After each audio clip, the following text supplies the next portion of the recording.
However, the talks that are going to be the focus of this year's SCO summit will surely be Russia-Ukraine conflict and its aftermath, its impact on global supply chain, disruption, food security, health issues. We have seen how the pandemic has been adversely impacted the global order of supply chain. Global health has become an issue with leaders have started talking about long-term strategies. What will be the outcome in terms of health strategy? These leaders will be discussing. We'll have to see that. Prime Minister Shri Narendra Modi will be leaving later this evening for a 24-hour visit to Samarkand, Uzbekistan, to participate in the 22nd meeting of the Council of Heads of State. The discussions during the summit would cover topical, regional and international issues, reform and expansion of SCO, the security situation in the region, our cooperation perspective in the region, including strengthening connectivity, as well as boosting trade and tourism in the region. Prime Minister will hold bilateral meetings with the President of Uzbekistan. Our trade and the relations between Russia and India in general are very deep. Our relations and partnership is being shaped by strong complementarity of mutual interests and goodwill. In the current situation, as I say, it also makes the growth of trade between our countries simply natural.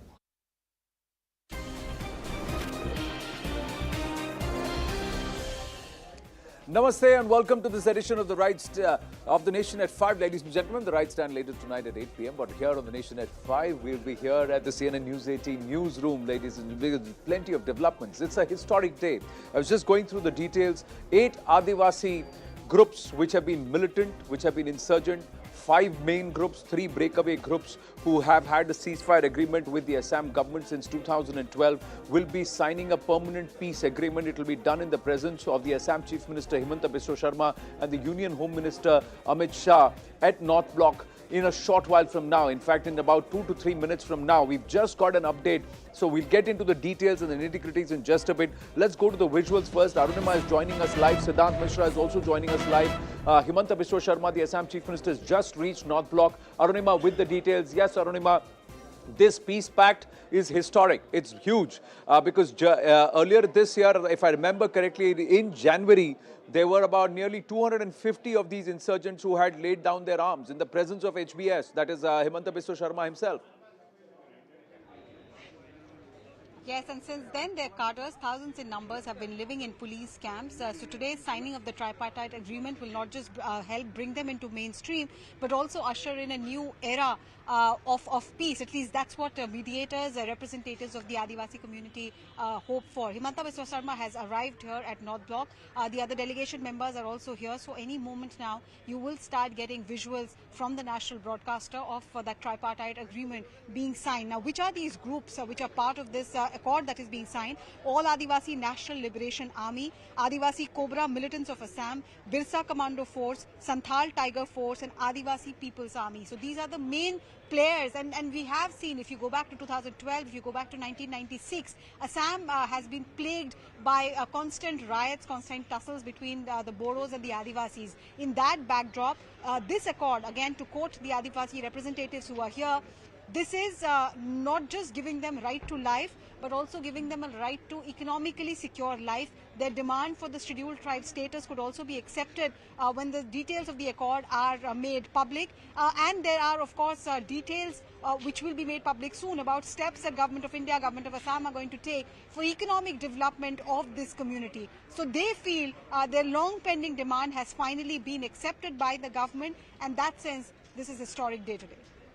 True, and these people have been, the Adivasis largely have been living in separate camps, and with the laying down of arms, some of the promises which would be done, we've just highlighted some of the aspects before I go back to Arunima and Siddhant there.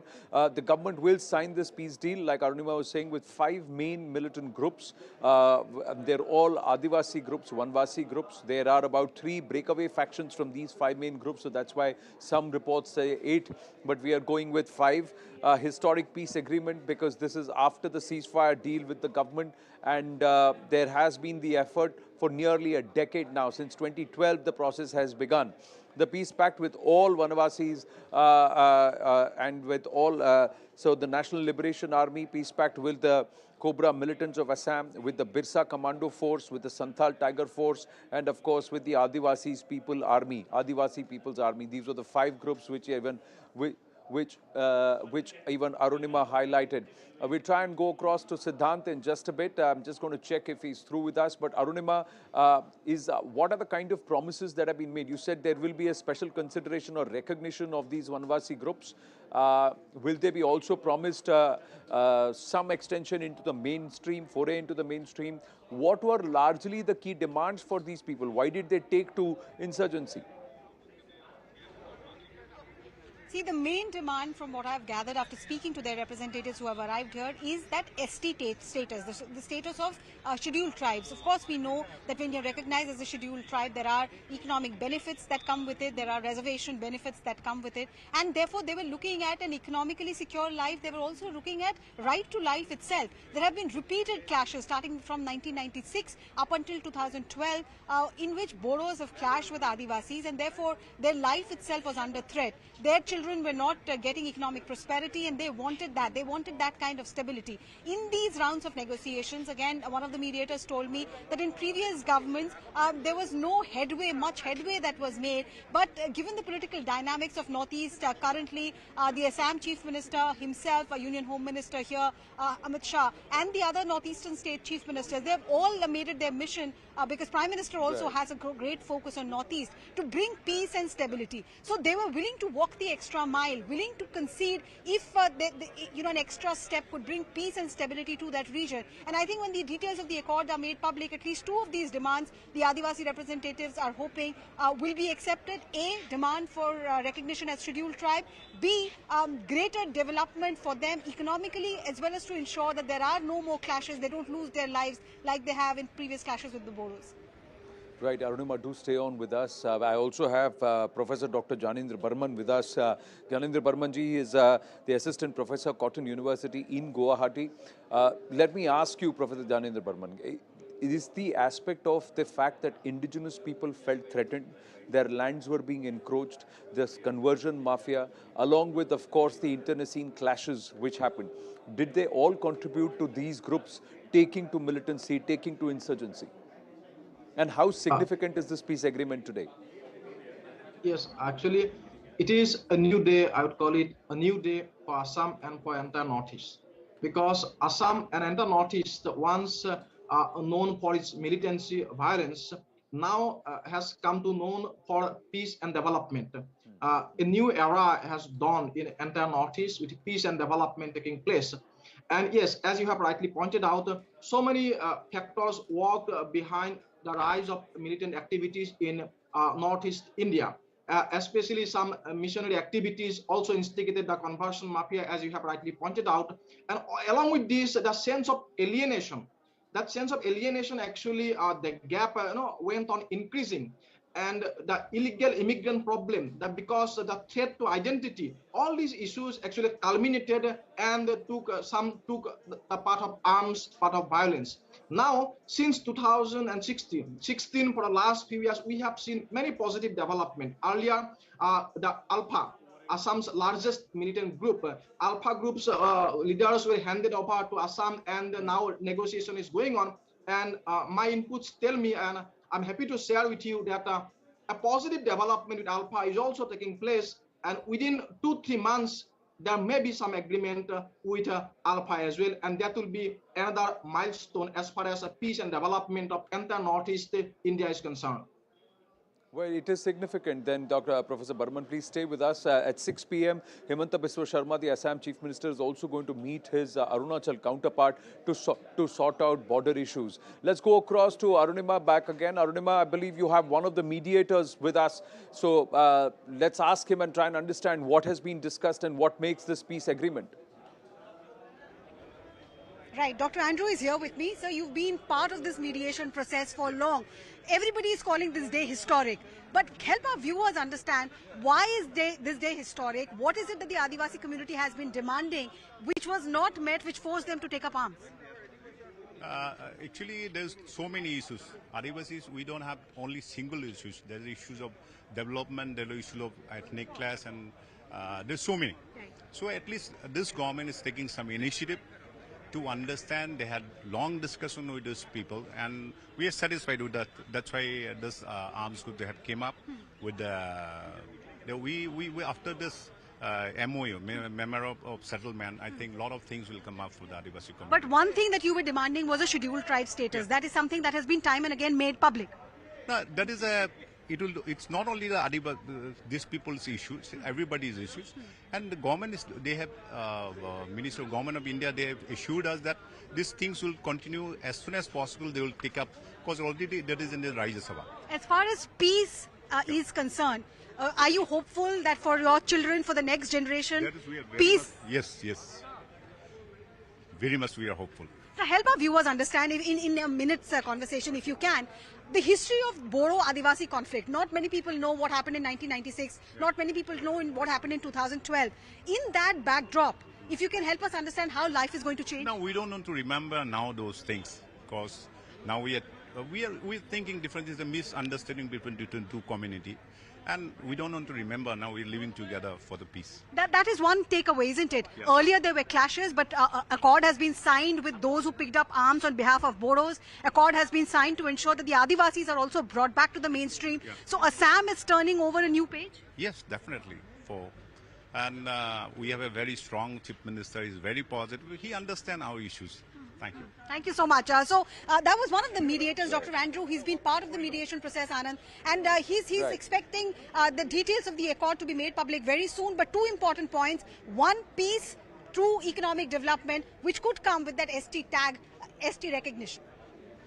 Well, it is, and it is a big development that has happened. Professor Burman, how significant will it be? Do you believe that the scheduled caste demand is a valid one? Will there be support? And do you also believe that these tribes and these Vanvasis, not just in Assam, but even in the neighboring states, it will have a rippling effect if this peace agreement is comes through? Yes, it will have a long-lasting effect, actually, as far as peace and development is concerned. And on the issue of ST, it is very sensitive issue because so many ethnic communities, they have been demanding ST status. The Ahoms, the Moran, the Kolitas, they have been also demanding, and some of the narratives are conflicting narratives. So government will have to take very cautiously. But I would say all the legitimate aspirations of all the communities should be fulfilled, and they have realized that it can be fulfilled within the constitutional framework. And that is a big development, that you have faith in the Indian constitution and you have come forward because you have faith that yes, we can resolve these issues amicably, and there can be peaceful settlement, and that is a big actually development. And all the legitimate aspirations, I believe, in course of time would be fulfilled. Their development, social security issues are there, developmental aspirations are there, and all these aspirations can be fulfilled within the Indian constitution.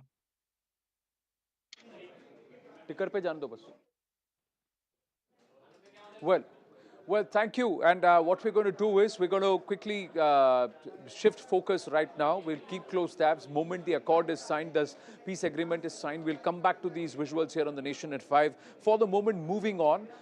Professor Burman, thank you for your inputs. For the moment, moving on, because we've got big development coming in on the Salman Khan issue.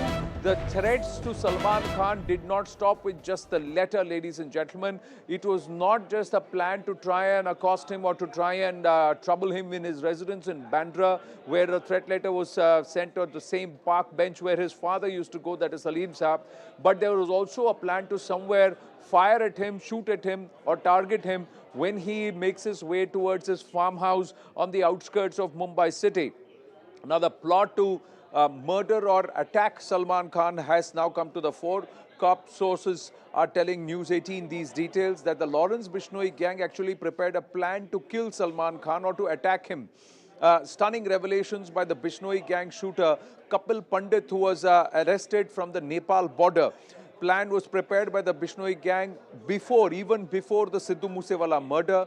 The murder plot involved Sachin Thapan, Kapil Pandit and Santosh Jadhav. These are the three shooters. The three shooters stayed in a rented room in Mumbai's Waze area. Now, the shooters stayed en route to Salman's Panvel farmhouse, and the shooters had a cache of small arms, pistols and ammunition. The shooters recce'd this entire area near Salman's farmhouse for over a month, and the shooters studied the road leading to Salman's farmhouse. Shooters noted the speed of Salman's car to the farmhouse would be somewhere around 25 to 30 kilometers, so he won't be very, very fast in that area. That road not very motorable, so you had to maintain a slow, steady pace, and that's where they wanted to waylay him, accost him and perhaps attack him. The Kapil Pandit reveals that they missed the window to attack Salman Khan. The plan was that they would go ahead and attack him for sure, but they missed that particular window. Anand Tiwari of News 18 India with us with all the details. Anand, ये तो बहुत बड़ा revelation है, सनसनीखेज बात है ये कि सलमान के मर्डर का भी प्लॉट बना चुके थे ये। जी देखिए, आज सुबह सबसे पहले न्यूज 18 इंडिया, CNN न्यूज 18 ने यह बड़ा खुलासा किया है और कैमरे पे खुलासा किया है। हमारे साथ SGS धालीवाल थे, जो स्पेशल सेल के स्पेशल CP हैं। उन्होंने न्यूज 18 इंडिया को बताया कि कैसे सलमान खान को मारने के लिए प्लान भी तैयार किया गया था लॉरेंस बिश्नोई और गोल्डी बरार के जरिए। हाल ही में भारत नेपाल बॉर्डर से जिस कपिल पंडित और दीपक मुंडी और एक एसोसिएट्स को गिरफ्तार किया गया, उसके बाद कपिल पंडित ने पूछताछ में बड़ा खुलासा किया है कि वो अप्रैल से पहले करीबन 3 से 4 महीने तक पनवेल में एक वाजे जगह है, वहां पर उन्होंने एक कमरा किराए पे लिया, जहां पर संतोष जाधव जो महाराष्ट्र का रहने वाला है, कपिल पंडित और इसके अलावा सचिन बिश्नोई थापन जो एक बड़ा मास्टरमाइंड है, जो अजरबैजान में गिरफ्तार हुआ है हाल में। ये तीनों लोग जो हैं हथियारों के साथ वहां पर मौजूद थे। इन्हें एक बाइक दी गई थी और इन्होंने सलमान खान के फार्म हाउस की कई बार रेकी की। यही नहीं, इन्होंने सलमान खान के जो सुरक्षा गार्ड हैं उन्हें कहा कि हम सलमान खान के फैंस हैं और दूसरे स्टेट से सलमान खान की झलक देखने आए हैं। उसके बाद इन्होंने सलमान खान के कई मूवमेंट्स पर नजर रखी। इतनी ज्यादा इन्होंने प्लानिंग करी थी ग्राउंड वर्क की, जिस रूट से सलमान खान अपने फार्म हाउस पे जाते थे उस रूट का कितने किलोमीटर का दायरा है और उस रूट पर कहां रोड खराब है। इन्हें यह भी पता था कि सलमान खान की गाड़ी अगर यहां से गुजरेगी तो उसकी स्पीड महज 25 से 30 किलोमीटर प्रति घंटे की होगी। शूटर्स को यह भी पता था कि सलमान खान अपने PSO और जो सबसे बड़े उनके करीबी हैं शेरा, उसके साथ ही इस फार्म हाउस पे आते हैं। जिसके बाद 2 ऐसे मौके आए जब हथियारों के साथ सलमान खान को शूटर्स ने देखा, लेकिन किसी वजह से ये प्लान उनका सक्सेस नहीं हो पाया, क्योंकि उसी दौरान सिद्धू मूसेवाला को मारने की प्लानिंग चल रही थी और उसका भी सारा काम जो है वह सचिन बिश्नोई थापन को दिया गया था। इस इनपुट्स को महाराष्ट्र पुलिस, महाराष्ट्र की जो ATS है उससे शेयर किया गया और सलमान खान की सुरक्षा को तुरंत उसके बाद बढ़ाया गया था। जी आनंद, मैं इस वक्त आपसे हट रहा हूं क्योंकि वापस इस स्टोरी पर आएंगे। मनोज राठी भी काफी डिटेल्स लेकर आए, but we'll go straight across like we said ladies and gentleman to North Block where the accord is going to be signed. Himanta Biswa Sarma, the Assam Chief Minister, is speaking at this point. The Union Home Minister Amit Shah is also present there. We'll just quickly go across to that and then come back to the Salman story. Many more developments on that front too. Permanent solution या कोई निक्सस में अभी तक पहुंच नहीं पाया। फिर माननीय गृह मंत्री अमित शाह जी का मार्गदर्शन में डिस्कशन शुरू हुआ और आज वो डिस्कशन आगे बढ़ते हुए हम लोग एक सॉल्यूशन तक आ चुका हूं। मेरा मानना है कि इस एग्रीमेंट का जरिए हमारा आदिवासी जनगोष्ठियों का लोगों को न्याय मिलेगा, सामाजिक न्याय मिलेगा, अर्थनैतिक विकास का एक बहुत बड़ा मौका मिलेगा और साथ साथ में एक पॉलिटिकल जो अधिकार चाहिए, राजनीतिक अधिकार, वो भी उन लोग को मिलेगा। आज का ये शुभ अवसर पर मैं असम का आदिवासी जनगोष्ठियों को बहुत बहुत अभिनंदन करता हूं। हमारा जो नौजवान लोग अस्त्र उठा के अधिकार के लिए लड़ाई लड़ रहा था। सारे नौजवानों को मैं धन्यवाद देता हूं। आप लोग ने आर्म्स भी दिया सरकार को। करीबन 1182 जो नौजवान हथियार लेके घूम रहा था, सारे अभी मेन स्ट्रीम में आ जाएगा और ये हमारा एक बहुत बड़ा उपलब्धि है। मैं इतना ही आप लोग को वादा करना चाहता हूं कि जो भी अकॉर्ड में लिखा होगा, अकॉर्ड में जो भी है, वो असम सरकार, भारत सरकार की मार्गदर्शन में हम लोग उनको बहुत ही सिंसियरली इम्प्लीमेंट करेगा। जहां तक असम का शांति का बात हुआ, माननीय गृह मंत्री जी का मार्गदर्शन में और प्रधानमंत्री जी का आशीर्वाद में अभी तक बोरो इलाका में अकॉर्ड हुआ, कार्बी आंगलंग में इलाका में अकॉर्ड हुआ, आज आदिवासी ग्रुप का साथ भी हमारा अकॉर्ड हो जाएगा।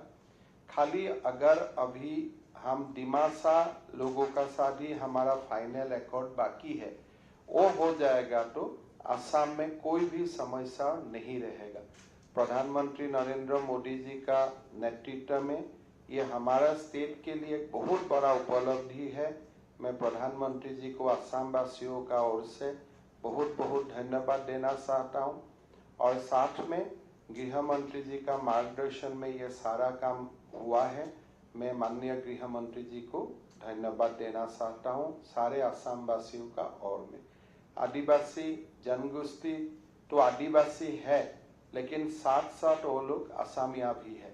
तो ये हम आज का अकॉर्ड का तहत एक असमिया जो एक हमारा जो जाति गठन का प्रक्रिया है, ये बहुत आगे बढ़ जाएगा और मैं तमाम आदिवासी युवकों को पुनः हमारा मेन स्ट्रीम में स्वागत करता हूं और आज का हिस्टोरिक डे असम का इतिहास में सोनाली अक्षर में लिखा जाएगा। यही बोलते हुए मेरा वाणी का मैं विराम देता हूं। अब मैं एनी को कहूँगा कि औपचारिक सिग्नेचर कर लिया जाए।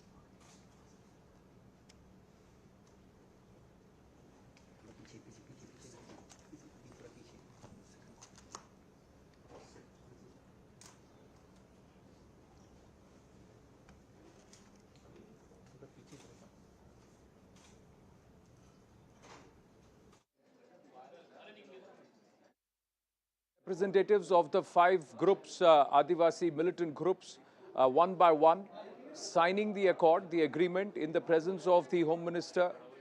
And this accord, this peace agreement, as they sign it all, there are 8 groups in all, 5 main groups, 3 breakaway groups, but all of them, and as Himanta Biswa Sarma, the Assam Chief Minister, outlined, nearly 1,182 plus militants have laid down their arms as the Adivasis have decided to come back into the mainstream. He said this is historic.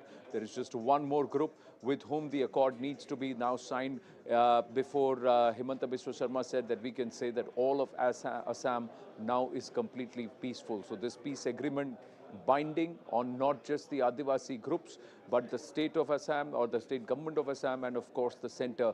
And Himanta Biswa Sarma saying that everything that is mentioned in this peace accord, this peace agreement, the Assam government under his leadership would do to follow it to the letter in the full spirit of the agreement with able help from the central government. So big thank yous that were extended to the Prime Minister, Shri Narendra Modi, and also the Union Home Minister, Amit Shah. This agreement, ladies and gentlemen, is historic because after the Naga Accord that was signed forth, this is the other big agreement, peace accord that has now been signed in the Northeast, where the main pact, the tripartite peace pact that has now been signed in the national capital. We'll try and check if Professor Janendra Burman is still with us, but Arunima is also with us. Arunima, the government's northeast push to try and bring peace in the northeast is something which is manifest not just in Nagaland, in Manipur. It is manifest in Assam, various parts, and Himanta Biswa Sarma very clearly saying there is one more negotiation that needs to be implemented, but otherwise what is happening today is historic for the people of Assam. Yes, and Assam has had a very bloodied history. Ethnic conflict has been central to the history of Assam. There have been conflict that Assam has had with the neighbors as well. All of that they're trying to resolve. And like Himanta Biswa Sarma said, they've signed accords with the Bodos. They've signed an accord in Karbi Anglong, and now with the accord with the Adivasi groups as well. There's a large swath of Assam which is now staring at peace. Post this, at 6 o'clock, there is a meeting with Arunachal Pradesh Chief Minister that Assam Chief Minister will have. So attempts to resolve border conflicts as well. Since, Prime Minister and Home Minister both are invested heavily into the northeastern region, they're also getting additional support from the centre to resolve whatever issues there are in terms of economic issues, in terms of reservation issues. And as I'm speaking to you, on my left, we can't show you because it's a little far off, but on my left, there is presence of at least 200 to 250 Adivasis who have travelled all the way from Assam, and they are waiting to hear officially before they celebrate. They have been telling us that more than 1,000 of their cadre members who laid down arms but since then have been in designated camps, they're also waiting eagerly for the news of the accord getting signed, because it means freedom for them. They'll be able to become mainstream from here on, live a proper life and move on. Their children will be able to move on, both economically and in terms of security for life. Well, yes, so Himanta Biswa Sarma also doing his bit as he's signing the accord, and there will be the moment each of these parties have signed the peace agreement, all the copies being signed by Himanta Biswa Sarma and Union Home Minister Amit Shah presiding over it. Absolutely historic moment, ladies and gentlemen. We've tried to get you the pictures first here. We just say, I think the Home Minister is about to speak. पूरे उत्तर पूर्व के लिए, north east के लिए आज का दिन बहुत महत्वपूर्ण दिन है। नरेंद्र मोदी जी के प्रधानमंत्री बनने के बाद उत्तर पूर्व को शांत और विकसित बनाने के लिए कई प्रकार के कार्यक्रम हाथ में लिए गए। इसमें सबसे बड़ा कार्यक्रम उत्तर पूर्व में शांति प्रस्तावित करना है। इसमें आज एक बड़ा मील का पत्थर हम पार कर कर आगे बढ़ रहे हैं। असम के आदिवासी समूह के लगभग 1100 के आसपास जवान हथियार छोड़कर मेन स्ट्रीम में आ रहे हैं। इस अवसर पर उपस्थित डॉक्टर हेमंत विश्व शर्मा जी, सम्माननीय मुख्यमंत्री असम श्री रामेश्वर तेली जी, केंद्रीय पेट्रोलियम और प्राकृतिक गैस के राज्य मंत्री श्री संजय किशन जी, मंत्री असम सरकार, पल्लव लोचन दास जी, लोकसभा के सांसद, श्री कामाख्या कासा, राज्यसभा के सांसद, अन्य उपस्थित सांसदगण, पूर्व सांसदगण, श्री अजय कुमार भल्ला जी, मुख्य सचिव असम सरकार,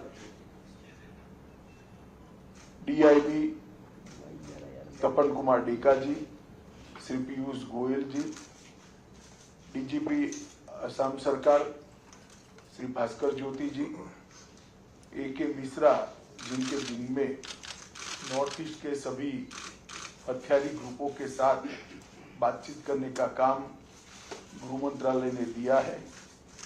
और आज सबसे बड़ी स्वागत में मेरे सभी आदिवासी समूहों के भाइयों का हृदय से गृह मंत्रालय में आप सभी का स्वागत करता हूं, आप सभी का अभिनंदन करता हूं। मित्रों, आज जो ये कार्यक्रम है वो कार्यक्रम एक लंबे समय से 2014 से जो हमने प्रक्रिया प्रारंभ की है, नॉर्थ ईस्ट को शांत और समृद्ध बनाने की वो प्रक्रिया का महत्वपूर्ण पड़ाव है। गृह मंत्रालय ने पूरे नॉर्थ ईस्ट को शांत और समृद्ध बनाने के लिए उत्तर पूर्व की अद्भुत संस्कृति का संवर्धन और विकास करने का फैसला लिया है। इसके साथ साथ सारे विवादों का समापन कर एक चिरकालिक हमेशा के लिए शांति उत्तर पूर्व में हो, नॉर्थ ईस्ट में हो, असम में हो, इसका भी रास्ता गृह मंत्रालय प्रशस्त करने का प्रयास कर रहा है। इसमें दो प्रकार की बाधाएं थी।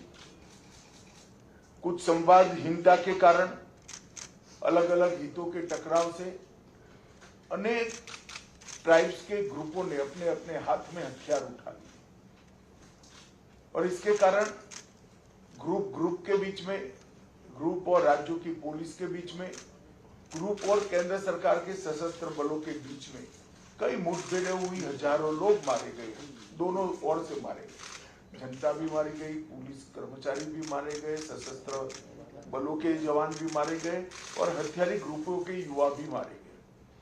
हमने तय किया है कि 2024 के पहले राज्यों के बीच में सीमा का विवाद हो, चाहे ये सारे सशस्त्र ग्रुपों की बात हो, हम हर विवाद को समाप्त करना चाहते हैं। एक और असम की और उत्तर पूर्व की संस्कृति का संरक्षण और संवर्धन करना, सारे विवादों को समाप्त कर सारे सशस्त्र गुटों के साथ समझौता कर पुनर्वसन करना और तीसरा विकास की गति देकर उत्तर पूर्व को देश के बाकी के हिस्सों के अनुरूप विकसित बनाना। ये 3 मोर्चों पर हमने काम चालू किया और विगत 3 साल में ढेर सारे समझौते भारत सरकार, असम सरकार, अन्य सरकारों ने आपस में भी मिलकर किए हैं। भारत सरकार, असम सरकार और सशस्त्र गुटों के बीच में भी हुआ।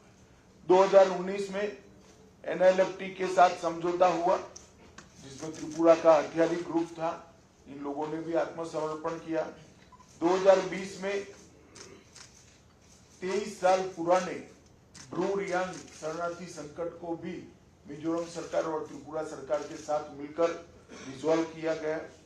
असम में 5 साल पुराना बोडो समस्या जिसमें कम से कम 4000 लोग अब तक मारे गए थे, उसको 2020 27 जनवरी को हमने समाप्त कर दिया। लगभग 1600 कैडरों ने आत्मसमर्पण किया। असम के कार्मिक क्षेत्र में लंबे समय से चल रहे विवाद को भी 2021 में समाप्त किया। लगभग 1000 से ज्यादा कैडर ने आत्मसमर्पण किया। असम मेघालय अंतर्राज्यीय सीमा का समझौता कर लगभग 2022 में 65% सीमा के विवाद को निपटारा और आज इसका अगला पड़ाव है। मेरे सभी साथी आज मेन स्ट्रीम में आ रहे हैं।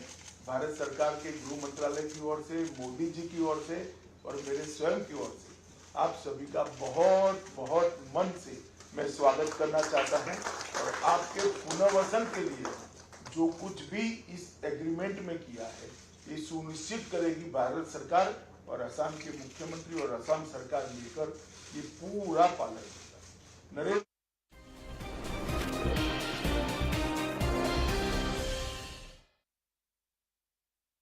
Putin will be meeting at the SCO summit in Uzbekistan, which begins Thursday. Ahead of the SCO summit, Xi Jinping stopped at Kazakhstan. It's his first trip abroad since the outbreak of the COVID pandemic. The world's eyes are on Xi Jinping's meeting with Vladimir Putin at Samarkand. While Xi's at loggerheads with the US over Taiwan, Putin's ties with the West are at a rock bottom over Ukraine. Together, both men will hope to be the alternative to the Western world. Xi and Putin will discuss the Ukraine war and other international and regional topics. China had refused to criticize Russia's invasion of Ukraine in February. Kremlin in turn strongly backed Beijing amidst tensions with the United States after Nancy Pelosi visited Taiwan. China and Russia have long sought to position the Shanghai Cooperation Organization as an alternative to Western multilateral groups. In Maharashtra, Sangli, 4 sadhus were brutally assaulted by a mob. The sadhus who hailed from Uttar Pradesh were travelling in a car and heading towards the temple town of Pandharpur.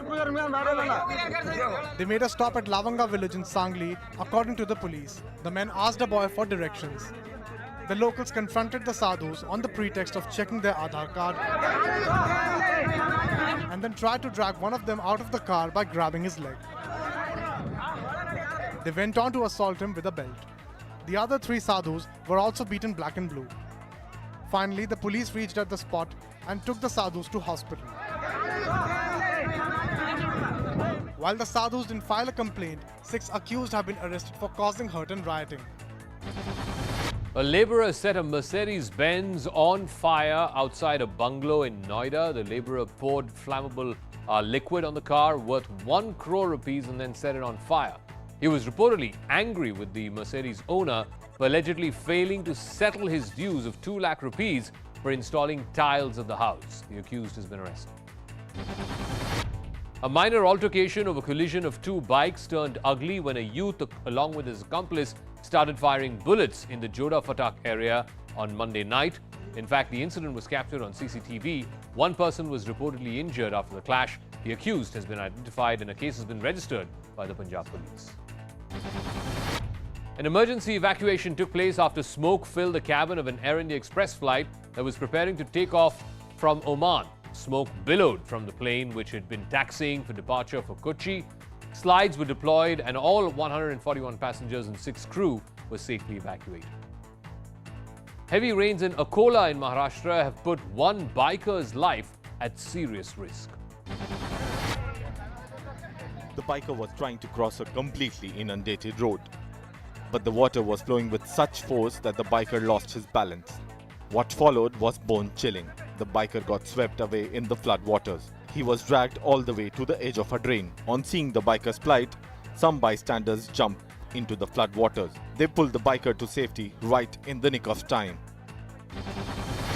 A man injured in a road accident had to be carried to hospital in a bulldozer in Katni in Madhya Pradesh. The locals claim that they had informed the authorities and waited more than an hour and a half for the ambulance, but it failed to arrive.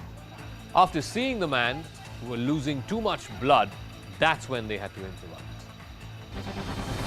UP's power minister is facing power cuts in Barabanki district. The minister was conducting an inspection at an electrical substation when the power went off. After an hour, the minister was compelled to continue the inspection with mobile torchlights. Later, he reprimanded the officials for interrupted power supply as the residents were facing a lot of flack there.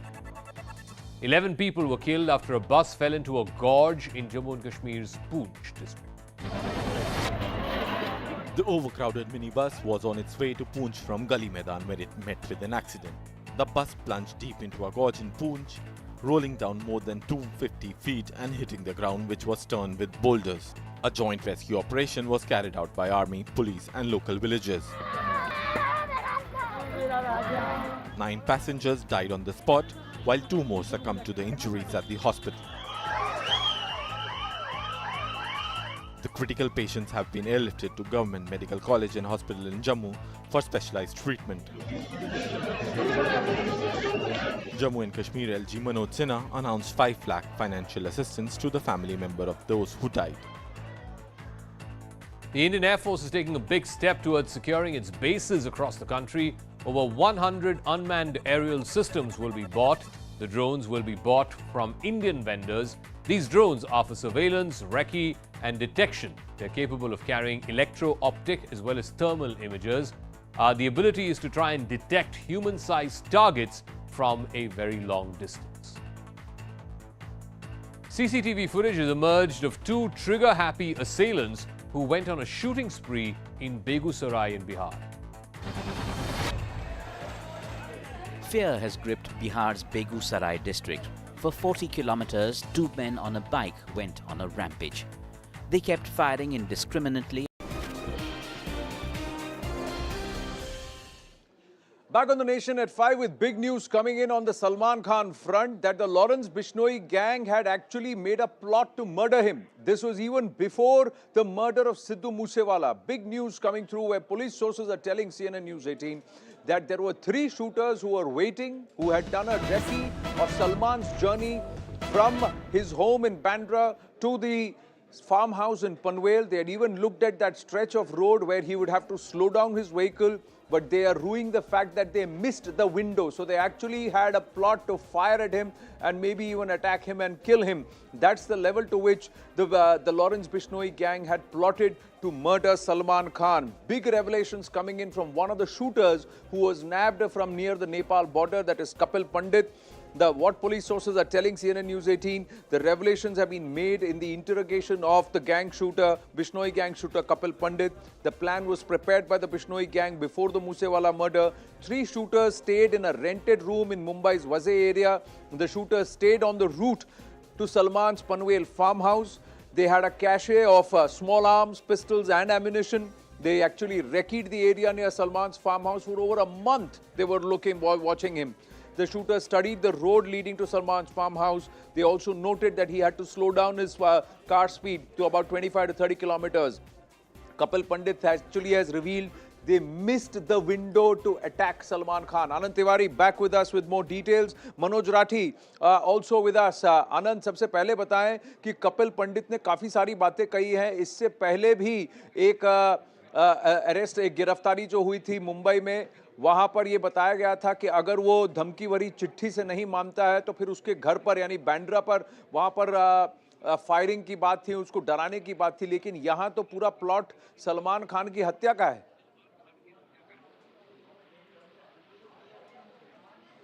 News 18 India, CNN news 18 ने यह बड़ा खुलासा किया है कि किस तरह से सलमान खान को मारने का प्लान भी तैयार किया गया था और उस दौरान जब सिद्धू मूसेवाला को मारने के लिए पूरा एक प्लॉट जो है वो कनाडा से तैयार हो रखा था. यानी आप देखिए 2 बड़े सेलिब्रिटी, एक बॉलीवुड का सुपरस्टार और एक पंजाब का सुपरस्टार जो गानों का है, फिल्म इंडस्ट्री का, इन दोनों को टारगेट करने का प्लान था. और न्यूज 18 इंडिया के कैमरे पे जो दिल्ली पुलिस स्पेशल सेल के जो स्पेशल सीपी हैं, उन्होंने खुलासा किया कि किस तरह से कपिल पंडित, वो आरोपी जिसे भारत नेपाल बॉर्डर से गिरफ्तार किया गया है, उसने पुलिस पूछताछ में ये कन्फेस किया है, ये खुलासा किया है कि वो सचिन बिश्नोई और संतोष जाधव ये पनवेल में एक किराए के घर में करीबन 3 से 4 महीने रुके और इसके बाद सचिन बिश्नोई ने हथियारों का इंतजाम किए, एक बाइक का इंतजाम किया और उसके बाद इन्होंने बाकायदा सलमान खान के फार्म हाउस की रेकी की, जो पनवेल में काफी आलीशान फार्म हाउस है. यही नहीं, सलमान खान के घर के जो फार्म हाउस के गार्ड्स होते हैं उन तक से दोस्ती जो है वो शूटर्स ने कर ली थी और वो बाकायदा सलमान खान के मूवमेंट पर नजर रखे हुए थे. इन शूटर्स को ये भी पता था, ग्राउंड वर्क इन्होंने किया था कि जो सलमान खान के फार्म हाउस पे जाने का रास्ता है वाजे और पलवेल के इलाके से, उस पर काफी गड्ढे हैं, वो रोड काफी खराब है. तो सलमान खान की गाड़ी अगर यहां से निकलेगी तो उसकी स्पीड काफी कम होगी और उसी दौरान सलमान खान को टारगेट करना है. 2 ऐसे मौके आए जब सलमान खान अपने फार्म हाउस पर और पनवेल में जो उनके PSO शेरा हैं उनके साथ गए, लेकिन उस दौरान शूटर्स इस प्लान को एग्जीक्यूट नहीं कर पाए, इस प्लान को करने में वो सफल नहीं हो पाए.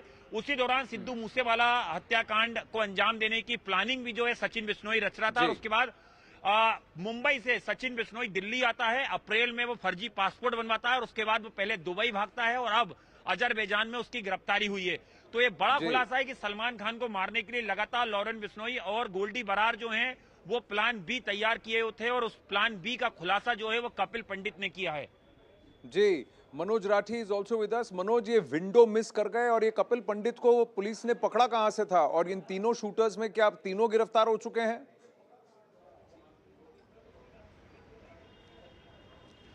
देखिए, जैसे मेरे सहयोगी ने भी बताया आनंद ने कि किस तरह से ये पूरा खुलासा जो है वो सामने आ रहा है.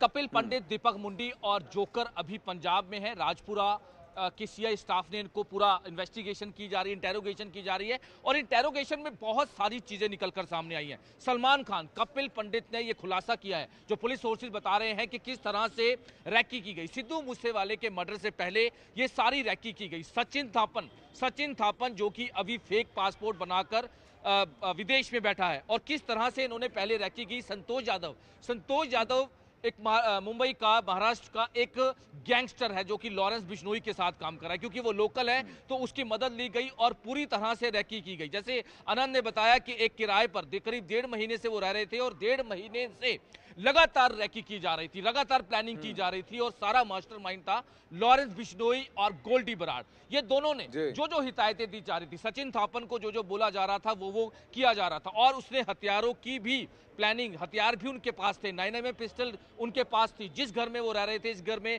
रैकी, जो जिस घर में रह के वो रैकी कर रहे थे, वो बिल्कुल, जो अभी तक पूछताछ में आया है कि सलमान खान के फार्म हाउस के बिल्कुल पास में उन्होंने एक किराए पे मकान लिया था और वहीं से रह के वो पूरी तरह से रैकी कर रहे थे। यानी कि लॉरेंस बिश्नोई और गोल्डी बराड़ के कहने पर ये सारी रैकी की जा रही थी और ये बोला गया था कि सलमान खान को मौत के घाट उतारना है, सलमान खान का मर्डर करना है। लेकिन उसके बाद कहीं ना कहीं इनकी जो रैकी थी या किसी तरह से ये मर्डर को अंजाम नहीं दे पाई या इनकी प्लानिंग जो है वो सक्सेस नहीं हो पाई, और उसके बाद सिद्धू मूसेवाले के मर्डर की प्लानिंग हुई। जिस तरह से शार्प शूटर असेंबल किए गए, जिस तरह से शार्प शूटर्स को यहां पर बुलाया गया, लेकिन उससे पहले एक बहुत बड़ी साजिश, एक बहुत बड़ी रैकी, एक बहुत बड़ी प्लानिंग को अंजाम दिया जा रहा था सलमान खान को, सलमान खान के मर्डर का एक पूरी प्लानिंग जो है वो की जा रही थी। और ये खुलासा कपिल पंडित ने यहां पर भी किया है, पंजाब में इस समय CIA में कपिल पंडित जी। इससे पहले भी ये बात कही जा चुकी है कि सलमान खान के परिवार को पहले धमकाया जाएगा, डराया जाएगा, उसके बाद फिर उनके घरों पे गोली भी चलाई जाएगी जरूरत पड़ी तो, ताकि उनसे पैसे ऐंठे जा सके। लेकिन ये मर्डर का plan, Hemant Atri senior journalist is also with us. Hemant ji, is this somewhere connected to the entire black buck issue, because Lawrence Bishnoi also belongs to the entire Bishnoi tribe, the Bishnoi clan, who had huge reservations about the court judgment and also what had happened in Jodhpur? Precisely, Anand, that is the issue. It is going on since 2018. Once Salman Khan started appearing in Udaipur, of course, he is appearing there for last 23 years since the Blackbird case came into the headlines. But the real issue is the Bishnoi gang basically is after him due to religious reasons. The Bishnoi clan, you know, they worship this black buck, and that's why they are after him. And you will be shocked to know that this saga is going on since 2018. First of all, Sampath Nehra was sent in 2018 to kill Mr. Salman Khan with a small weapon. He got into a very close circle of Salman Khan, but not exactly so close that he could hit him. So immediately after, once he reported back to Goldie Baraad, who is sitting in, you know, Canada, that the range of the weapon was less. Immediately, a rifle was purchased with a higher range, worth rupees 4 lakhs immediately. And before he could execute in 2018, Sampath Nehra was arrested and he is behind in the jail for last about 4 years since then. Now, there are very, very serious similarities between Salman Khan threat case as well as Moosewala. You'll ask me how.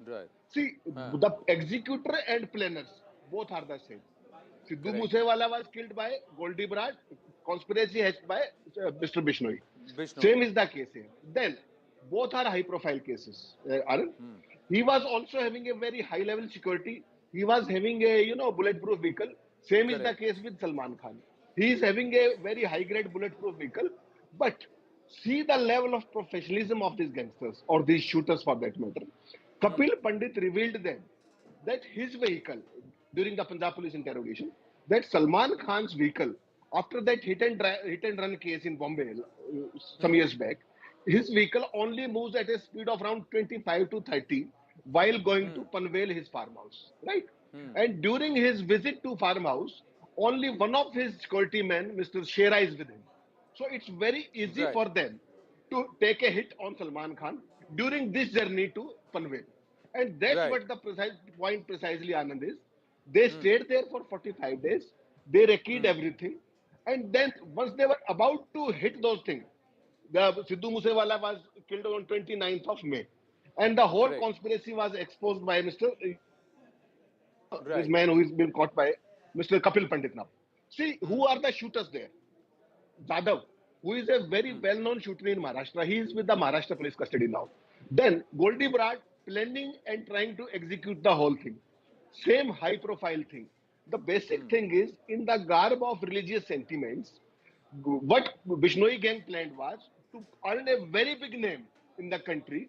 First killing Moosewala in broad daylight, and then trying to take a hit on Salman Khan. Right. So, So both they cases were have trying very, to not just achieve multiple objectives by executing these extortion rackets and, of course, these two high-profile murders to embellish them and establish them as a big gang, gather more support within their core tribe and their core catchment area, recruit more people, but more importantly, turn around and say that we are the new kingpins of the underworld or for this entire gangster network. And all of this was being done while Lawrence Bishnoi was lodged in the Tihar jail and Goldie Brar was sitting somewhere abroad on foreign shores in Canada. Big revelations here at CNN News 18 on this mega expose.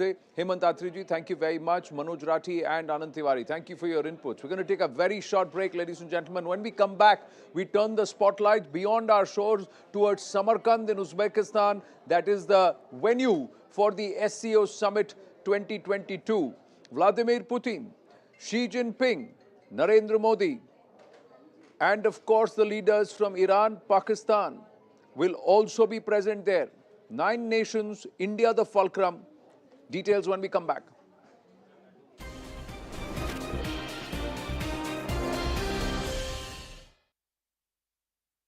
Pandemic. The world's eyes are on Xi Jinping's meeting with Vladimir Putin at Samarkand. While Xi's at loggerheads with the US over Taiwan, Putin's ties with the West are at a rock bottom over Ukraine. Together, both men will hope to be the alternative to the Western world. Xi and Putin will discuss the Ukraine war and other international and regional topics. China had refused to criticize Russia's invasion of Ukraine in February. Kremlin in turn strongly backed Beijing amidst tensions with the United States after Nancy Pelosi visited Taiwan. China and Russia have long sought to position the Shanghai Cooperation Organization as an alternative to Western multilateral groups. In Maharashtra, Sangli, 4 sadhus were brutally assaulted by a mob. The sadhus who hailed from Uttar Pradesh were traveling in a car and heading towards the temple town of Pandharpur. They made a stop at Lavanga village in Sangli, according to the police. The men asked a boy for directions. The locals confronted the sadhus on the pretext of checking their Aadhaar card and then tried to drag one of them out of the car by grabbing his leg. They went on to assault him with a belt.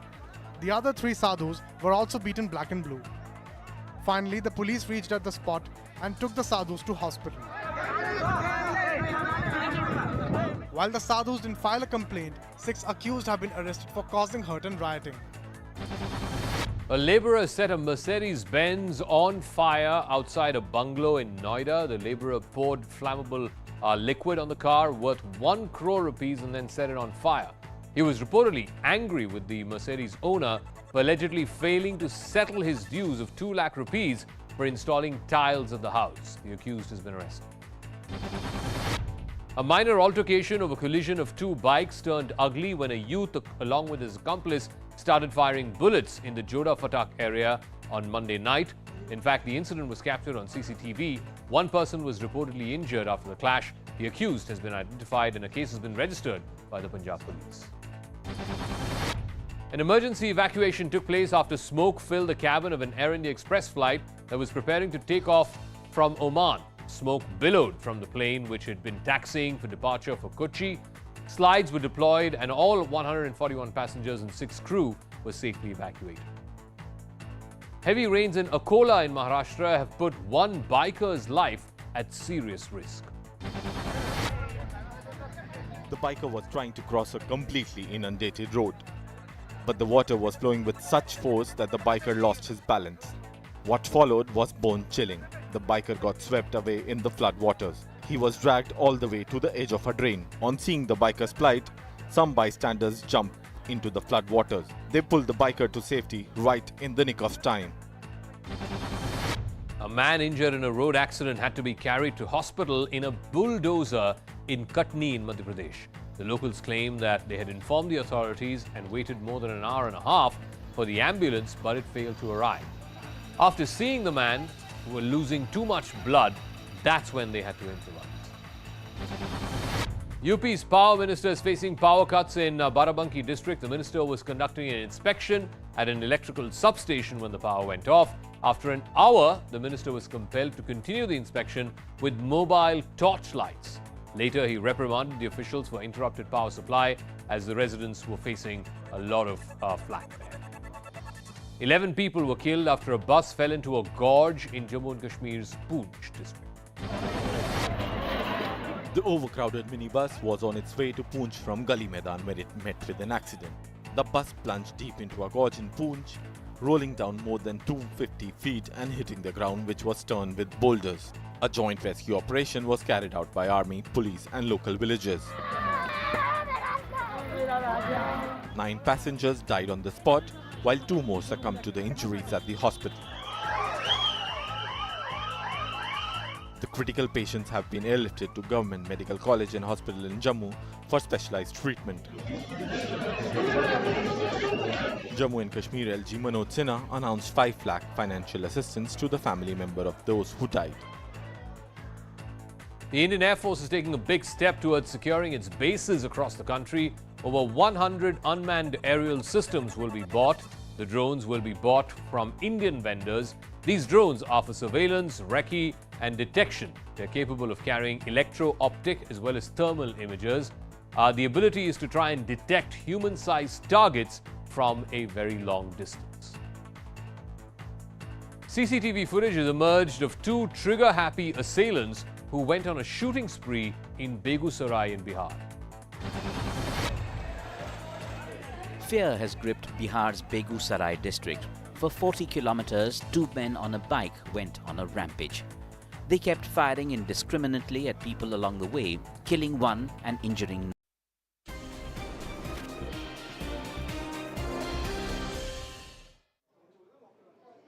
Well, Prime Minister Narendra Modi will be taking off at 6:45 p.m. India time to Samarkand in Uzbekistan for the SCO Summit 2022, and this meeting is happening after 2 years that the SCO Summit will be happening in person.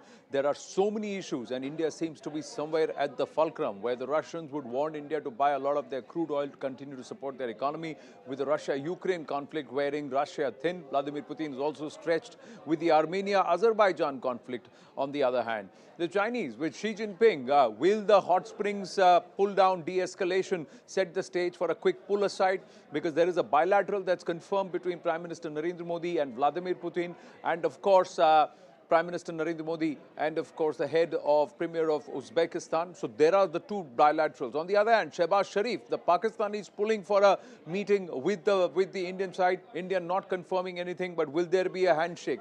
What will happen at that photo op when all these nation heads come together? We also have the Mr. Raisi from Iran, who's going to be present there. What are the conversations India will have with respect to the Chabahar port, working through the sanctions, and more importantly, as far as the security concerns vis-a-vis Afghanistan and the terror groups that are operating in that region. So this is the entire central area map, with Tajikistan also present there, Kazakhstan present. So all these nations, 9 nations come together in this grouping. Will India be the fulcrum? That's the big question. There are a lot of celebrations. There is a very positive mood with the Uzbek very clearly, eagerly looking forward to the Prime Minister, who's quite popular there. A lot of action, drama at the Indian pavilion. Amitabh Sinha is down on ground in Samarkand. Amitabh, namaste. अभी बताइए कैसा वहाँ माहौल है, कौन कौन से bilaterals meetings की बात हुई है, कौन कौन से side prime minister Narendra Modi के साथ एक पुल साइड वार्ता की बात कर रहे हैं, या सबकी निगाहें उसी पर टिकी रहेंगी कि किस तरह से और व्यवहार आचरण कैसा रहता है भारत और चीन के बीच में? देखिए, व्यवहार आचरण की सबसे बड़ी बात है कि अब दोनों नेता कम से कम इन 2 बैठकों में आमने सामने होंगे।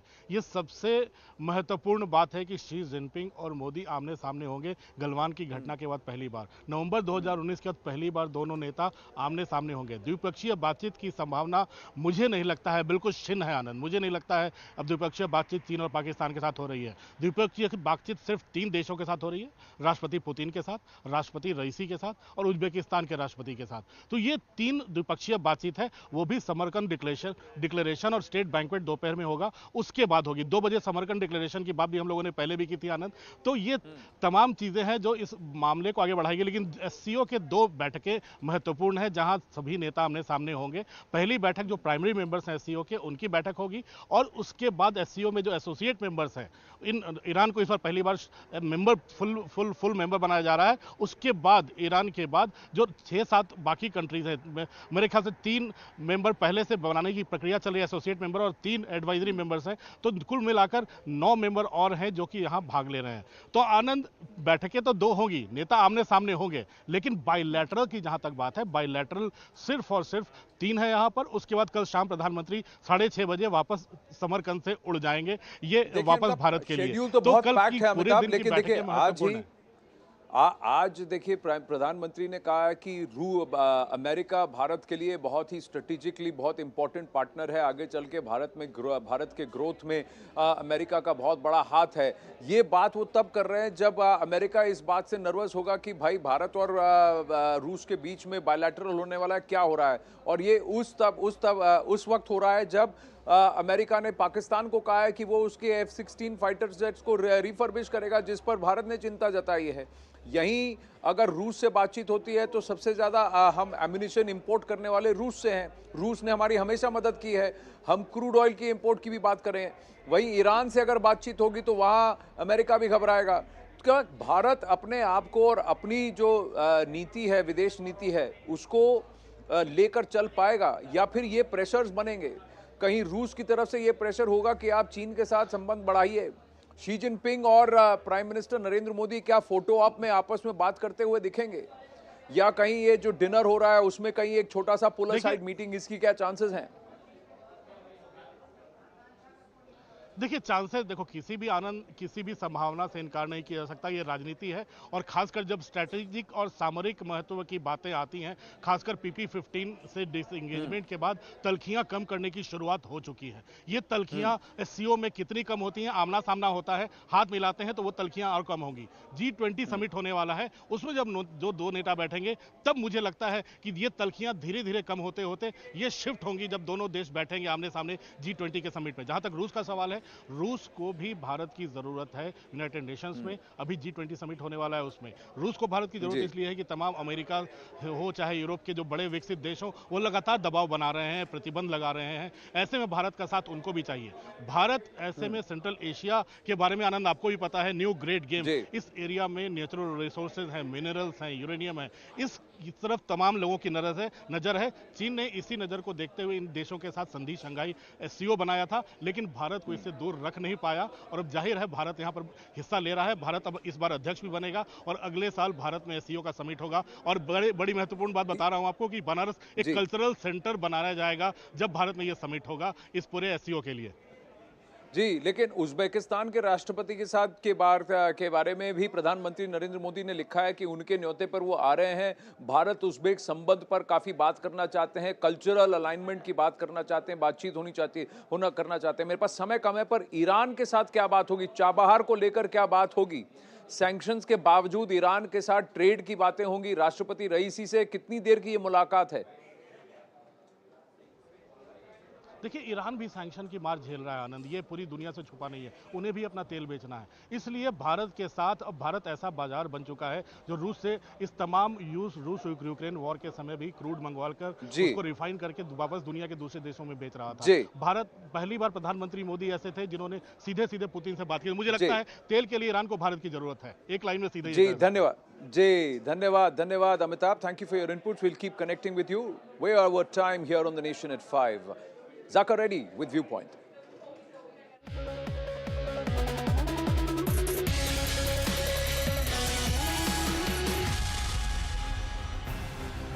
And welcome to the #1 news channel in the country, CNN News 18. #1 on television, #1 on YouTube for the last 21 weeks. Good evening, welcome to Viewpoint. I'm Zaka Jacob. The Karnataka anti-conversion bill was tabled today in the Legislative Council amid a roar from the opposition, both the Congress and the JDS, who are claiming that this will become a tool for harassment and that there is no need for such a piece of controversial legislation barely 6 months before the state goes to polls. The government, on the other hand, in its contention is, why should there be forced conversions at all? And this law is absolutely essential. It is needed to curb the social evil of conversions, whether it is through allurement, inducement, or even force. But in the backdrop of elections, has this piece of legislation, which should be a legal matter, has it become absolutely political, and is the bid, politically speaking, to try and polarize ahead of the assembly election?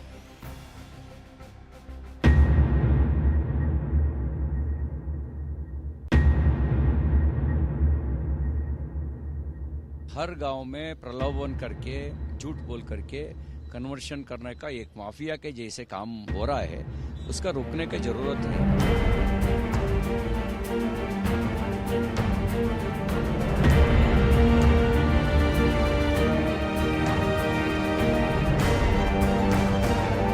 What is the urgency of doing these things? They want to polarize. They want to polarize the sake of elections. You are running the government.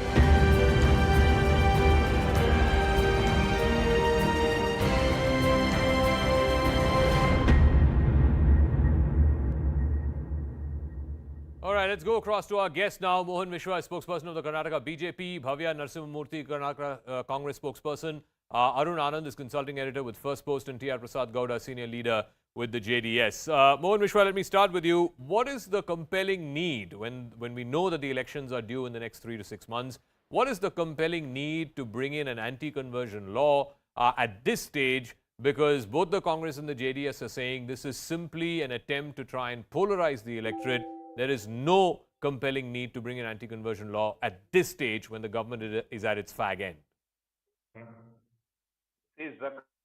There is no connection between this law or the state election. If you remember, the discussion started about this and even back in the media, when we wanted to bring this bill. So when the discussion started a year back, there was no 6 to 8 months election. It was more than 2 years. Okay, so you should not connect this legislation with the coming election within 6 to 8 months. So we are, discussing about this since we came to power, and this particular legislation is already there in Gujarat, it's already there in Madhya Pradesh, even in Uttar Pradesh, and also in Uttarakhand, and also Assam, Arunachal Pradesh, Himachal Pradesh. This is not something new. So there is no connect between, bringing this legislation and the No, but Mr. Mohan Mishra, this legislation also says it's not just force, fraudulent means, allurement or inducement, but also for purposes of marriage. Can't two people of different faiths marry each other? I mean, that's unconstitutional if you're saying that for purposes of marriage, you cannot convert. See, Zaka, it's not the purpose of marriage, it's the promise of marriage. See, there is a difference between purpose of marriage and promise of marriage. If somebody promises to marry a girl or a boy, that if she marries or if he marries, then he should or she should get converted to his or her religion, then this act triggers. So it's not applicable to, as you said, it's a purpose of marriage. It's no, but shouldn't that person, if that person is a major, is above 21 years of age, Mr. Vishwas, that person is capable and constitutionally empowered to take a decision if he or she wishes to convert to Hinduism, convert to Islam, convert to Christianity for purpose of marriage, so be it. Absolutely. Everybody has a right to get married to any religion, any caste for that matter. The question here is the forceful inducement, the forceful misrepresentation, the forceful, coercion. So when that triggers, then only this particular legislation triggers, then only penal provisions are applicable. No, so there again, I'll go to Bhavya Narasimhamurthy. There again, there is the contention that, who is going to decide whether it was forceful inducement or allurement? Should it be the person in question? Or should it be her family members, relatives, anyone who can take objection to the fact that he or she converted to another religion for whatever reason? But Bhavya Narasimhamurthy, what I want to ask you is, when your government was in power, the Law Commission at that time had proposed the draft of this legislation. Siddaramaiah was Chief Minister. He gave his assent. In fact, the cabinet of Siddaramaiah gave its assent. Why are you now opposing this legislation, something that you had given assent to when your party was in power and when your Chief Minister was in power?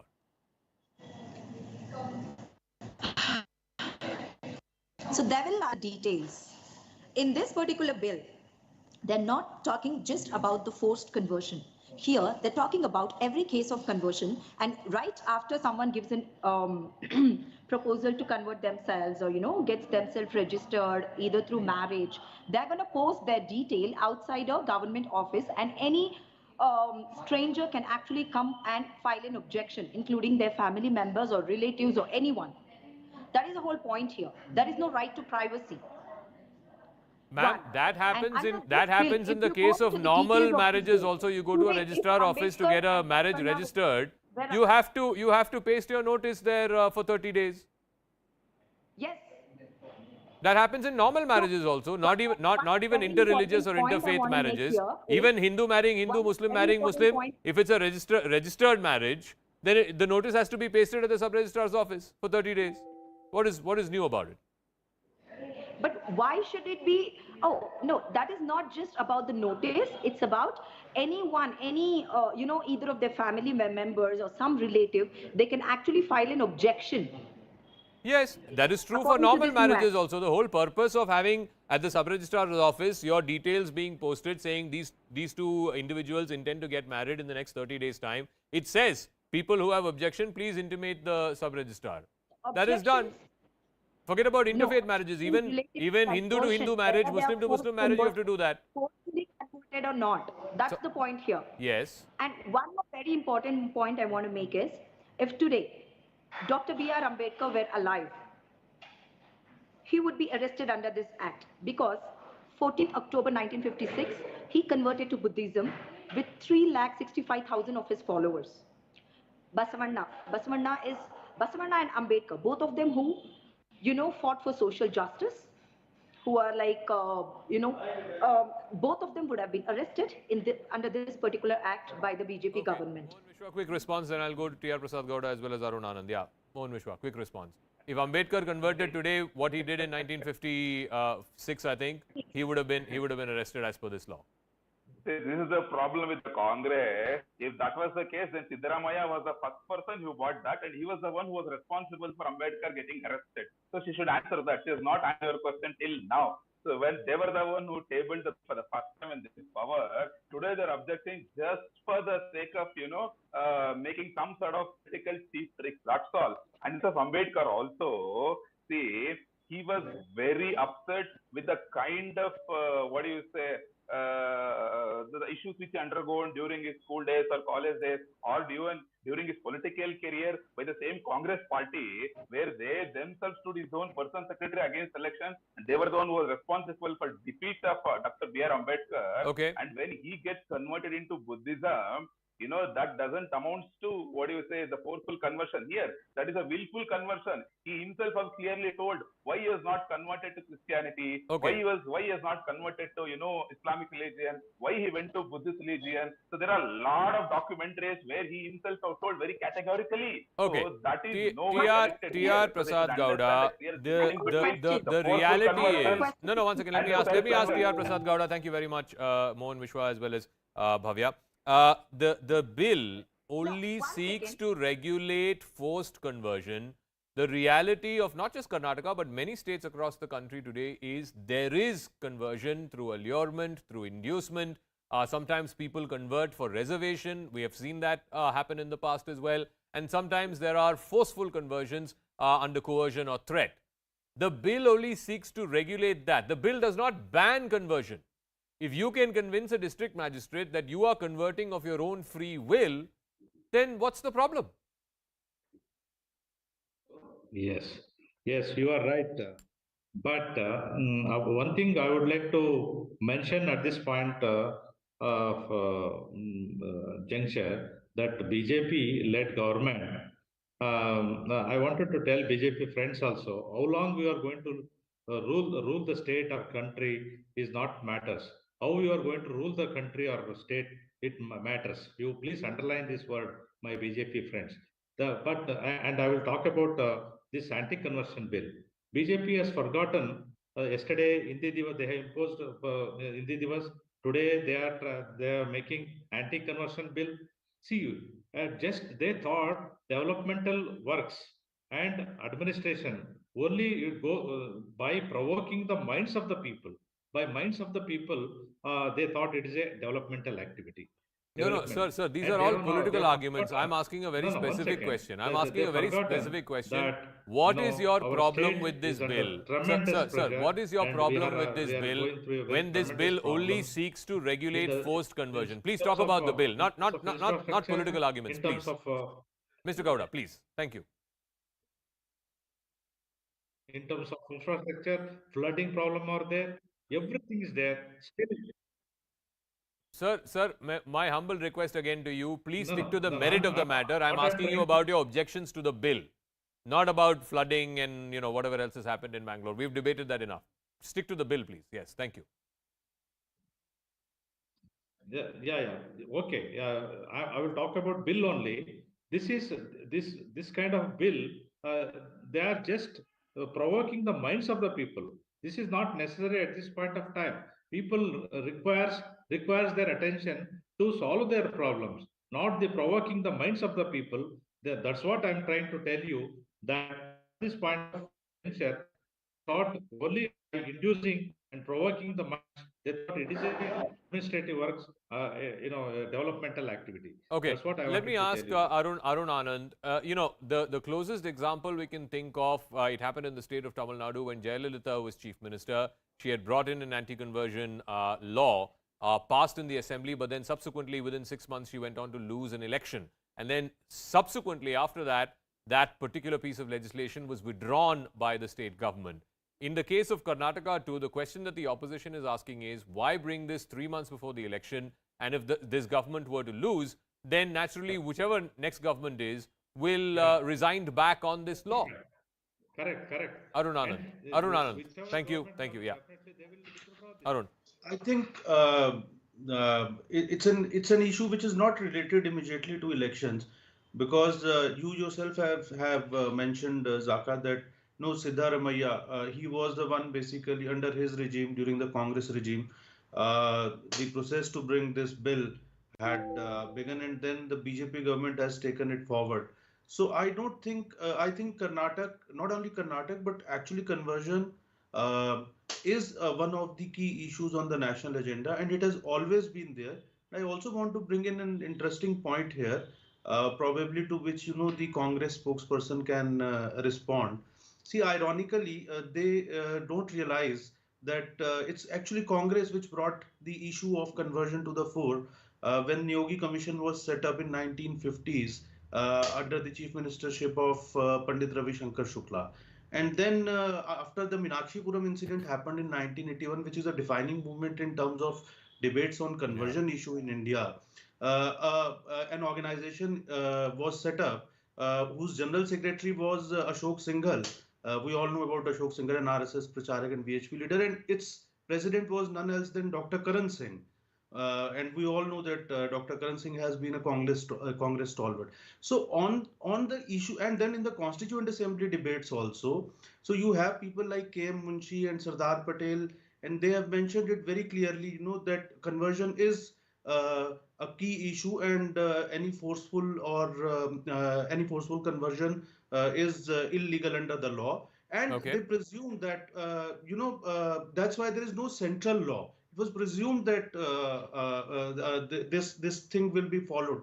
So conversion, right, since, and one last thing, Zaka, which I want to bring in, that it was actually all these bills which different 8 or 9 states have brought, they've broadly been modeled on, the bills which were there in 1930s in the princely states.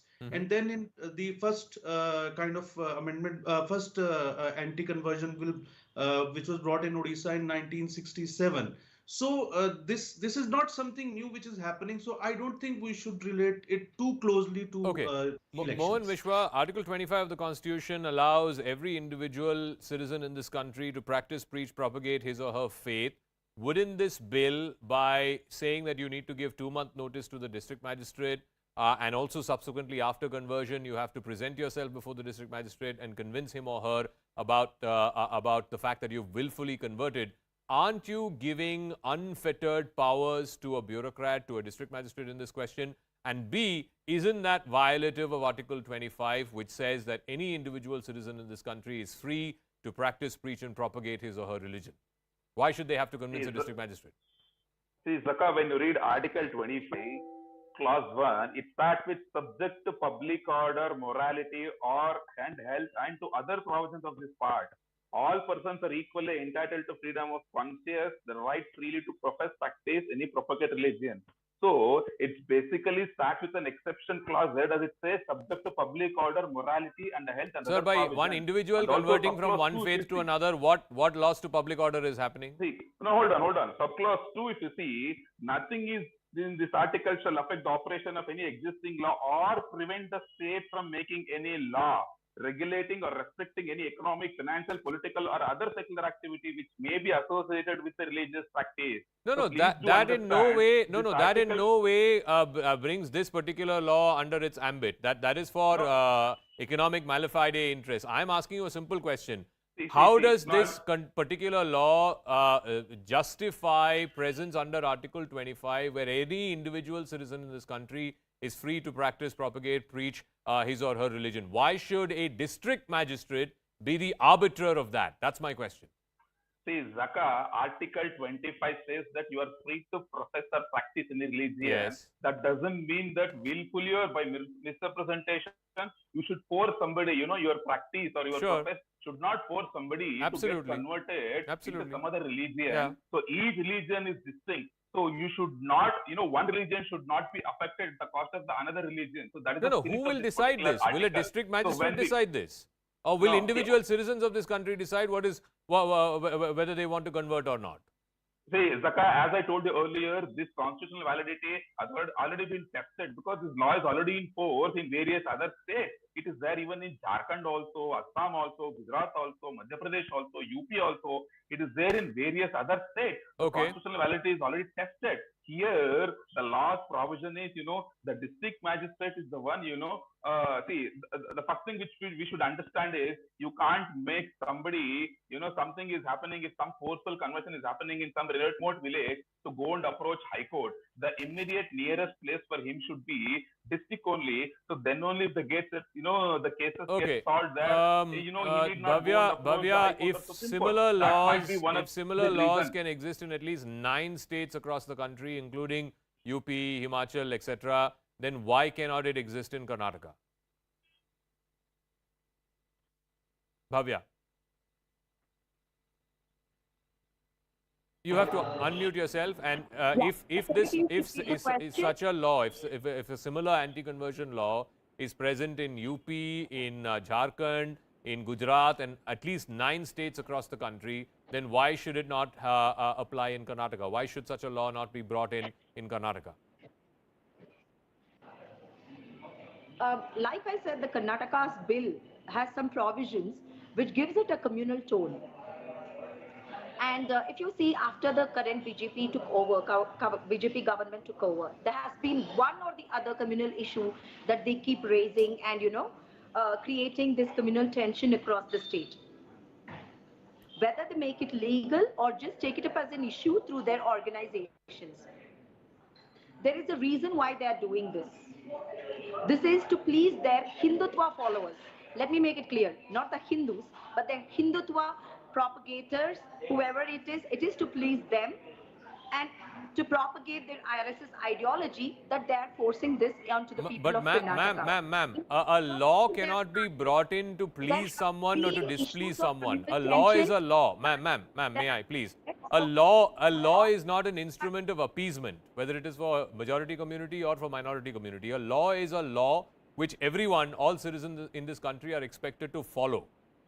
A law is meant to deter, in this case, deter forced conversion. It's not to please anyone. Why should anyone be pleased with an anti-conversion law? But that is the whole point. They're bringing this up, is my point. Because if you see, I can name one communal issue almost every 6 months that the BJP government has come up with.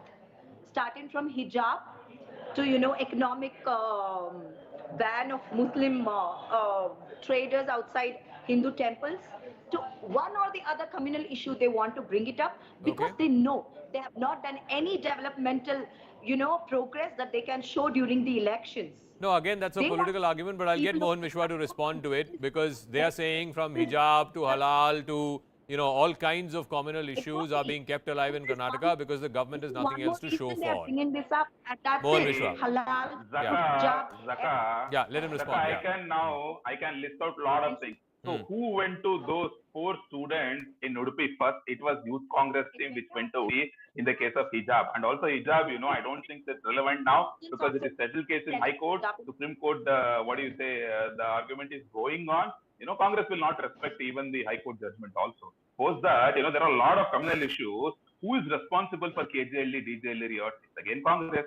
Who is responsible for Padra and Pora riot? It's again Congress with Jamir Ahmad Khan. Who is responsible for Hubli communal riot? It's again Congress. And who is responsible for Tippu Sultan communal riot? It's again Mr. Siddaramaiah who bought Tippu Sultan Jayanti. And who is responsible for communal riots in Shimoga? It's again Mr. Siddaramaiah who spoke negative about, Savarkar's poster. Come on, it's Congress every now and then and their leaders who are spreading communal tensions by making vicious statements against a particular religion just for the sake of I'll leave it at that, but Praveen Praveen Nattaru died. I don't know if congressmen or women were responsible for that. The gentleman who died in Shimoga of the Bajrang Dal, again, I don't know if Congress was responsible for that. But fact is that over the last 6 months, we are seeing the communal pot kept on simmer in Karnataka. Whether or not that's for electoral purposes, whether or not that is for cultural purposes, I don't know. But we'll see how this story plays out. This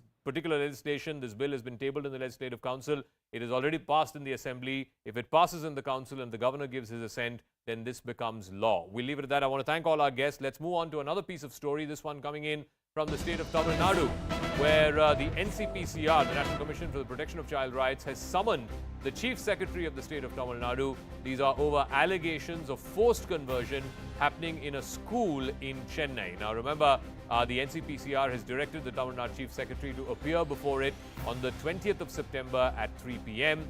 The school in question had denied these allegations. There was some confusion. There was some he said, she said that it happened on the back of this case. But now there is a cognizable action that's being taken. The NCPCR has issued notice and asked the Chief Secretary of Tamil Nadu to appear before it on the 30th of September, on the 20th of September. Let me go across to Ananya.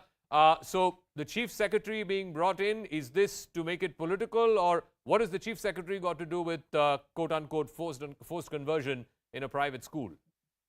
Well, remember that schools are also regulated by the Education Ministry of the State Education Department, and that's the reason why, in fact, the Chief Secretary of Tamil Nadu has been summoned by the National Commission for Protection of Child Rights. And in fact, these are not even notices, but in fact summons that have been issued against the Tamil Nadu Chief Secretary under the various provisos of the law that govern the constitution of the NCPCR. And now Mr. Priyank Onungu has issued summons against the TN Chief Secretary, who has to appear on September of 20th.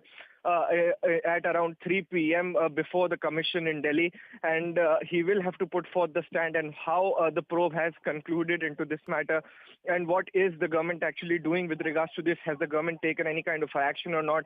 Whether the government has sought any kind of action, taken report from the particular school or not, and whether inspection has been carried out by the government officials of this particular school, in fact, where it has been alleged, and in fact this is not even a complaint that was filed, but in fact a probe of the State Child Commission that had revealed that there was a religious conversion racket that was being run inside the hostels of this particular school in Chennai, and afterwards which the State Commission had forwarded its report to the National Commission of Protection of Child Rights, and following which then the NCPCR had initiated action into this particular case. And now, almost after a week of doing a cognizance, now the NCPCR has also summoned the Chief Secretary of Tamil Nadu. Given to understand that both the school in question as well as the police, who had a preliminary inquiry into this, have both denied that there was any forced conversion. But we'll see. NCPCR has now summoned the Chief Secretary for the 20th of September. Meanwhile, there are shockwaves across the country after two Dalit teenage sisters were found hanging from a tree in Lakhimpur Kheri in Uttar Pradesh. So far, 4 accused have been arrested and charged with murder, rape and sections under the POCSO Act. The girl's family claim that the autopsy was carried out without informing them and without their consent. But they've agreed to conduct the last rites after being assured of financial aid from the state government and trial in a fast-track court. Let's listen in to the family's reactions first. नहीं, हम नहीं sir जानते, हम तो दिल्ली में थे, आज सुबह आए, हमको ये जानकारी मिली, यहाँ से घसीट के लेके गए 3 बजे की बात, 3 बजे। हमारी बिटिया कहीं लेगा, चेतरा में क्या लौंडा छटुआ और 3 लालपुर के ले गए, और जब हम पीछे पीछे गए न भाजत निकित मान है गन तब हो हम का ना ये छोड़, और बिटिया हमारी चिल्लाए तो हम गाड़ पकड़ लिए, तो हमारे मारे लात तो हम दूर गिर गन बेहोश गन, तो हमारी बिटिया ने यहाँ बड़ा पिला ठुमा कर ले गए बेइज्जती करी डारे ने, 4 लोग कई डारे ने, 4 लोग करी ने और पकड़े 6 लोग कहे हैं। हम पुलिस पास गए न तो हमारे सुनी भाई ना आई करीन कोई, कहा यहाँ तुम्हारी लड़की उड़की ना आई है, और बिना हमारे जाए से ने पोस्टमार्टम कई और लखीमपुर पठवाए दिन आ जाऊ ना देखे ना बिटिया कैसी हैं। ये एकदम विभत्स घटना है और इस तरीके के कृत्य करने वाले अपराधियों की समाज में कोई जगह नहीं होना चाहिए। हमने अपने राज्य बाल आयोग से बात की है, राज्य बाल आयोग के अध्यक्ष महोदय ने ये अवगत कराया है कि वहाँ पे सभी जो आरोपी थे उनको पुलिस ने अरेस्ट कर लिया है और बड़ी त्वरित कार्रवाई उन्होंने की है। राज्य बाल आयोग के एक सदस्य पीड़ित पक्ष के बच्चियों के माता पिता से, परिवार से मिलने के लिए सोमवार को वहां जाने वाले हैं। हमारे भी आयोग के 2 प्रतिनिधि उनको असिस्ट करने के लिए, उनकी सहायता के लिए वहां पे उनके साथ जाएंगे। हमारा प्रयास दोनों आयोगों का मिलकर इस मामले में यही रहेगा कि ये जो अपराधी हैं उनको सजाए मौत मिले। ठाक ले गए हैं द्वारे पर, दुश्मनी नहीं। वो लौंडा जो है वो जो सुनील के नाम, वो हमारे घर में एक चक्कर फैल चुका रहा, तो हमारे घर आ गए रहे तो तुरंत दीवार फांदी भाजी गवा रहा। इंसाफ हो चाहिए, उनकी फांसी की सजा हो चाहिए।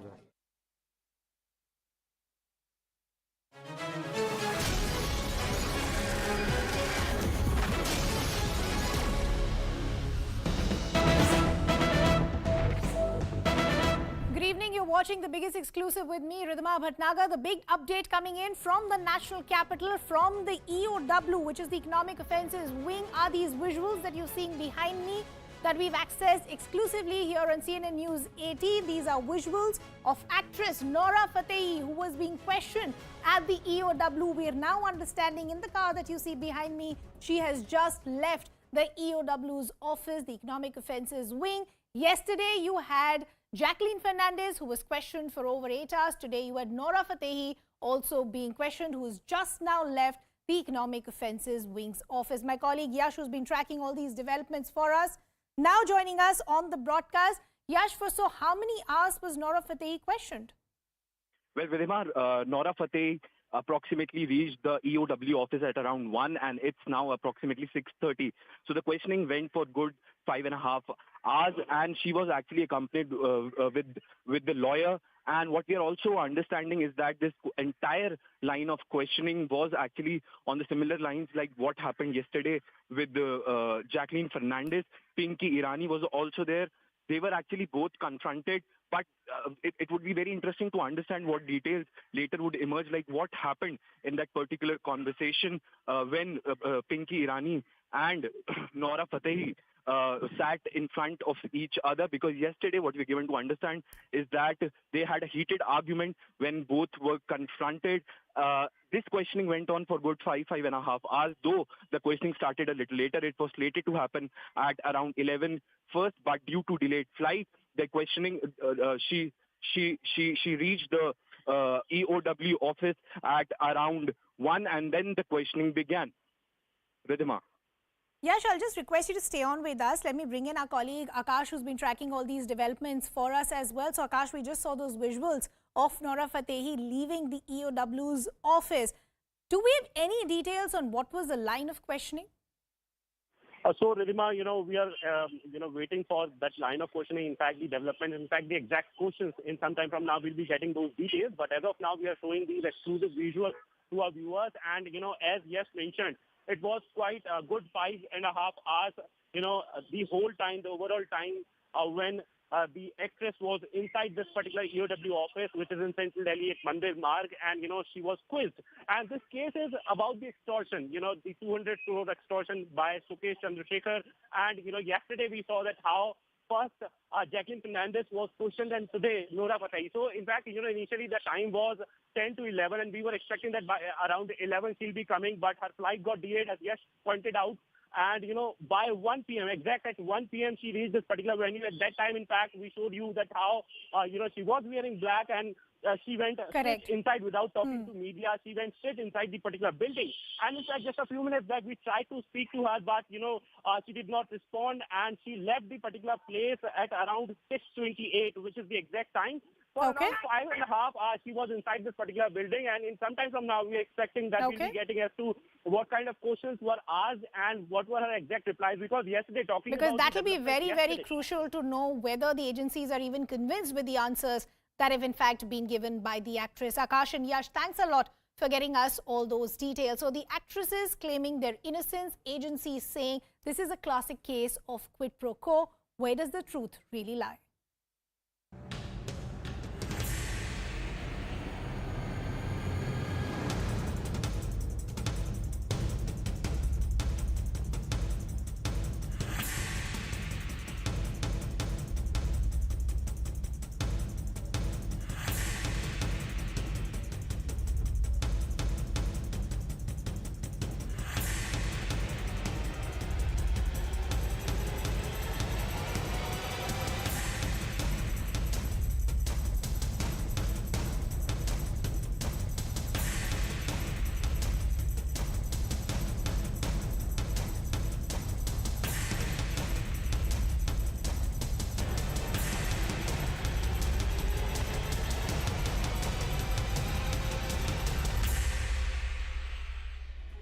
So as I said, where does the truth really lie? Before we try and get some answer to that question, let's first talk to you about what is this web of deceit and fraud, and more importantly, who are the key players. Bear with me for a couple of minutes. Let's break down those details. These are the key players. Sukesh Chandrasekhar, this is the key con man. Who all did he con?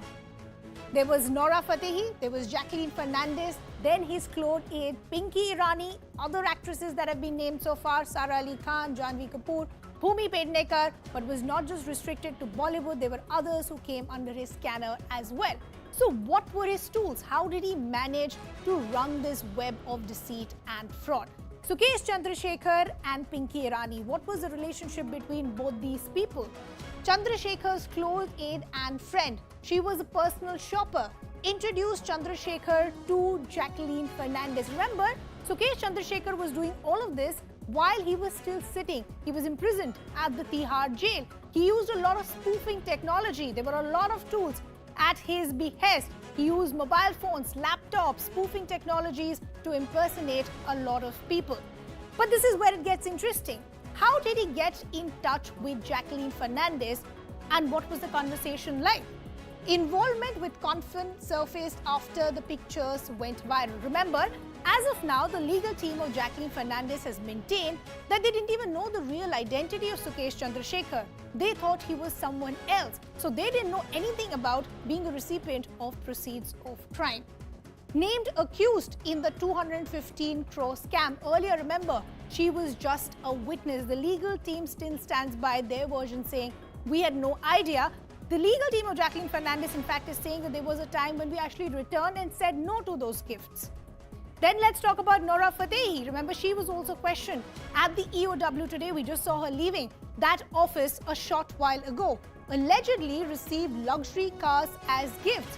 This was actually similar with both Jacqueline and Nora Fateh. Jacqueline Fernandez also received luxury bags, luxury cars. There was a horse. There was a Persian cat as well. For Nora Fateh, we're understanding she was in fact given a choice to choose from the various luxury cars that was offered by conman Sukesh Chandrasekhar.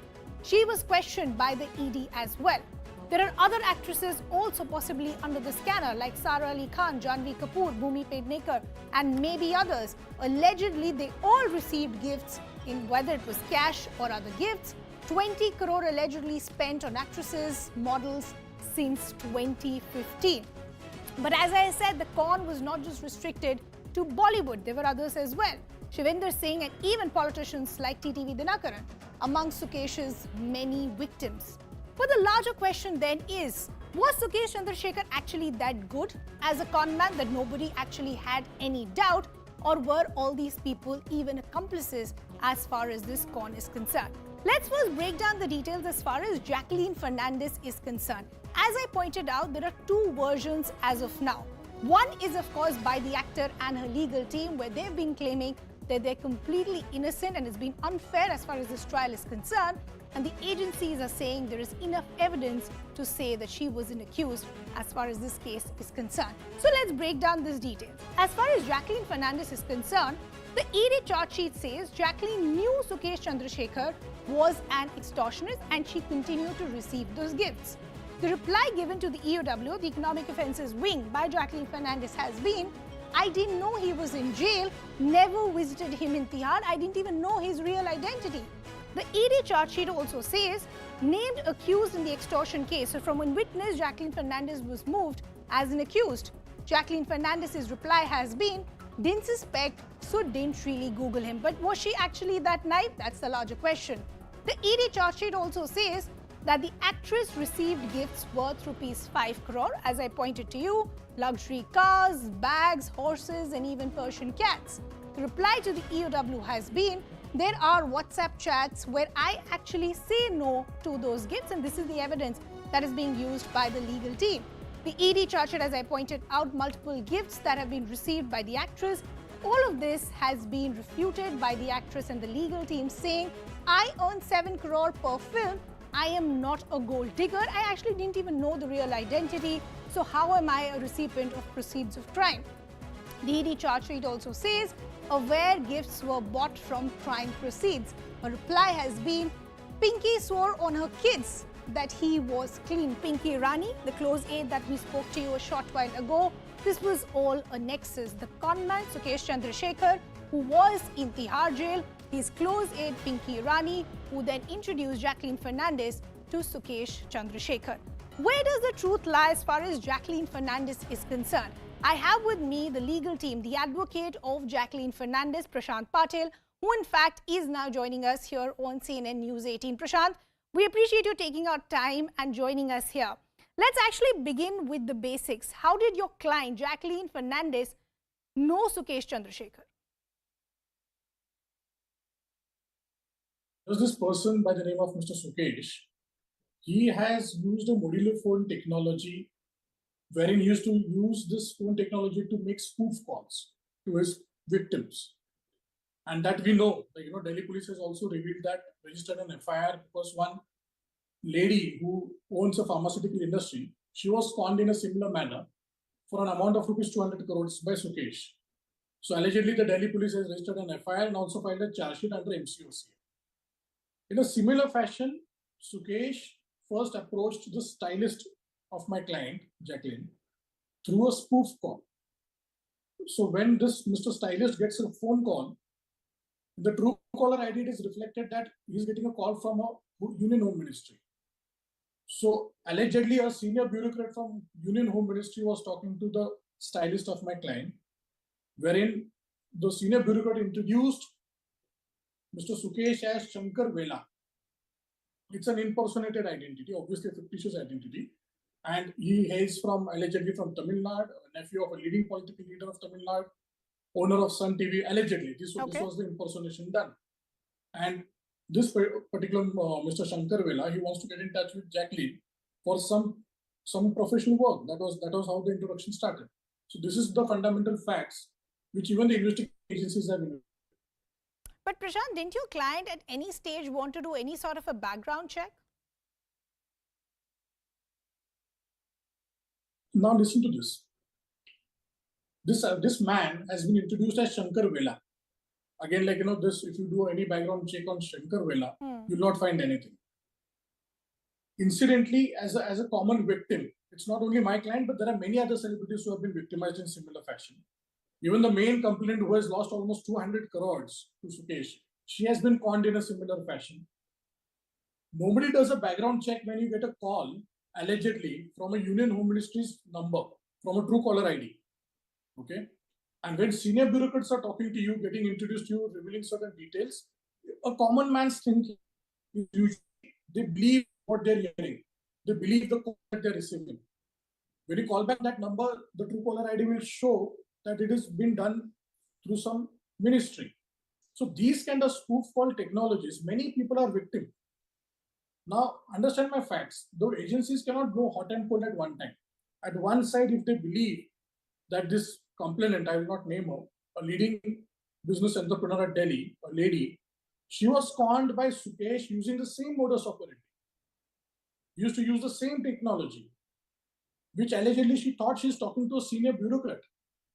And she lost 200 crores. Okay, so you're saying spoofing technology was used. Your client, Jacqueline Fernandez, didn't even know the real identity of Sukesh Chandrasekhar. At this point, I also want to understand, how did she know Pinky Irani? Because they were put face to face yesterday at the EOW. How did they get to know each other? So then again, it's something like this. If you go by the Enforcement Directorate's charge sheet, it was not that Pinky Irani and Jacqueline were friends. It was not that Pinky Irani and Jacqueline knew each other. I don't want to reveal much more details beyond this because my matter is listed on 26th. I don't want to argue on the evidence part of it. But to give you a bird's eye view, this Mrs. Irani, she approached the stylist and she approached Jacqueline on behalf of Sukesh. That is the ED's investigation I'm talking about. I'm not making any statement within my knowledge. It is the factual charge sheet filed by ED, which extract of which I'm sharing with you. So she approached Jacqueline saying that this guy is a genuine fellow. I know him for the last 13 years. He happens to be a leading business entrepreneur and he wants to do a movie with you. So there are certain extracts of WhatsApp communications between Jacqueline and Irani. This is how it has come out. So more than this, I will not be able to reveal. It's a part of evidence. But maybe post our argument on 26th, I will be able to reveal this. Sure, we'll reconnect post the 26th. But Prashant, I now want to talk to you specifically about the gifts that were given by Sukesh Chandrasekhar to Jacqueline. As I said, there's a hefty price tag on it. Luxury cars, bags, a horse, a Persian cat. At no point was there any red flag that was raised in Jacqueline's head. And more importantly, why did Jacqueline accept such luxurious gifts when she knew Sukesh Chandrasekhar was in jail? First and foremost, she did not know him as Sukesh. She knew him as somebody else, as an impersonated fictitious identity. Secondly, there is not a single piece of evidence, and I repeat, not a single piece of evidence with either of the agencies, or in public domain or in private domain, documentary evidence, oral evidence in form of statement, in a form of WhatsApp message, which will reflect that Jacqueline ever demanded such gifts. But there is evidence on record, which we will show it to the Honorable Court, that Jacqueline has denied these gifts. This is not what I'm saying right now. It's during the conversation, certain mobiles were seized of some other people, I will not name them.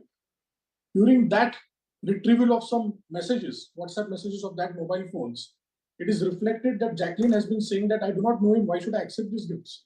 She's totally denying it. Then what exactly transpired post that is a matter of evidence, which we will argue. But I repeat, there is not an evidence to show that Jacqueline demanded any gifts. But there is evidence to show that she totally denied these gifts. So what was then the nature of the relationship of Jacqueline Fernandez and Sukesh Chandrasekhar? According to the instructions of my client, Jacqueline was just started to know him. She was in an interim period of just knowing him. Obviously, Sukesh was trying his level best to woo her by going all out of his way, like impersonating himself, telling that projecting himself as a leading business entrepreneur. But Jacqueline was just she started to know him. There was no relationship between them. I also want to go back quickly to a comment that you've made in the past where you've said that your client, Jacqueline Fernandez, has been treated unfairly vis-a-vis the other actors. Why do you say so? See, if we believe that Jacqueline should have, Googled him or counter-checked his identity, and like she shouldn't have fallen prey to his contacts, and that's why she's been made an accused, which is not the law. If you go by the strict interpretation of Prevention of Money Laundering Act, it's an act made with an intention to counter-check money laundering. It has nothing to do with gifts. But if we can allege a particular person, especially a lady in this case, like Jacqueline, who's really struggled her way out of her hard work to make it so big, each and every penny that is there in her account is a tax-paid money, or hard-earned money. And if somebody can identify that money as proceeds of crime and make her an accused, within the same tactics of modus operandi, other celebrities have been made as a witness. So this is just a legal submission. There's nothing personal against anybody. I feel that this is not a fair investigation. If you ask me, as a lawyer practicing on PMLA matters, she's definitely not an accused. So you're saying she's not an accused, she's been treated unfairly. But Prashant, very honestly, there has been a fair share of criticism against your client Jacqueline Fernandez as well for skipping summons in the past. If there's nothing to hide, why skip those summons? Whatever I'm speaking right now is on document. Okay. She has never skipped any summons. Let me go in the chronology. First summons that was served upon her by the Delhi police. She immediately replied to the summons in a written communication, requesting the police just to give her an adjournment of few days, and committed in that letter, I'm duty bound to attend your police station with all the concerned documents. I'm ready to give my statement. Just accommodate me for a couple of days. That was because she stays at Bombay. You have to appreciate she has to fly down to Delhi, cancelling her professional commitment. So 2 to 3 days here and there is fine. There was no intention to skip it. Second summons, when she was served, she was asked to come on 12th September. She has a written communication and an email to the Delhi police requesting the cops to prepone the date from 12th to 9th, not postpone it. She made a humble request saying if she can be accommodated on 9th instead of 12th, it will be easy for her because of her prior professional commitments. That was it. But yes, her request was then put to 14th. So this was all written communication. There is no intention to skip summons. And I again make my statement. Okay. Since the time this enforcement directorate's investigation is against her, she has not skipped a single summons of enforcement directorate at Delhi. She has deposed all statements, given all the documents required, and so is the case with Delhi police. Okay. We have been like very fairly treated. Whenever they will call us, we'll definitely go before the Delhi police, depose our statements, because there is nothing to hide. Okay.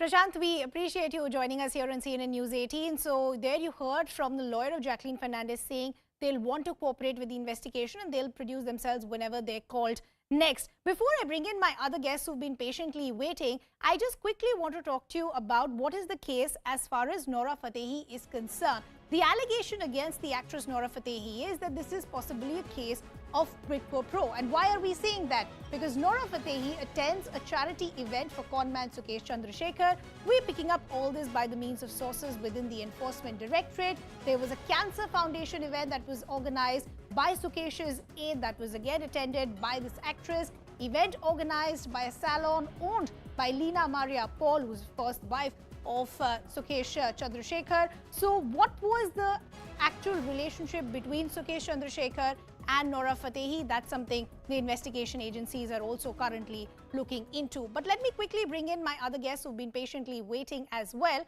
We have Satyendra Singh, former Deputy Director of the Enforcement Directorate, actor Paras Tomar. We also have lawyer Swapnil Kothari. Good to have all of you on the broadcast with us, and thank you for patiently waiting. Paras, let me come to you first. The question that is being raised by everyone is, were the actresses really that naive that they didn't know what was happening? I mean, the funny thing is this whole thing looks like a real-life version of Inventing Anna. If you see that Netflix show, it's really just, there is a con woman who works her way through the social. Now, when you look at what's really happening here with Nora and say with Jacqueline, the moment you meet one person with 5 influential people and 10 influential people, that circle just keeps growing. That's actually true. And when I'm hearing the lawyer side of it, when they talk about the fact that, listen, how did anyone not do a background check? The fact is, very often, even as actors, when we get a call from a producer, producers, unlike Dharma, are not very well known. Most producers are not people who have a very big imprint. A lot of producers could be first-time financiers where they may not have really a very big social media or digital print.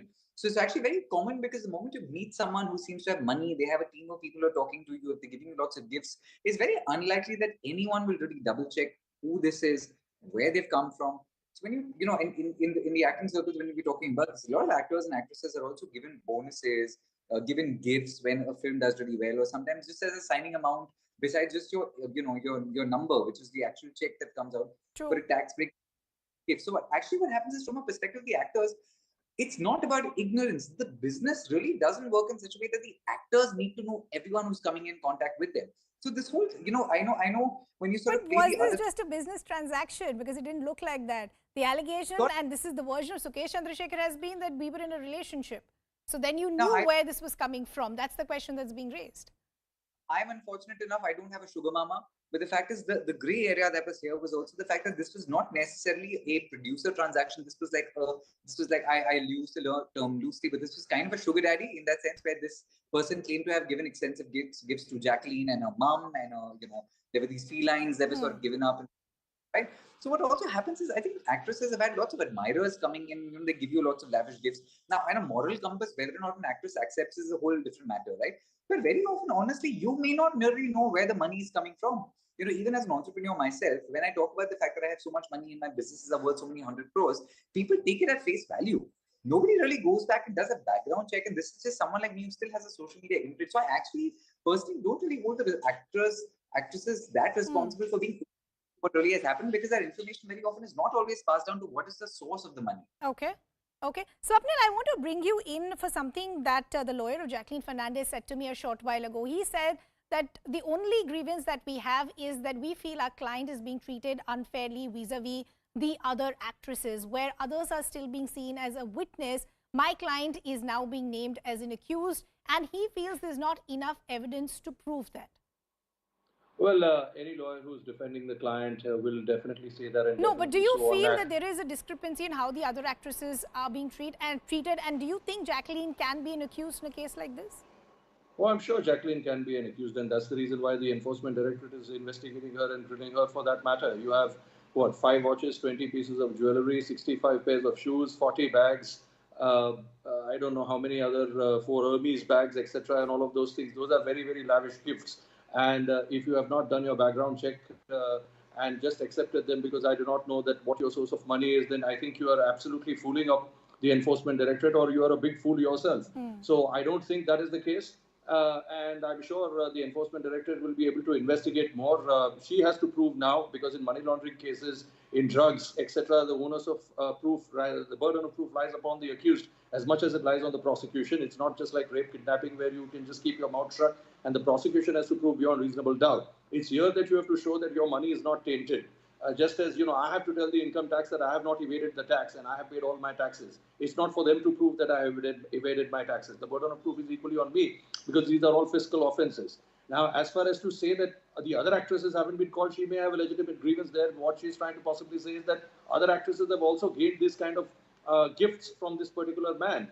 And why is it that they haven't been called? But, that argument seldom works in a court of law. It's like saying that, look, I've committed only 2 murders. What about that guy who's walking on the street? He's committed 10.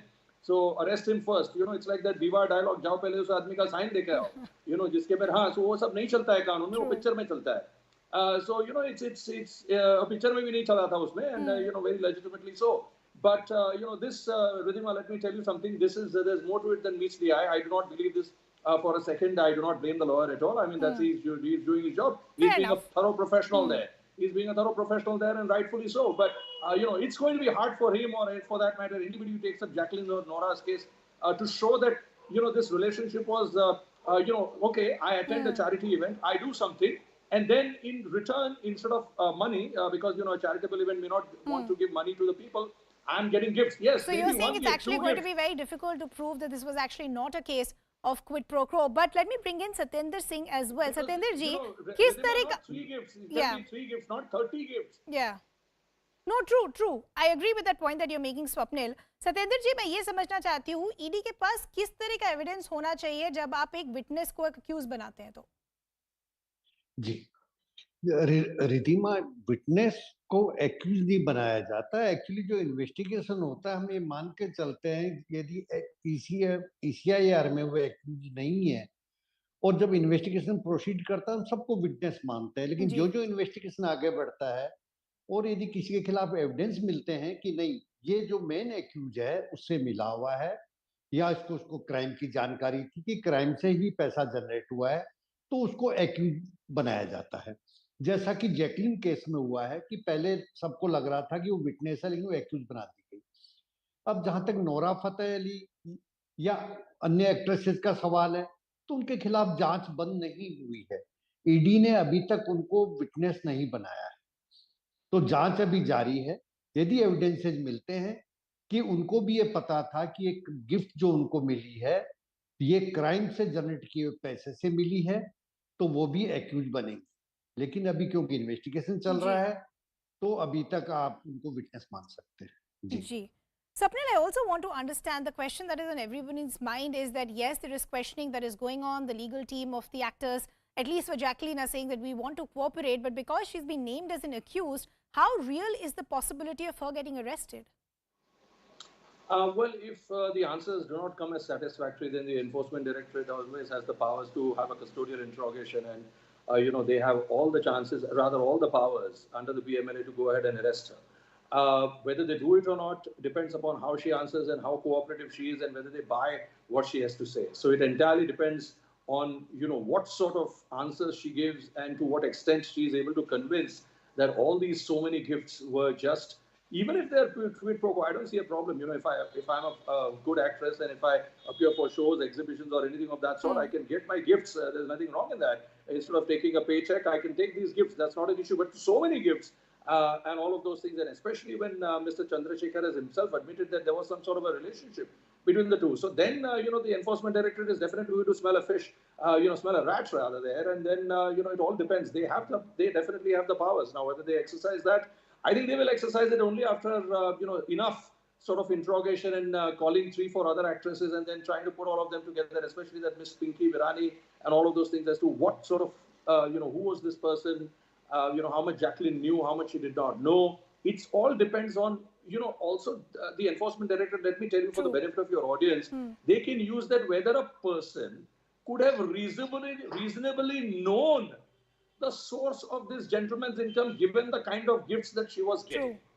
So whether I could have reasonably known that. So they can use that reasonably known part, the legal catchphrase which we use, that whether any person in her state to have received some 40-50 gifts could have reasonably known that there was something amiss.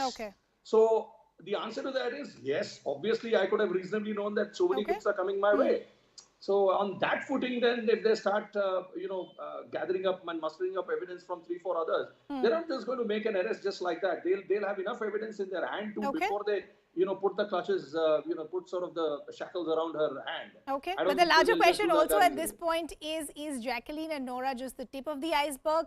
Is this the opening of a Pandora's box? Will we see many more? Unfortunately, completely out of time. I'd like to thank all our guests. We'll keep tracking these developments very, very closely. It's a wrap from my side. Plain Speak is up next.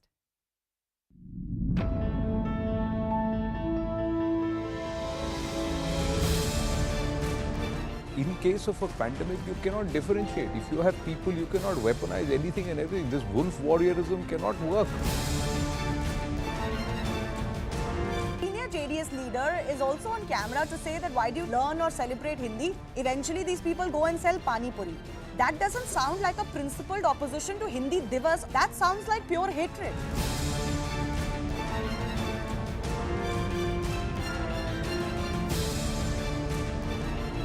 How is it, amid such a protected ring, a person like Jacqueline Fernandez, who is an A-lister in Bollywood, gets conned by a guy sitting inside Tihar jail?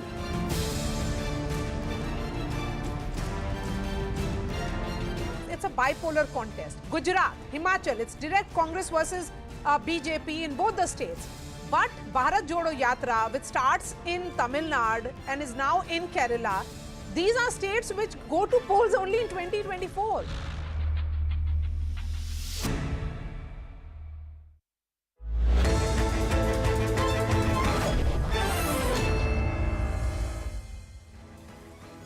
Thanks a lot for staying with CNN News 18. You're watching Plain Speak with me, Shivani Gupta. The TMC and the BJP are at each other's throats, quite literally, as the face-off over corruption cases, the subsequent protests and the police action thereafter intensified today. A day after violent protests rocked Kolkata and Howrah, BJP protested inside the assembly and outside, not just mounting allegations of brute force by the state police against its people, but also of more corruption within the TMC and the government. BJP moved an adjournment motion today, which was disallowed by the speaker on this issue. Verbal spats and a poster war broke out inside the house before the BJP walked out and the action shifted outside.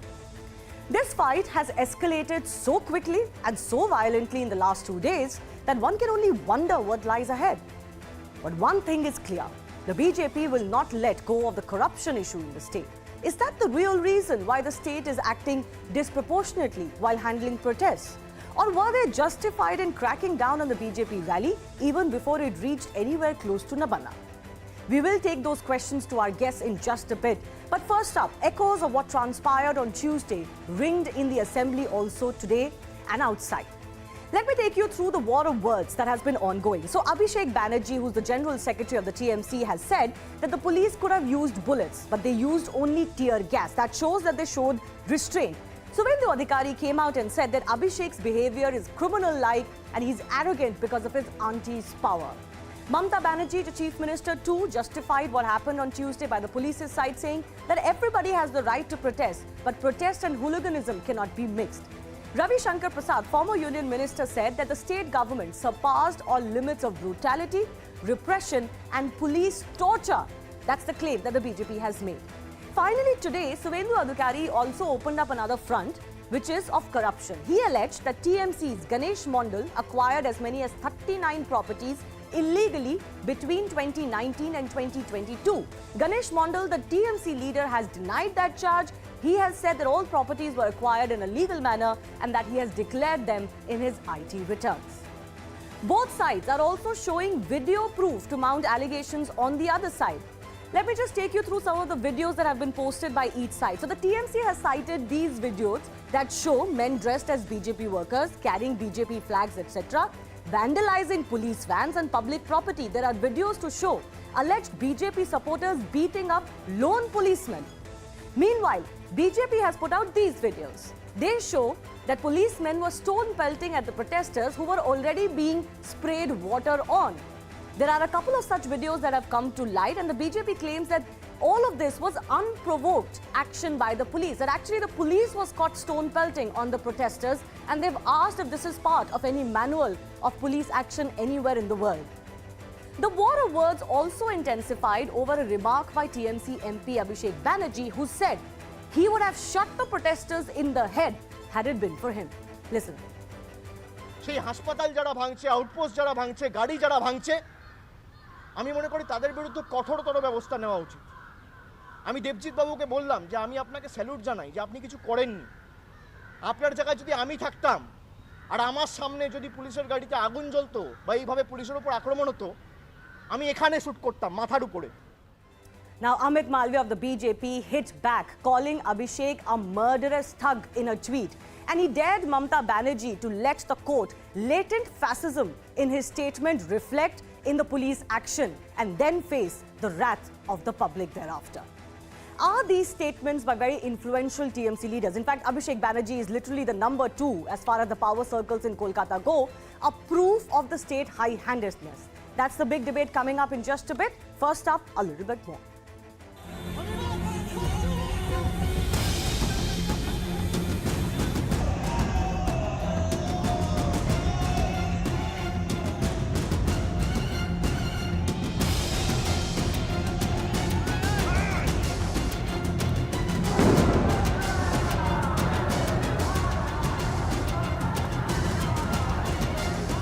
Suvendu Adhikari brought up a proposal for discussion. You cannot discuss matters which are sub judice, which is absolutely clear. So this was mentioned to him. And secondly, what they started off was, because they knew that they would not be allowed, they started agitating and they started sloganeering. And this obviously was full of wrong facts and calling everybody a chore. Democratic protest meeting को भंग करेंगे, ये कौन से manual में है, ये हम पूछना चाहते हैं पुलिस को। तो ये तो प्रश्न है कि पुलिस को किसने ये इंस्ट्रक्शन दिया।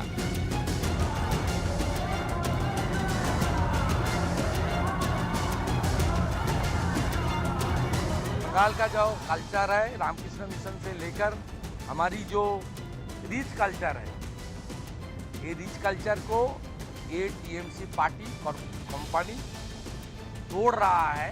बंगाल की पॉलिटिक्स का जो गरिमा है उसको खत्म कर रहा है।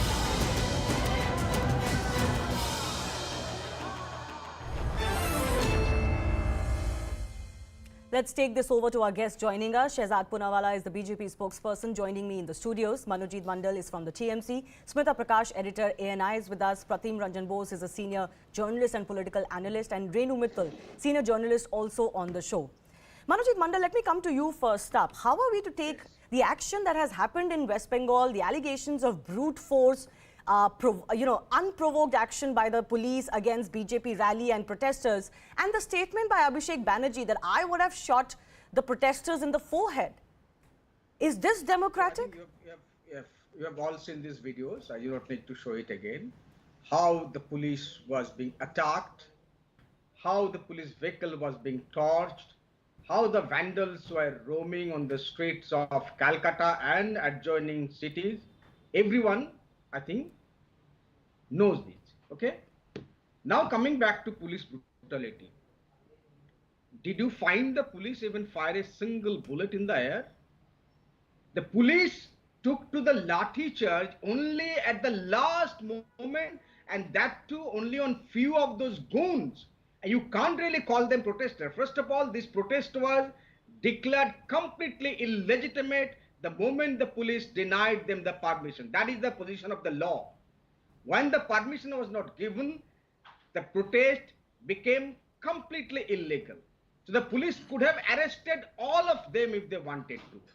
But the police did not even arrest Shubhendu Adhikari. Shubhendu Adhikari went into the prison when all by himself by leaving their supporters, loitering on the streets of Calcutta. That's not the question I asked you though, Manojit. That's not the question I asked. Coming back to the if there are videos of vandalism, I agree, and I showed them. I showed those videos, right, where the vandalism is taking place, lone policemen are being attacked, and absolutely nobody can justify that. The question I asked you though, there are also videos of where the police is already in control, nothing untoward has happened, and the police is pelting stones. Nothing in those visuals, in those locations. How many? One second, Manojit, in those locations, in those videos, the protesters are not out of control, but the policemen are pelting stones. Is that also okay? Your reporter, very senior reporter, Shogoto was there in the firing zone. That was the conflicting zone. That was, 20 kilometers away from the Namanno, the secretariat. That's the place known as Shakrail. There, the maximum number of, atrocities from the protesters, quote-unquote protesters, happened. And you please run those visuals. I'm running all of those visuals. Don't worry. Visuals that both sides are claiming are running. Shogoto himself was hit by a stone and he was reporting thereafter. He was on the side of the police. But I do have visuals of the policemen pelting stones before any protesters in that location did it. Only one policeman was shown to be pelting stones, but he did not have lathi, did not have anything. No, in that video, the policeman is fully protected, is in a group and behind the barricade. Yes, the police. So, despite that, was that not unprovoked action by the police? Absolutely. The BJP, they have been provoking since day before yesterday. When the leaders are instigating what to do, Dilip Ghosh, please understand the statement of Dilip Ghosh. You cannot take statements by one side and then say the police was provoked into stone pelting. All right, I come to the second big question I asked you before I go to Shehzad. You didn't even allow me to complete my point. No, you completed. You made your point. You made your point. The second question is, Abhijit Banerjee, so powerful in the TMC administration and in West Bengal, is saying openly in front of the media, I would have shot them in the forehead. What does that mindset say? Now, first of all, Abhishek Banerjee does not consider himself so very powerful. He calls himself just a follower of Mamta Di. That's point number one. So he's not so very powerful. He's just an MP and our National General Secretary. We definitely hold him as one of the most important leaders of the country at this moment. We hold him. He doesn't hold himself to be a very powerful person. That's point number one. Now come to his statement. He just wanted to understand the degree of tolerance on the part of the police officer.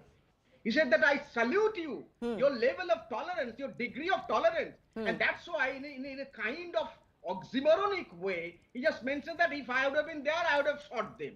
But is that okay? In a sense, should the police shoot protesters if they're protesting in any state in the head? Okay, you're in your state, you are having encounter every other day. No, don't make it about me, please. Don't get personal, Manojit. You means, I'm not saying you, I'm not addressing you, I'm addressing BJP. I hope this is also the BJP's question. That's why I'm saying you. You means certainly you are not a BJP person. I believe you are not. So coming back to the issue, every other day, Dilip Ghosh is saying that I'll tell the CRPF to shot at their chest when the election was happening, and because of that, the Shitalkuchi, the brutal massacre in Shitalkuchi take place. One doesn't justify the other, but I request you to just hold on your thoughts. I just have to cut across, before I get another guest, I just have to cut across to the shots that are coming in of the Prime Minister leaving for Uzbekistan. Remember, he's embarking on a 2-day visit to Uzbekistan to attend the 22nd Shanghai Cooperation Organization Summit.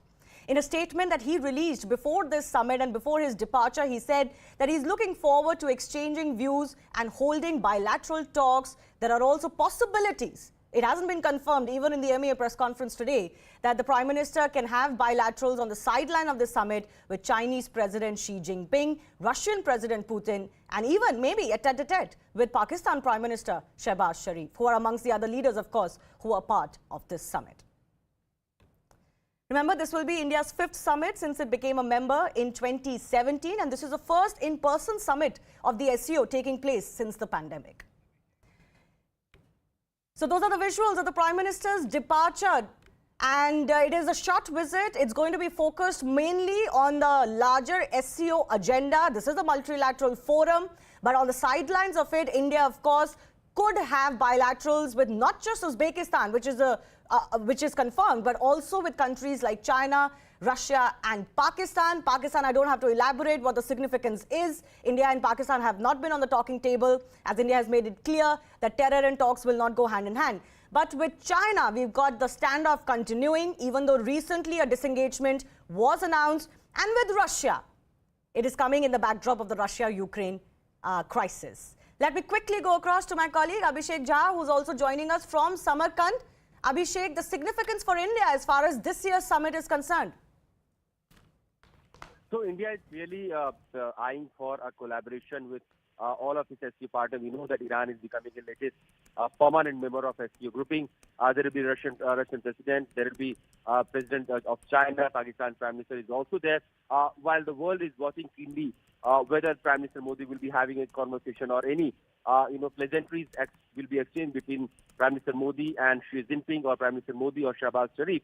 There is other aspects of this whole summit as well, where Prime Minister Modi is confirmed to have a bilateral meeting with President Putin, where President Putin and India will be discussing the bilateral relationship in the ambit of United Nations, cooperation and collaboration in United Nations, and also under the ambit of G20, which is scheduled to be going to happen in the next 2 months. Okay. So Modi ji is also going to have discussion on the health, climate change, collaboration, trade, opening up new trade routes, and a lot more other aspects of bilateral cooperation and multilateral engagements are also scheduled on this visit. All right, Abhishek, I do thank you for joining us and putting more perspective on this. All right, going back to the debate that we were holding.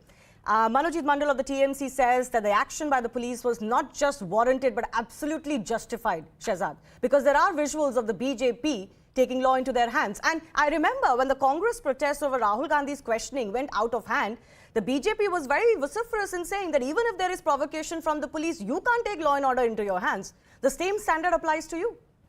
First of all, let me lament at the degeneration of a state that represents the land of Ishwar Chandra Vidyasagar, Rabindranath Tagore, who said that the head would be held high, to a place where you have the nephew of a leader fast insecure about losing a position, saying that the head should be shot. And I wonder if he would have the same standards for protesters of CA, for protesters of Shaheen Bagh who squatted on land illegally, the Supreme Court declared them to be illegal, or to those who desecrated the tricolour during the Republic Day ceremony. So, you know, different folks, different strokes for different folks. But anyway, the reason that Mr. Abhishek Banerjee has made the statements he's made is because it reflects two things. First, the institutionalization of corruption, and obviously you know about that, because today TMC stands for too much corruption, whether it's the SSC scam, the cut money scam, the Rose Valley scam, the coal scam, the cattle smuggling scams involving sand mining, or even the small time leaders of TMC where lakhs and lakhs of rupees and even from their aides is recovered, or whether it is the institutionalization of political violence. And let me come to that. Shivani, ever since Mamata Banerjee has replaced the left, she's become what she hates the most. In fact, a more virulent form of political violence has come about in West Bengal, be it the 2018 Panchayati polls, be it the series of killings of BJP leaders. 300 leaders of BJP have been killed in West Bengal. They weren't pelting stones at anybody. Please tell me if Avjit Sarkar was guilty of pelting stones at somebody, Debrata Maiti or 80-year-old Shobharani Mandal, was she also pelting stones at somebody? So there's an institutionalization of political violence, and that was most seen That's in 2022. political violence. Here the police was handling your and protests. I'll tell you how the both are linked. 2022, after in 2021, when Mamata Banerjee won the elections, after that what you saw is a complete unleashing of violence that took place, and it was state-sponsored violence. And what we are seeing today also by the police is state-sponsored violence. The police is being given a message by Abhishek Banerjee that had I been in your position, but this is a post-facto statement. He no, didn't say it this is not a before post-facto statement. It is actually a post-facto justification of what the police has done. But the police didn't fire bullets. That's what they're also saying. No, what he's saying is fire. that he is unhappy with the fact that the police did not resort to firing bullets. In fact, they only broke open the head of our deputy mayor. They only beat up a MP like Swapan Das Gupta. He is in fact inciting them that you should have gone a step ahead. But you didn't answer my question. Is it also not true that your cadre went wild? You know, there was a complete infiltration by TMC cadres, both in the police, wearing uniforms of the police and attacking our workers, and also infiltration with BJP flags and trying to set on fire various objects and pelting stones. In fact, one of the visuals, it's very clear that it is their cadre who's pelting stones, and it is being blamed on us. So it is not our cadre. Ours was an entirely peaceful movement. In fact, the very fact that there were barricades that had been dug into the ground, the very fact that they had given orders to use all possible force to stop our people. They broke open our heads. They broke open our karyakartas. The Mahila karyakartas who unarmed were being beaten up black and blue. The NCW has taken cognizance. In fact, all of this violence is actually violence that was being done by various factions of the TMC, the TMC Let cadres. Manojit respond for 30 seconds. Manojit, I have to go to our other guests. So this is the picture of Prititosh Mondal, who was vandalizing that police jeep and torching the police jeep. He is BJP's worker. He is again seen with, who is this person? Nitish Pramanik, a very favorite person of none other than the Home Minister of this country. In fact, he is the deputy of the Home Minister. We demand action not just against Prititosh Mondal, who was torching the vehicle, and this person day before yesterday were making the same kind of statement that TMC was actually torching the vehicle. I mean, do they have any credibility? From top to bottom, these people belong to Bharatiya Jali Party, the fake party of India. He calls up TMC corruption party. You people are the Jali Party of India. Bharatiya Jali Party. Okay, the Shehzad, 20 fake seconds, party please. of India. You are not even known to Mr. utter a Mondal, single truth about Mr. this Mondal, country. now You people are only- saying, you now only can you strive pipe down? on Jumla, Mr. Mondal, can you pipe down? It's my lies, opportunity to deceit, speak. and cheats. Okay, The Manojit. problem is that he lacks in basic courtesy. Thank you. Now people are saying that you don't represent. I do not need to learn courtesy from you. Okay, sir. okay, Of let's course, move you can on. learn Let's it from move on. Abhishek Guys, Banerjee. gentlemen, You let's should move learn it on. from Abhishek Banerjee. Gentlemen, let's move on. Let's move on. Rewind all his debate.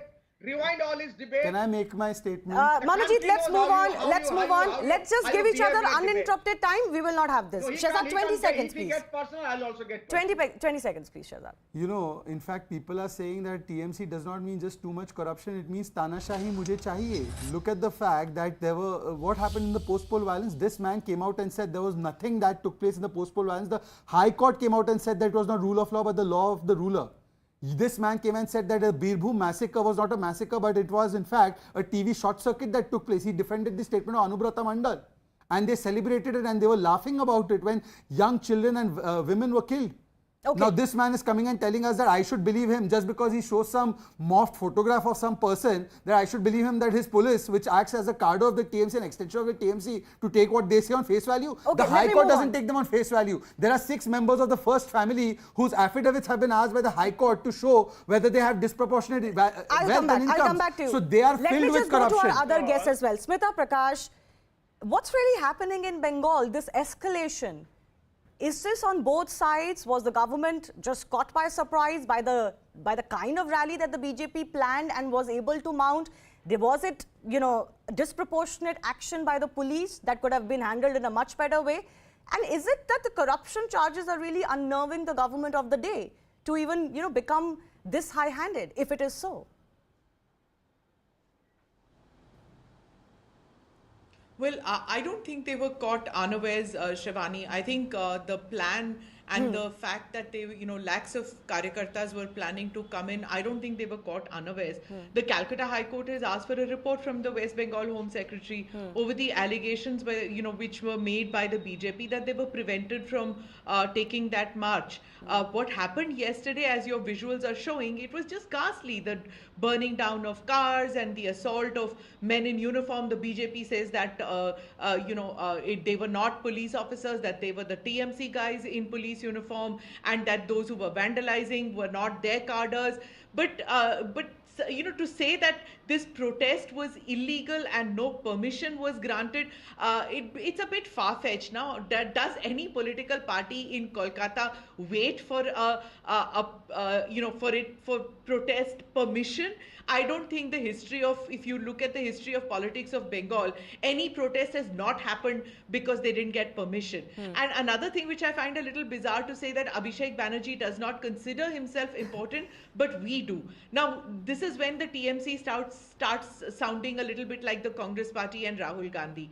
Now, the TMC should know about political violence because it was born from that crucible, from Singur and from the Martyrs' Day protest. They vowed to end that culture of political violence and bring in a new era, so that there is no political gundaism and mafiadom that happens. But now, the more we see these kind of visuals, the more it seems that there's nothing new which is happening. It's the same thing. What they overthrew years ago and promised to bring about a change, it comes to the same thing. What we saw TMC versus the communists, now we are seeing the BJP versus the TMC, each accusing each other of lumpen elements, crude language, threatening each other, coming on television and saying nasty things, making personal comments. I think the communists sitting outside must be having the last laugh. Lo bhai, kya hua? Humko nikal ke, you're getting more of the same. As far as political violence in the state is concerned, Pratim Ranjan Bose, there is no denying that culture of violence exists. I mean, we all know what happened post 2021 election results. Now, in this case, I'm not sure if the burden falls on one side alone, and I think both sides need to share the burden of what transpired on Tuesday. But we have seen, and is this the manifestation of that street violence culture of Bengal just erupting again? And is this the way it's going to be? West Bengal is not merely that violence existed in politics. It's a complete outlier economically, politically in India. It's terribly violent, terribly oppressive, undemocratic state, and it has been so for last nearly 50 years. The difference is, let's come to this issue. For example, if you remember, Ms. Banerjee once stormed into the, in front of the Chief Minister's office. Jyoti Babu was the Chief Minister, and she stormed in with a girl and stayed in there. And then police, at the instruction of Jyoti Babu, just out. It made a tremendous news. In 1993, I was on the street. In a young reporter, I was on the street, and the crowd went berserk when the police, police finally fired. Police never fires first, nowhere. I mean, not whether Bengal or MP or whatever. Police always attacks as a response. Now, that in the past, across the India, there are cases of police firing. But you tell me in last 10 years, how many police firings you have heard? Across India, it doesn't happen anymore. So here what happened is, in 1993 people went out. Now Mr. Banerjee, Abhishek Banerjee say, if he is correct, then in 1993 police was correct, and he is actually validating Lieutenant government stance on that day. Right, right. That's a good point to make. And he is validating Nandigram, and he is validating Singur, and he is validating everything. Yeah. How come he can say that? And he is no ABCD. I mean, forget about this joke. We all know how powerful he is. He is the second man. There has been posters across Calcutta that a new Trinamool is coming, and with first day poster was Abhishek Banerjee's face, not even Mamata Banerjee's face. No, you make a good point, Pratim Ranjan Bose, that if you opposed all of this against you by the left, can you now in power justify police shooting people in the forehead? I mean, your statements matter. Because of the position you hold, this is not a random TMC leader. Let me take that to Ms. Mittal also joining us. I also want to add, TMC MPs have actually created ruckus inside Parliament. They've thrown a book on the speaker. I find it a little bit, too high horsey for the TMC to talk about how protests should be done. Look at their own history. They've created ruckus in Parliament. Forget the streets. You see, TMC, I think, the West Bengal itself is errs on the side of violence. That has been the history for a long time. But in this context, September is the month, I think, when you have a lot more violence and, activities against various political parties, because you're moving into a time of festivities. There's going to be Durga Puja, then there's going to be Diwali and all.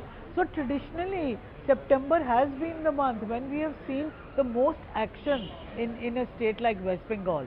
And that of course doesn't justify the kind of charges and counter charges and the way that the things are moving. But I think that both the sides are to blame. You see, BJP's problem now is that a lot of its leaders have left and joined the TMC. Its vote percentage has fallen in local bodies elections. So they feel, with 2024 approaching quite fast, and the Home Minister quite eager to make inroads again, because they had 18 MPs, if you remember, in the Lok Sabha. So they want to make a comeback. No, but that's fair, right? Renu Mittal, in any state, the opposition will do everything it can to put the government on the mat and to come to power or come back to power. That is not a justification to clamp down on them. I'm giving you reasons. No. This is not a justification. But you see, West Bengal does have a history of violence. We've seen how the left used to behave, and then Trinamool has inherited that mantle from them. And I think that BJP is not really far behind, when it comes to being high-handed, where if they have the police under their control. And there are charges that, TMC was infiltrated, TMC is saying BJP, all kinds of things. I'm not justifying that. I'm saying that the facts are that there has to be a reason for this. Yeah. The so BJP you is believe trying to make a comeback. The fight for 2024 is actually being fought on the streets, and could that be an indication that there could be more violent clashes in times to come? I will leave that our viewers with that thought. I've run out of time. I do thank our guests for joining us. Moving on to the law and order issue in Bihar now. The Nitish Kumar-led new Gathbandhan government is facing heat over increasing crimes of brazen nature in the state. Remember, 2 days ago, 2 motorcycle-borne miscreants, while crossing 3 police stations, had opened indiscriminate fire for over 25 minutes while moving on the national highways 28 and 31 at different places in Begusarai, killing one man called Chandan Kumar and injuring 9 others. The police is yet to nab the culprits, even as some have been detained for questioning, and 7 policemen were suspended on Wednesday. But Nitish Kumar's remark, playing down the incident while also claiming that there's a conspiracy, has ignited a political row, with the BJP slamming the government over the law and order situation. There was further embarrassment for the Bihar government as some shocking cases of brazen crimes were reported all in one day in and around the state capital Patna on September 14. A kidnapping case. Hospital manager Ravi Ranjan and staff Subhash were kidnapped from Kankar Bagh in Patna. Ransom of 10 lakh rupees was demanded, but the police, with the help of tower locations, nabbed the 3 kidnappers and saved the lives of the victim.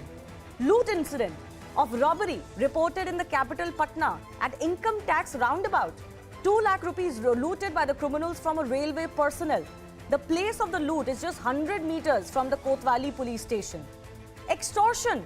In Muzaffarpur, extortion of 1.5 crore rupees was sought from a textile businessman. The shop was locked on the tip of the pistol. CCTV footages have also come to light. Rape.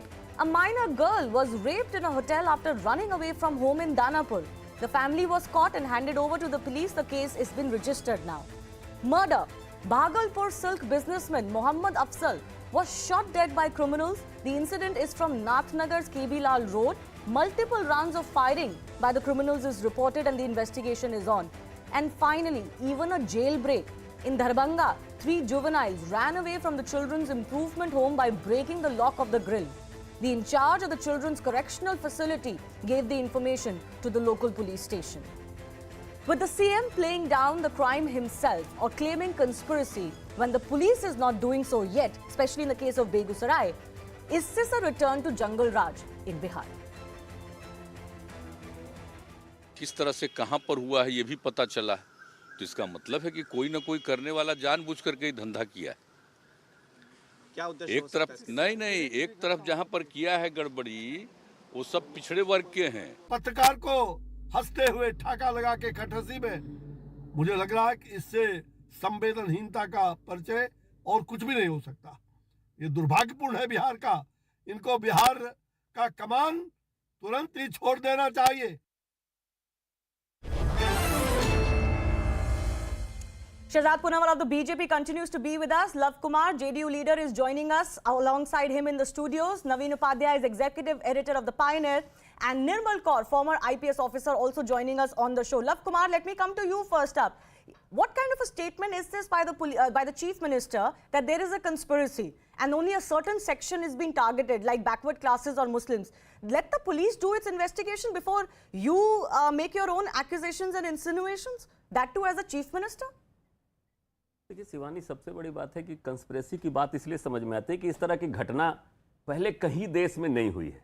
ये पहली बार एक घटना घटी है बिहार में। तो आपको सोचना चाहिए ना क्यों हो रही है। बिल्कुल, अगर कोई घटना अचानक रूप से घटती है, आपने देखा त्वरित कार्रवाई करते हुए 7 पुलिस वालों को सस्पेंड भी किया गया और माननीय मुख्यमंत्री जी ने तुरंत डीजीपी को कॉल किया और डीजीपी को सख्त निर्देश दिया गया है कि इस तरह की घटना कभी दोबारा न घटे, इसके लिए जो कार्रवाई बन सकती है उसको किया जाए। प्लस वहां एसआईटी के गठन किया गया है, सारे सीमाओं को सील किया गया है। आज बहुत सारी जानकारी मिली है, 5-5 लोगों को डिटेन किया गया है इसमें जी। और जैसे ही कार्य उद्भेदन हो जाएगा सबको समझ में आ जाएगा। सर, मेरा सवाल सिर्फ ये है, जब पुलिस को कोई कंस्पिरेसी नहीं मिली, पुलिस को तो अभी तक ये क्रिमिनल्स मिले ही नहीं है बाय द वे, तो आप कंस्पिरेसी कैसे बोल रहे हैं? ये तो अपनी जो रिस्पॉन्सिबिलिटी है उसको दरकिनार करने की का तरीका है ना कि मेरे खिलाफ कंस्पिरेसी हो रही है। भैया आपकी सरकार है, आपका लॉ एंड ऑर्डर है, आपकी पुलिस है, कंस्पिरेसी भी हो रही है तो आपको खत्म करनी है ना वो कंस्पिरेसी। बिल्कुल खत्म किया जाएगा और इसको चैलेंज के अनुसार लिया गया है। बिहार सरकार इसको चैलेंज ही समझती है। जब से हमारा कॉल्यूशन चेंज हुआ, आप देखिए गवर्नमेंट जब से चेंज हुई है, इस तरह के कुछ घटनाओं को इतना प्रचारित किया जा रहा है। अब और आप फिर प्रचार पे आ गए, अब मतलब मीडिया बात करे तो प्रचार में दिक्कत है। निश्चित तौर पे मैं बता रहा हूं, पहले भी जो घटना घटी है ना, क्राइम रिपोर्ट आप हर जगह का देख लीजिए ना उठाकर। बिहार का ही देख लीजिए। आप मार्च से उठाइए, मार्च, अप्रैल, मई, जून, जुलाई और अगस्त। अगस्त में हमारी सरकार बनी जी, 9 अगस्त को। उसके बाद देखिए कि इसमें क्राइम बढ़ा है 1 महीने में या घटा है। देखिए 1 महीने में तो कंपैरिजन नहीं हो सकता, that is not a valid comparison. But मैंने पूरी लिस्ट पढ़ी अभी, एक ही दिन में पटना में इतने इंस्टेंसेस हो रहे हैं। Shehzad, is that not a proof that there is a criminal element that is now emboldened? That's your charge? You see, ever since the RJD, and the RJD meaning Rozana, Jungle Raj and Dabangai have returned back to power, they've gone from Janta Raj to Jungle Raj, from People's Raj to Pistol Raj. Now let me explain to you, it's not the fact that incidents of crimes are taking place, that may or may not take place, but the regular alarm with which it's happening and the response of the Chief Minister. On the one hand, Janta त्रस्त है, मुख्यमंत्री कहीं और व्यस्त है about 2024. He's a probationary CM. What does he say? On the one hand, they say these are psycho killers first. That's the narrative they float about Begusarai. They've not yet apprehended the accused, but they come to the conclusion that this is a conspiracy to target certain communities, as if the shooters were asking, "Kya aap Muslim hai? I'll fire at you." So even a criminal, what he does not do, that is divide people while committing the crime, these people have done it. And let me tell you what else they've done. Kartik Singh, they made him the law minister. Today he's absconding. They had to finally take his resignation. Zama Khan, 24 cases on him. Surinder Yadav, he has about 36 cases on him. They are all ministers. Whose responsibility is this? This is not the media's responsibility. And finally, Surinder Singh. Surinder Singh says that, look, this is a government of the corrupt. ये चोरों की सरकार है और मैं चोरों का सरदार हूँ और मेरे ऊपर भी चोर है. What other admission do you want? This is a government where the green pass has been given to the mafia, to the corrupt, to the criminals. And yes, those who demand jobs, they get, even if they have a tiranga, they get lathis. Green pass for criminals and lathis for tiranga holders. Sajjad भाई, लाठी चलाने वाले पे कार्रवाई हुई आपने देखा होगा और आपको अपने यहाँ नहीं दिखता है ना. आपको अजय मिश्रा टेनी कहाँ दिखते हैं? Is that your response? Ajay Mishra Teni कहाँ दिखते हैं? कि कहीं और कुछ हो रहा है? कहाँ दिखते हैं?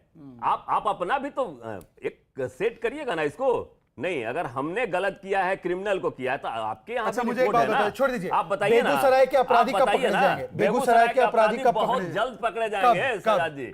बहुत जल्द पकड़े जाएंगे और आपके सामने भी आ जाएंगे. क्या लालू का प्रेशर है उनको नहीं पकड़ने पर? कोई लालू जी का प्रेशर नहीं है. तो फिर पकड़ लो. कुमार जी सुशासन के लिए जाने जाते हैं और इससे कोई समझौता नहीं होगा. लेकिन जब भी आप I have been told, my sources, मेरी बात सुनिए. आपने बोला था, मुझे बताया गया है कि लालू ने मना किया आपको पकड़ने के लिए. सवाल ही नहीं उठता ना. आप तो बोले कि लालू जी मना करे तब भी पकड़ लेंगे. आप बोले लालू जी मना करे तब भी पकड़ लेंगे. कौन सा सवाल ले जा रहे हैं आप? जब बता रहे हैं लालू जी नहीं मना किया ना, तो बोले लालू जी मना किया तब भी पकड़ लेंगे. सजाद जी ने गिनाया मेरे यहाँ पांच लोगों पर क्रिमिनल चार्जेस हैं. इनके यहाँ ये बी मुरलीधरन पर कौन से कार्रवाई किए? कल गृह मंत्री वो आर्गुमेंट नहीं होता ना. आपकी सरकार है, आपके चीफ बिल्कुल इनकी भी सरकार है ना. तो मैं आपको एक और केस बता देती हूँ. जब से आपकी कोalition की सरकार आई है, मैं पढ़ देती हूँ. One journalist was shot dead by 5 miscreants in Jamui. Shot 5 times. जिस तरह के क्राइम सामने आ रहे हैं ना, वो ऐसा लग रहा है कि क्रिमिनल एलिमेंट को कोई डर ही नहीं है. वो सवाल बनता है. और दूसरा सवाल बिल्कुल लाजमी है कि आरजेडी आप पर भारी हो गई. किसी भी कीमत पे कोई लॉ एंड ऑर्डर से समझौता नहीं किया जाएगा. और माननीय नीतीश कुमार जी जब भी सत्ता में रहते, ये भी थे हमारे साथ, बहुत सारे क्रिमिनल एक्टिविटीज में इनके लोग शामिल होना चाहते थे. अच्छा, इनके फन को भी हम दबा के रखते थे. इनके जो सांप्रदायिक एजेंडा है बिहार में हमने नहीं चलने दिया. नीतीश कुमार जी के नेतृत्व में. आप बताइए, नीतीश कुमार जी बिल्कुल एजेंडा नहीं दिख रहा था. क्राइम में मुझे एक 5 सेकंड बात रखना. हाँ बिल्कुल रखिए. ये 24 घंटे बेगूसराय को नहीं हुए. भागलपुर में एक व्यक्ति को, व्यापारी को मार दिया गया गोली मारकर. मुजफ्फरपुर में उगाई की खबर सामने आई है. आप अगर कंट्रोल कर रहे हैं, मैं मानता हूं आपकी बात, कंट्रोल कर रहे हैं, तो भागलपुर में घटना कैसे हो गई? और मुझे आप बताइए ना कि लालू जी ने अगर मना नहीं किया है तो बेगूसराय का अपराधी पकड़ा क्यों नहीं गया? अच्छा एक बात बताइए. लालू ने मना किया? नहीं, एक बात आप भी जवाब दे देना. लखीमपुर खीरी में कैसे घटना घट गई? तो उसमें 2 महिलाओं के साथ लखीमपुर की घटना में 4-5 वो जो भी है पांचों सारे 5 अपराधी पकड़े गए. आप बताइए. अपराधी मंत्री, मेरी बात सुनिए. अगर लखीमपुर की घटना हुई, रितेश सचाना मंत्री है इनके. देखिए, ये वाटर बाउंड्री से कोई मसला नहीं होता. लखीमपुर की घटना हुई, बीजेपी की सरकार को बहुत ज्यादा क्रिटिसिज्म झेलना भी पड़ा. आप ये भी सुनिए, सेंट्रल सरकार तक आज तक सवाल उठते हैं. तो वो एक जस्टिफिकेशन नहीं है. बट आपका मैं जो सवाल पूछ रहा हूं, about today's Lakhimpur issue and all the 5 apradhis, when they got to know the names, they didn't go there anymore, but they have been apprehended and arrested immediately. But let me bring in Naveen Upadhyay. Naveen Upadhyay, is it fair to say that the criminal element is emboldened in Bihar? The larger question is it a return to Jungle Raj? You see, I won't pass such a generalized comment. You know, for political parties, it is very easy to make such comments. But as a journalist who have been watching Bihar for years, you know, I can say one thing: that there is a fear. There is an atmosphere of fear somehow that because the RJD is now sharing power with the JDU, so a section of the people who have been, you know, some sort of lumpen elements, they can get patronage. And things could deteriorate. But if you look at the data and statistics, I don't think it will be too early. You know, 1 month is too early to jump to any conclusion, because from 2000, last 4-5 years of data, if you look at it, so there has been an average of 12 to 13% rise of crime in Bihar, and there were about 2 lakh cognizable offences in Bihar in 2019. Now I think this year it will be around 3 lakh or 3,20,000. So there has been a rise. But at the same time, if you look at the National Crime Record Bureau data, Bihar is way below if you take the population density. So I think we have to just Keep wait both and in mind. watch. Okay. There is a fear. We have to, keep an eye. And this Begusarai incident is very bizarre. I won't call it a crime. I think one has to look at it and find out what was the real motive and who were the people involved. Because this is the first of an incident in entire India where such incident of mass shooting has taken possibly place. this So could I be think looked at we as will a have to terror keep our act, fingers- because ultimately it looks like that the intention was to Yeah. spread terror. But on the issue of Yes, that this there is is an absolutely you are atmosphere right. of fear, that there is an atmosphere of fear. My question is, Yeah. Nirmal Kaur is also with us. My point is, everybody is talking about the seriousness of the Begusarai incident. As a former IPS officer, I mean, you heard both of our panelists say this is the first of its kind incident coming to light, and possibly a terror angle should be probed into, or terror charges should be slapped. But look at what the Chief Minister is saying. The Chief Minister is saying there is a conspiracy. Does that not give a message that, okay, I am evading my responsibility, there is some conspiracy against me now? Yes, it is his paranoia, and instead of really focusing on the crime, he's letting his paranoia run wild and, imagining that it's a conspiracy instead of actually going to the roots of the crime and trying to prevent it and to deter it and to give a message of security to the citizens of the state, that yes, it is a secure state where you can live and work without any fear or favor, and you will get results as per your hard work. The work you put into your work, you will get results. So that kind of environment and atmosphere is he's unable to provide. And especially with this new coalition, these coalitions they make strange bedfellows. The new coalition, like you are meeting somebody, you are so opposed to शराब बंदी एकदम आपको चाहिए, and then you go and shake hand with Kejriwal, जिनको एक के साथ एक मुफ्त बोतल भी देनी है. So I don't know what kind of, nothing is based on ideology. But that's Nothing politics, is based no on ma'am, policy क्या करें? matters. No, but politics doesn't mean it's not. Politics of convenience is one thing, but this brazenness, this outright, just sticking to power at any cost, or getting your egos run wild. Well, that's that a is very larger different. charge that, of Bihar, course, Nitish Kumar will continue to in the face. 50s, in the 50s, Toynbee wrote a book in which he said Bihar is the best administered state. If you look at the records and all, Bihar was so well run. Even now the rule book is so good, but the people who man them have become so, unethical or so, devil may care kind of attitude. They don't go by the book, they don't follow any rules, and there's different rule for different faces. And also now, if the criminals are running your mantralayas and, they are holding positions of power, no Then norms, what will seep in? every The wrong thing messaging has is been important. normalized. You're absolutely right. Love Kumar, I'll come back to you on the messaging. इतना बड़ा crime हो गया, आप खुद कह रहे हैं कि भारत में कहीं ऐसी घटना नहीं हुई, और उसके बाद भी मुख्यमंत्री का क्या बयान आ रहा है? क्या कहना चाहिए था उन्हें और क्या कह रहे हैं?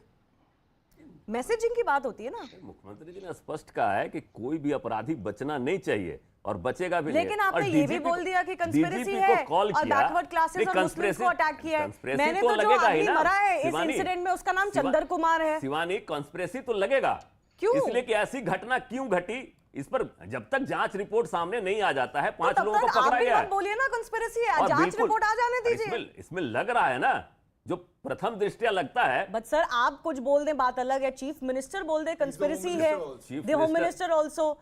अब आप नहीं मानते कि पुलिस को बहुत गलत मैसेज गया है चीफ मिनिस्टर से? Shahzad, I can sum it up in one line. सैया भय कोतवाल तो अब डर काहे का? Now they feel ये हमारी सरकार है. किसके लिए कह रहे हैं आप? For those who are in power, सैया भय कोतवाल, the अपराधी फील कि हमारे सैया अब तो कोतवाल मैनेज कर रहे हैं, आरजेडी वाले अब कोतवाल में हैं, तो हमें कौन पकड़ेगा? I'll tell you, there is fear in Uttar Pradesh and there is fear in Bihar. In Uttar Pradesh there is a fear of law, and here there is a fear of criminals. This is the difference. They have gone back to the dark days. The dark days of lawlessness is back. Lav ji, मैं एक बात सुनिए, मेरी एक बात सुनिए, एक बात सुनिए. आपका जो एक लव जी सुन तो लीजिए, आप अच्छे व्यक्ति हैं, सुन लीजिए. प्रदेश की पॉपुलेशन और बिहार की एक बात, just one question, सुनिए, मैं आपसे सवाल पूछ रहा हूँ. जी, जब सरकार के मुखिया करता धरता ही भ्रष्टाचार और क्राइम में लिप्त होंगे, क्या वो किसी अपराधी को पकड़ने का नैतिक आधार होगा उनका? एक भ्रष्टाचार, लालू करप्ट है कि नहीं? एक भ्रष्टाचार, लालू करप्ट है या नहीं है? सरकार, लालू करप्ट मानते हैं? सरकार के मुखिया लालू को करप्ट मानते हैं? आप नीतीश कुमार के खिलाफ तो इल्जाम नहीं लगा रहे ना शहजाद? अरे शहजाद जी, नीतीश कुमार की आप इसको रिमोट वापस कंट्रोल ही लीजिए। पूरी करप्शन से भरी है। अरे आप वापस लीजिए। नीतीश कुमार का रिमोट कंट्रोल जिसके हाथ में तो अभी एक महीने पहले तक उनके साथ सरकार में तब तो आजाद थे, अब तो केश बैरिट हो गए हैं। अब तो केश बैरिट है वो, अब तो प्रोबेशनरी सीएम है वो। अरे नीतीश कुमार प्रोबेशनरी सीएम है। शहजाद जी, नीतीश कुमार का कंट्रोल किसी के पास नहीं हो सकता, आपके पास भी नहीं था। और आप ज्यादा रहे कम रहे, नीतीश कुमार अपने शर्तों पे राजनीति करते हैं और अपने एक सवाल से सिद्ध हो जाएगा। मैं भी आपको लालू करप्ट है या नहीं है? नहीं, पहले आप लालू करप्ट बता दीजिए ना। लालू करप्ट है? अरे विजय माल्या क्या है? अरे कहाँ भेज दिए? विजय माल्या विजय माल्या करप्ट है? विजय माल्या करप्ट है? आप बताइए लालू करप्ट है? आराम करने के लिए। विजय माल्या करप्ट है, लालू करप्ट है कि नहीं?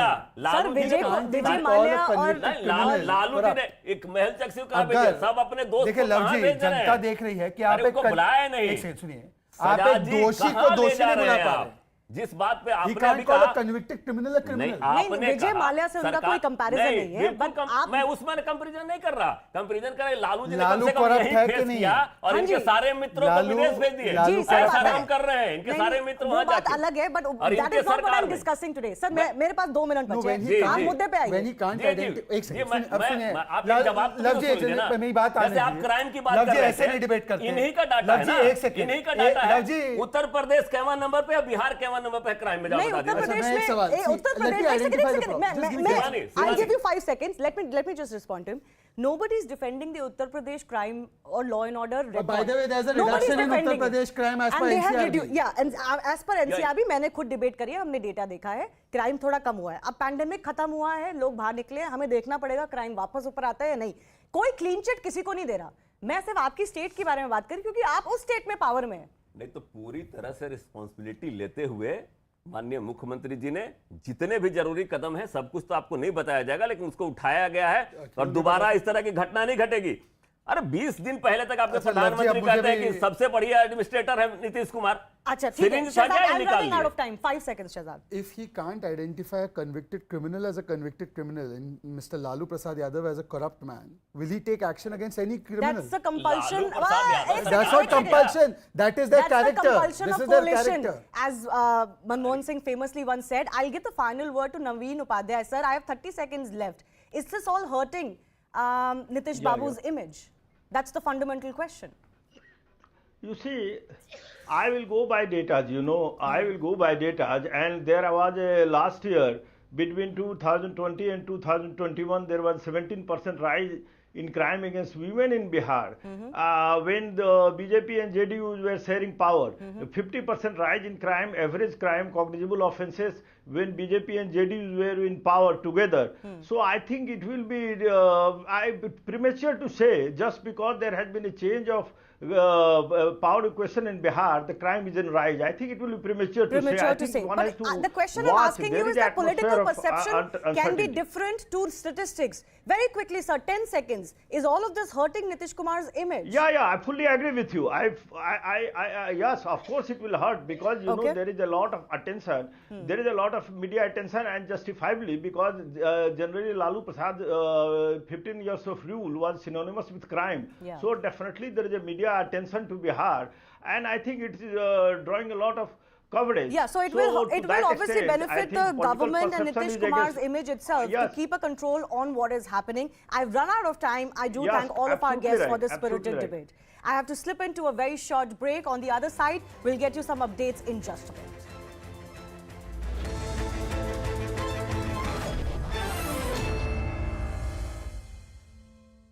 Hospital. The critical patients have been airlifted to Government Medical College and Hospital in Jammu for specialized treatment.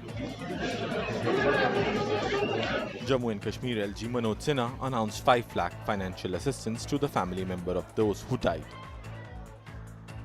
The Indian Air Force is taking a big step towards securing its bases across the country. Over 100 unmanned aerial systems will be bought. The drones will be bought from Indian vendors. These drones are for surveillance, recce and detection. They're capable of carrying electro-optic as well as thermal images. The ability is to try and detect human-sized targets from a very long distance. CCTV footage has emerged of 2 trigger-happy assailants who went on a shooting spree in Begusarai in Bihar. Fear has gripped Bihar's Begusarai district. For 40 kilometers, two men on a bike went on a rampage. They kept firing indiscriminately at people along the way, killing one and injuring 9 others. And even 24 hours on, the gunmen are still at large. Police have announced a 50,000 rupee reward for anyone who has information on the bikers, who are believed to have been drunk and deranged. सभी जगह नाकेबंदी कर दी। Police की जो अलग team थी, investigation team, उनके द्वारा सीसीटीवी फुटेज प्राप्त किया गया। Meanwhile, BJP workers protested against the law and order situation in Bihar. Union Minister Giriraj Singh went to Begusarai to meet the injured. Law and order की स्थिति इतनी बिगड़ गई है कि आम लोगों का कहना है रोपे बबुल तो आम कहां से हुए। 7 police officers have been suspended for dereliction of duty. The Gujarat ATS seized a Pakistan boat which had 4 kilograms of heroin, which amounts to over 200 crore rupees. 6 Pakistani nationals were apprehended by the ATS. The consignment was reportedly ordered from a Nigerian origin man who is currently lodged at the Kapurthala jail. In fact, the Pakistani fishermen were about to hand over the entire consignment when they were arrested. The Enforcement Directorate has seized more than 90 kilograms of gold and almost 350 kilograms of silver, collectively valued at just a shade under 50 crore rupees. They concluded search operations at 4 premises in Mumbai. The raids were conducted in connection with a money laundering case where the company duped banks and took loans to the tune of over 2,000 crores, which was then siphoned off by layering through various shell companies. 8 laborers were killed after the elevator of an under-construction building in Ahmedabad came crashing down. The elevator was carrying the workers when it crashed to the ground from the 7th floor. While the incident happened at 10 a.m., the Fire and Emergency Services Department of Ahmedabad Municipal Corporation says they received no communication. The fire and police team reached the spot only around 1 in the afternoon. The high-rise building is being constructed near Gujarat University. Since it's a private building, the construction plans and other approvals will be inspected during an inquiry into the incident.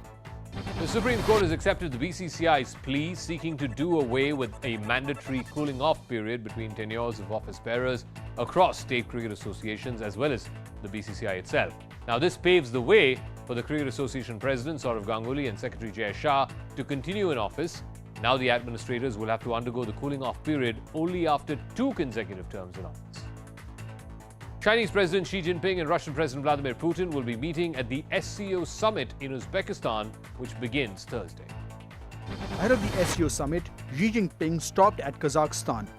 It's his first trip abroad since the outbreak of the COVID pandemic. The world's eyes are on Xi Jinping's meeting with Vladimir Putin at Samarkand. While Xi's at loggerheads with the US over Taiwan, Putin's ties with the West are at a rock bottom over Ukraine. Together, both men will hope to be the alternative to the Western world. Xi and Putin will discuss the Ukraine war and other international and regional topics. China had refused to criticize Russia's invasion of Ukraine in February. Kremlin in turn strongly backed Beijing amidst tensions with the United States after Nancy Pelosi visited Taiwan. China and Russia have long sought to position the Shanghai Cooperation Organization as an alternative to Western multilateral groups. In Maharashtra, Sangli, 4 sadhus were brutally assaulted by a mob. The sadhus who hailed from Uttar Pradesh were traveling in a car and heading towards the temple town of Pandharpur. They made a stop at Lavanga village in Sangli, according to the police. The men asked a boy for directions. The locals confronted the sadhus on the pretext of checking their Aadhaar card.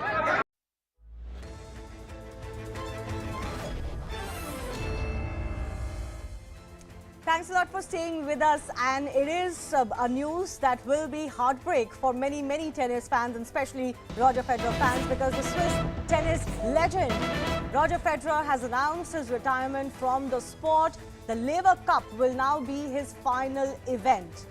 Before I get you more of why he's considered the GOAT of tennis, despite not being the player in the men's section with the most Grand Slams anymore and has been stuck on 20 for a while, listen in to this message that he had posted while announcing his farewell.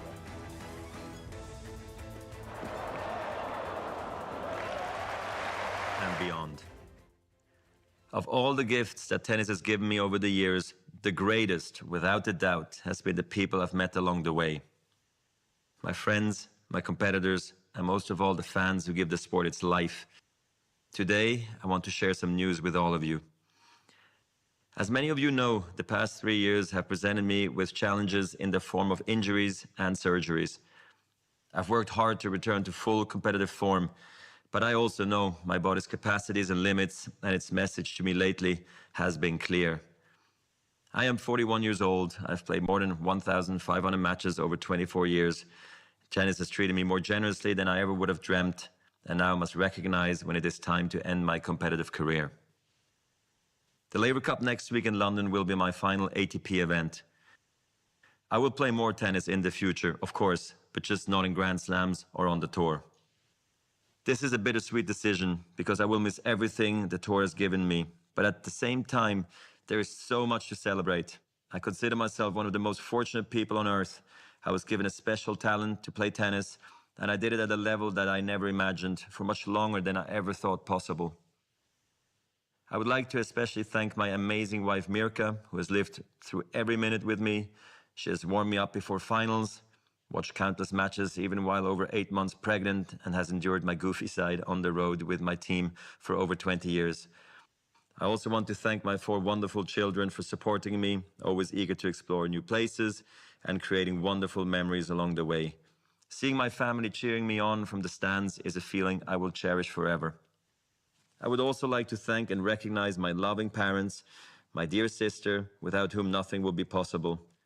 A big thank you to all my former coaches who always guided me in the right direction. You have been wonderful. And to Swiss Tennis, who believed in me as a young player and gave me an ideal start. I really want to thank and acknowledge my amazing team, Ivan, Danny, Roland, and particularly Seve and Pierre, who have given me the best advice and have always been there for me. Also Tony, for creatively managing my business for over 17 years. You are all incredible, and I've loved every minute with you. I want to thank my loyal sponsors, who are really like partners to me, and the hardworking teams and tournaments on the ATP Tour who consistently welcomed all of us with kindness and hospitality. I would also like to thank my competitors on the court. I was lucky enough to play so many epic matches that I will never forget. We battled fairly, with passion and intensity, and I always tried my best to respect the history of the game. I feel extremely grateful. We pushed each other, and together we took tennis to new levels. Above all, I must offer a special thank you to my unbelievable fans. You will never know how much strength and belief you have given me. The inspiring feeling of walking into full stadiums and arenas has been one of the huge thrills in my life. Very heartfelt statement by Roger Federer there, as you heard, thanking, of course, the tennis fraternity, his special talent, his family, his team, and also his competitors. And one of them was Rafael Nadal. Now, with Roger Federer's retirement, he's not much older than Rafael Nadal. The questions will mount if Nadal is next. But let me just point out the history of Roger Federer. He's actually been stuck on 20 Grand Slams since 2018. You know, it's been 4 years since he won a Grand Slam. And the likes of Rafael Nadal and Novak Djokovic, his 2 biggest competitors and nemesis, have since surpassed him. Djokovic at 21 now, Rafa Nadal at 22. But it is still someone, the special talent of Roger Federer does make him a contender for the greatest of all time. And fans have been always divided, first between Roger Federer and Rafael Nadal, and then between the 3 of Novak Djokovic as well. And I don't think that battle is going to be settled anytime soon. He's 41-year-old. He's won 20 Grand Slams, during which he won as many as 8 Wimbledon titles. And that's really one of the biggest legacies that Roger Federer is leaving behind. This is a compilation of some of his statements. My body's message to me has been clear. And that's why I mentioned his age.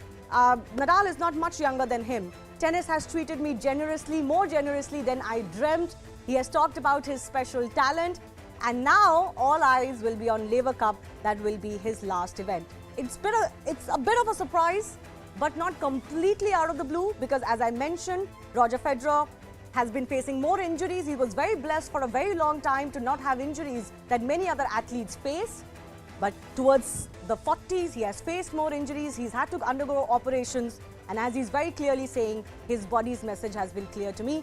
Through that message, that audio message, one thing was very clear. He seems to be a very satisfied man.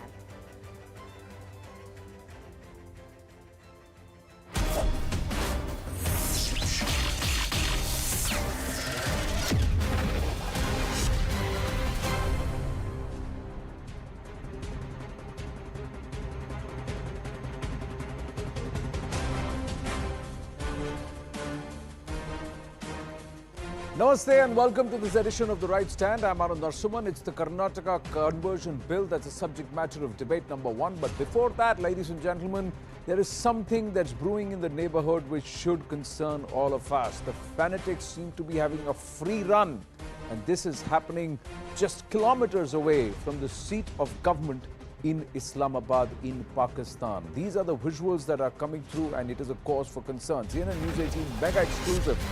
First up, this is another case of rising extremism in Pakistan's federal capital, with Pak security forces shown up as helpless against the fanatics, these extremist elements led by Maulana Aziz, who today occupied Lal Masjid once again.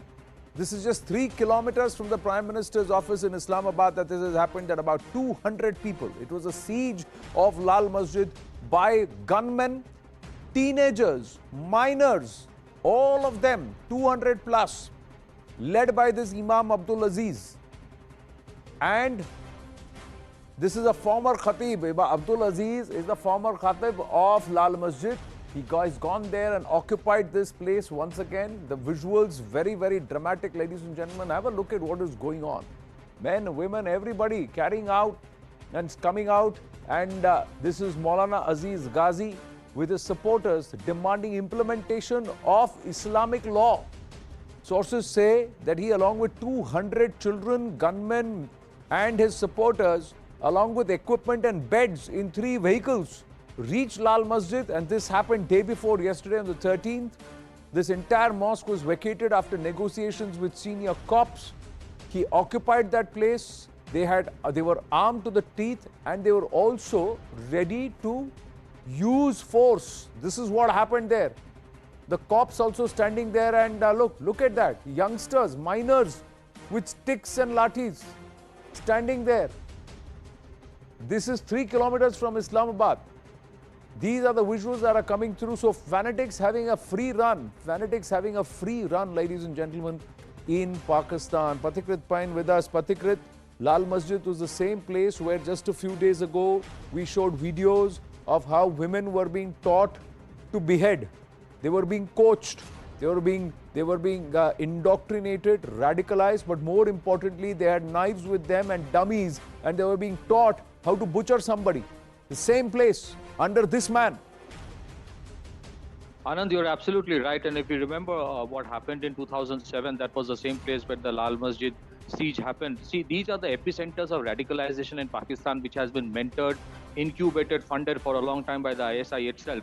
So frankly, what is happening in the larger context is this. When you talk about Tehrik-e-Taliban or the Pakistan Tehrik-e-Labbaik or the Lal Masjid, these are the organizations for a long time have been financed by Pakistan. Today, Pakistan is imploding from inside for a simple reason, that Pakistan was never a sustainable economy. It has always was bankrolled either by the West or by the Chinese. Today, both the sides have actually pulled their strings, and today Pakistan literally has no money, and that's the reason these serpents have today become Frankenstein. Let me tell you one thing, whether it is the Tehrik-e-Taliban or the Lal Masjid, they all have huge grievance against the establishment and the deep state of Pakistan, because all of them think that when there was a time when Pakistan used them, and when the other opportunity came, they actually, Pakistan actually dumped them and used force against them on the behest of somebody else. In case of Lal Masjid, there were allegations and strong evidence of involvement or connection with Al-Qaeda. Tehrik-e-Taliban and the bombing and the drone attack on Tehrik-e-Taliban in Fatah region by the Americans with help of Pakistan is all too well known. Pakistan Tehrik-e-Labbaik is an organization which has huge following today. So frankly speaking, today Pakistan is actually, reaping the harvest of the radicalization, which for a long time it has channelized towards other countries because it's always had the money to actually keep it suppressed within its own country. Today the money is gone, and that's the reason why these serpents, these creatures have actually become turned Frankenstein, and actually they're looking for an opportunity to engulf and completely do away with the state of Pakistan. None of them believe in the state of Pakistan or the idea of Pakistan. Anand, they actually believe in Sharia law. They believe in something else, a caliphate or an emirate that they want to create out of Pakistan. And so the deep state of Pakistan is in deep trouble today because they are not in a position to fight or control the serpents which on behalf of the deep state of Pakistan and Pakistan army all these years were fighting. But today they have taken up the arms against an army which is extremely reluctant to fight it out because they have not the money, and they have always been businessmen. Pakistan army was never interested in fighting it out, be it against India or elsewhere. It has always been just mentoring. Today they are not in a position to fight. Floods have actually exposed the dark skeletons of Pakistan and what can actually happen if you indoctrinate in this manner and you don't have the money. This is a state-owned masjid. And he believes that he should be the khatib or the sermon giver on this masjid, so that's why he's occupied it. And the cops did not know what to do because some of these people, these minors, teenagers, they were armed with SMGs, semi-automatic guns. Two reasons for this. Number one, there is a place called Dera Adam Khil in Pakistan where you can get the best of the replica of the most sophisticated weapons. Secondly, the money, the weapon systems that the Americans dumped in Afghanistan, a part of it actually came into Pakistan. Third, a very important reason for this, this incapacitation of Pakistan's security forces is primarily because most of them actually don't think that these Lal Masjid or Pakistan Tehreek-e-Labbaik is doing anything wrong. The reason is this: they have radicalized their security forces to fight against India to such extent that today those who are even talking against Pakistan state and talking about taking up arms against the Pakistan state, they have the tacit support perhaps of the foot soldier of Pakistan army who thinks, and you remember, I repeat once more, the Salman Taseer incident where his security guard Mumtaz Qadri actually shot him and he was actually given a hero's welcome. Mumtaz Qadri was given a hero's welcome because for the most of the people of Pakistan, they don't think that Mumtaz Qadri by killing Salman Taseer, who was talking against the blasphemy law, was doing anything wrong. So frankly speaking today, part of the incapacitation is there is reluctance to fight against the state of Pakistan, which is perhaps not even paying salaries because they are also fed up with the inflation. At the same time, ideologically, they don't think these organizations like the Tehreek-e-Taliban or the Lal Masjid guys are doing anything wrong because they believe they're in congruence with what the Lal Masjid believe. Perhaps some of them have actually joined the security forces after graduating from Lal Masjid. No, huge issue of and in terms of fanatics having a free run. You've had Altaf Hussain group coming back in Karachi, Tehreek-e-Taliban Pakistan back in the Khyber Pakhtunkhwa region. You have the Tehreek-e-Labbaik is now in Punjab. It's taken control, and now this guy Abdul Aziz running rampant there on the streets of Islamabad, trying to surround and lay siege to a state-owned masjid. It's a state-owned masjid. 2 days the cops did not know what to do. And finally they've tried to negotiate with him and they've all moved away. But he's threatening to come back, saying that you need to give me control of this place. This is the same place where we showed you visuals of women being taught how to butcher. Sar Tan Se Juda slogans were being chanted and they were being taught how to butcher. This is the same Lal Masjid, state-owned masjid in Islamabad, 3 kilometers from Prime Minister Shehbaz Sharif's residence. Pathikrit Pain, thank you for your inputs. Moving on here on the right stand to the big story that's coming in from Karnataka, where after a huge amount of drama and hangama and over the rise, and because on account of rising concerns over forcible religious conversion in the state, the Karnataka government has pushed through with the anti-conversion bill. That's the big news that's coming through. The Karnataka Legislative Council has passed the anti-conversion bill. The bill has been passed in the assembly earlier, but wasn't tabled in the council since the BJP didn't enjoy majority.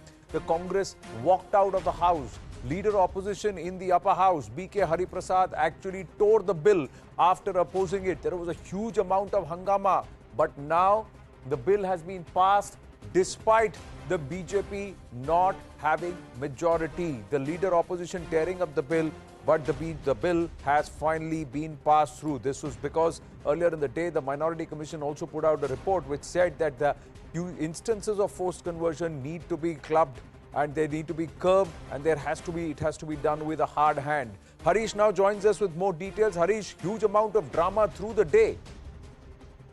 Absolutely. We've seen some heated exchanges between the Home Minister, B.K. Hariprasad, the leader of opposition in the upper house, the JDS too voicing similar concerns like the ones that have been put out by the Congress. But finally, the BJP, which has recently acquired simple majority in the upper house, managed to get this bill passed. Remember, this was passed last December in the Assembly, but the BJP then did not have the numbers in the upper house in the council, further which it passed an ordinance. Now, it has managed to successfully pass it through the upper house without any changes, without any amendments. So which means now it will go to the governor, and there will be, the BJP would be hoping that the asset comes as soon as possible.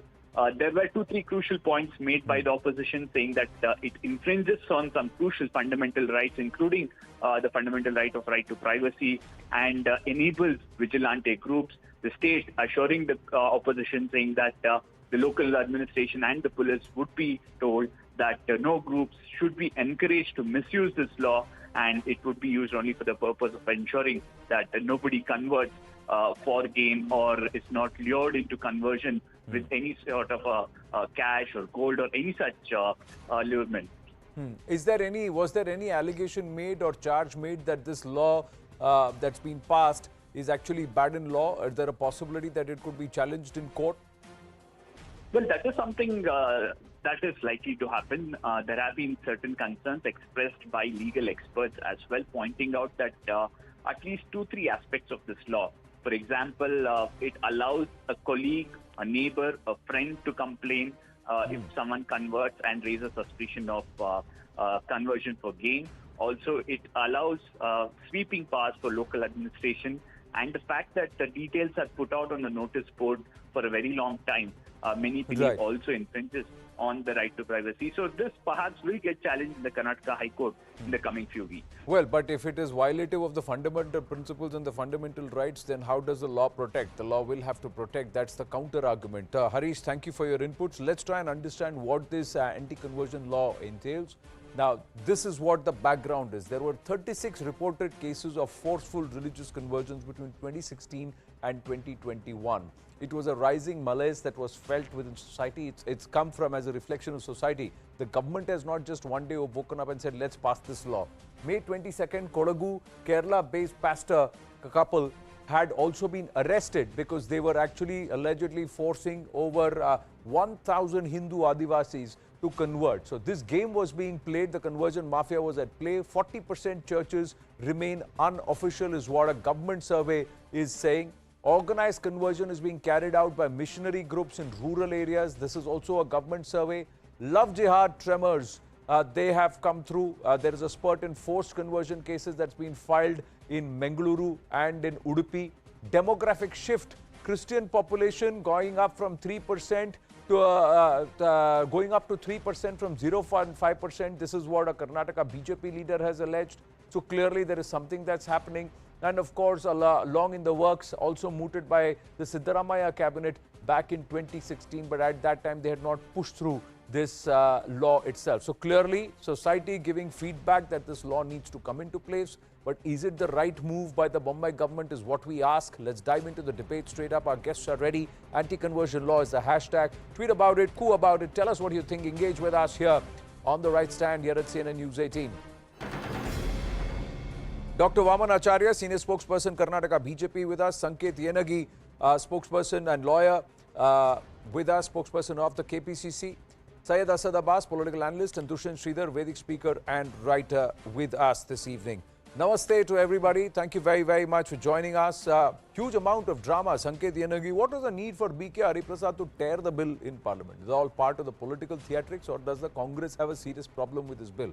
Because, like I said, Mr. Siddaramaiah had also mooted the same, made the same suggestion back in 2016. Right to marry is a fundamental right flowing from Article 21 of the Constitution, which deals with the right to live with a person, right to life and personal liberty. No person shall be deprived of his life and personal liberty except in accordance with law. So, in the sense, everyone is free to marry the person of his own choice. And Article 19 also deals with the freedom. Freedom includes the freedom to marry a person of his own choice. The question is now, if it is a marriage by compulsion, if it is a marriage by inducement, if it is a marriage by misrepresentation, if it's a marriage by fraudulent usage of the force, criminal force, or by cheating, that's automatically attracted under the penal provisions which are available already under the IPC. So the question now is, why a separate legislation is required since the data does not reveal any of the conversion, forcible conversion in the state of Karnataka? The cases may be available in the state of Uttar Pradesh or Kerala or some other state in the part of the country. Does that mean that the Karnataka has to have its own law for this? Since there is no necessity as such, and since the data But is the data shows, unavailable in Mr. the state, Yanagi, the data shows that there are at least 36 reported cases which have come to the fore between 2016 and 2021. So, and there have been couples who've been, pastor couple was arrested. We put out all the data, we put out all the details as to why that there is a problem on ground, which has been, concerns have been raised. And it's not a recent phenomenon. If Siddaramaiah can talk about it in 2016, you know that this is something which is happening in society. A lot of politicians have to respond to what's happening in their constituency. Their So political there is fight with already political law parties in aside. The question is, there is already a law in force. Why a separate legislation is required? Number one. Number two, is it not coming in the way of someone's right to marry or freedom of an individual to have his own choice of an individual? No, how to is it? marry? Okay. It's another question which is debatable, and it is directly or indirectly taking away the fundamental right under the Constitution. That is why we have opposed it. It is not for any political gains, because it is, since it is amounting to infringement of one's fundamental right of freedom. So we have opposed it. How is it? Okay. Let Dr. secondly- Vamanacharya respond. Dr. Vamanacharya, does this law infringe upon somebody's fundamental right to freedom? Or does it protect somebody's fundamental right to not be induced, not be cheated, not be fraudulently converted? Yes. The bill itself is called Right to Freedom of Religion. The bill itself is called. So, there is no question of going into anybody's personal belief of God or religion. The question only is, if there are conversions, especially mass conversions, on fraudulent grounds, where people are not aware of what is happening. Recently, you may wonder, one minister from Chitradurga district had reported in the house itself that his mother was converted without anybody knowing in his family, a minister. If this is the case, what could happen to millions of people who are poor, who are in need of medical help, who need some support, and that situation is being misused. This is one. Second is, you can marry anybody, yes, there is no problem in it. But in the name of love jihad, make a love with a Hindu girl and take her away, get her married and convert.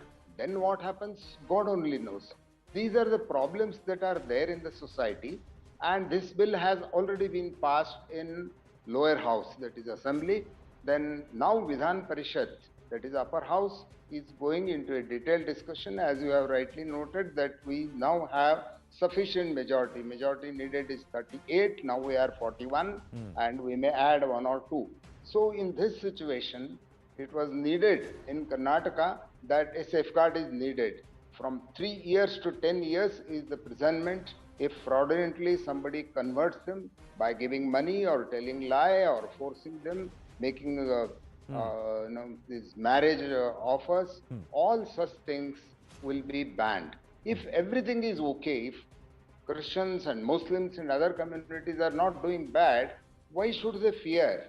The law will not change their fundamental Here rights. is the concern, Dr. only Vamanacharya. The concern is that you have allowed a neighbor or third person or somebody else to come out and complain that there is an activity like conversion. That's one of the concerns that's been raised.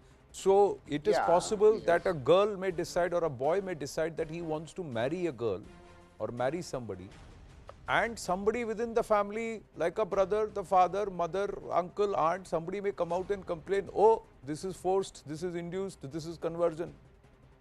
That What also happens is there? That provision also is there. Plus, if somebody knows that such a fraudulent thing is happening, even citizens have a right to do it, because the neighborhood, the other members of the society are equally important in the society. If they report to the nearest police station that such a thing is happening, it is recognized and it's a cognizable offense, they will be arrested immediately. So in this situation, nobody should worry and fear. This law has already been passed in assembly, where it has very clearly said that you may have to give a 30 days notice so that everybody is aware. If you are free and frank, if somebody wants to marry a person from other religion, you just have to notify, go and tell it to the Tahsildar or local revenue officer that you are doing so and so. If there are no objections, you can as well go ahead. Why this came is because of the history of frauds that were happening so far. It is not that we want to prohibit some religious activities or people mingling each other both by religion, by marriage or being together. There is nothing wrong in all these things. Only fraud should not happen. This is a very, very So the idea is to stop fraud and thinking. somewhere are we looking at it from a myopic prism when we just limit it to marriage, courtship, etc., Dushyant Sridhar? Or is it the fact that there are others who may come out and say that the constitution allows you and me or anybody to propagate our religion, practice our faith, but it does not give us the right to talk down another faith or talk down another religion? So if in the case of the Adivasis, as this pastor couple was called, they were actually telling the Adivasis that your current faith is not good. You have to actually come, and this is where in the case reports that they came out and said that what you are following is wrong, only our way is the right way. That is illegal. You come and follow and come to the church, and that's when you will get miracles will happen. Drink this water, your fever will go away. Mixed with paracetamol, your fever will go away. Miracle, magic will happen. Your poverty will go away. You will get respect in society. You are not getting any respect and your current religion is useless. This is the language that is used. Now, is this legal or illegal? And should there be protection against such an act or not? Namaskaram Anand and namaskaram to my fellow panelists. 3 quick points that I would like to make. First point, this bill is just not the need of Karnataka, but I feel this should be the need of our country as well. At one point in time, we should be able to say to people that there is no prohibition for you to practice your own religion and to convert to the other religion, but this bill is about forcible conversion, just not conversion, forcible conversion. Second point, Anand, on a very, very broad note, today we know of Islam, Christianity and Hinduism, which comprises 3 large religions of the world. Of course, we have Buddhism, Jainism, Sikhism and so on. But there were many, many religions that existed before the advent of Islam and Christianity, Anand. So they were all part of very, very prominent and thriving civilizations such as Egyptian civilization. There was a very prominent religion in Iran as well, and then there was a religion in the European continent as well. Most religions have vanished. They have become extinct without leaving any traces but the pyramids and the mummies today. So as a living civilization, as one of the ancient civilizations in the world, it is also our duty.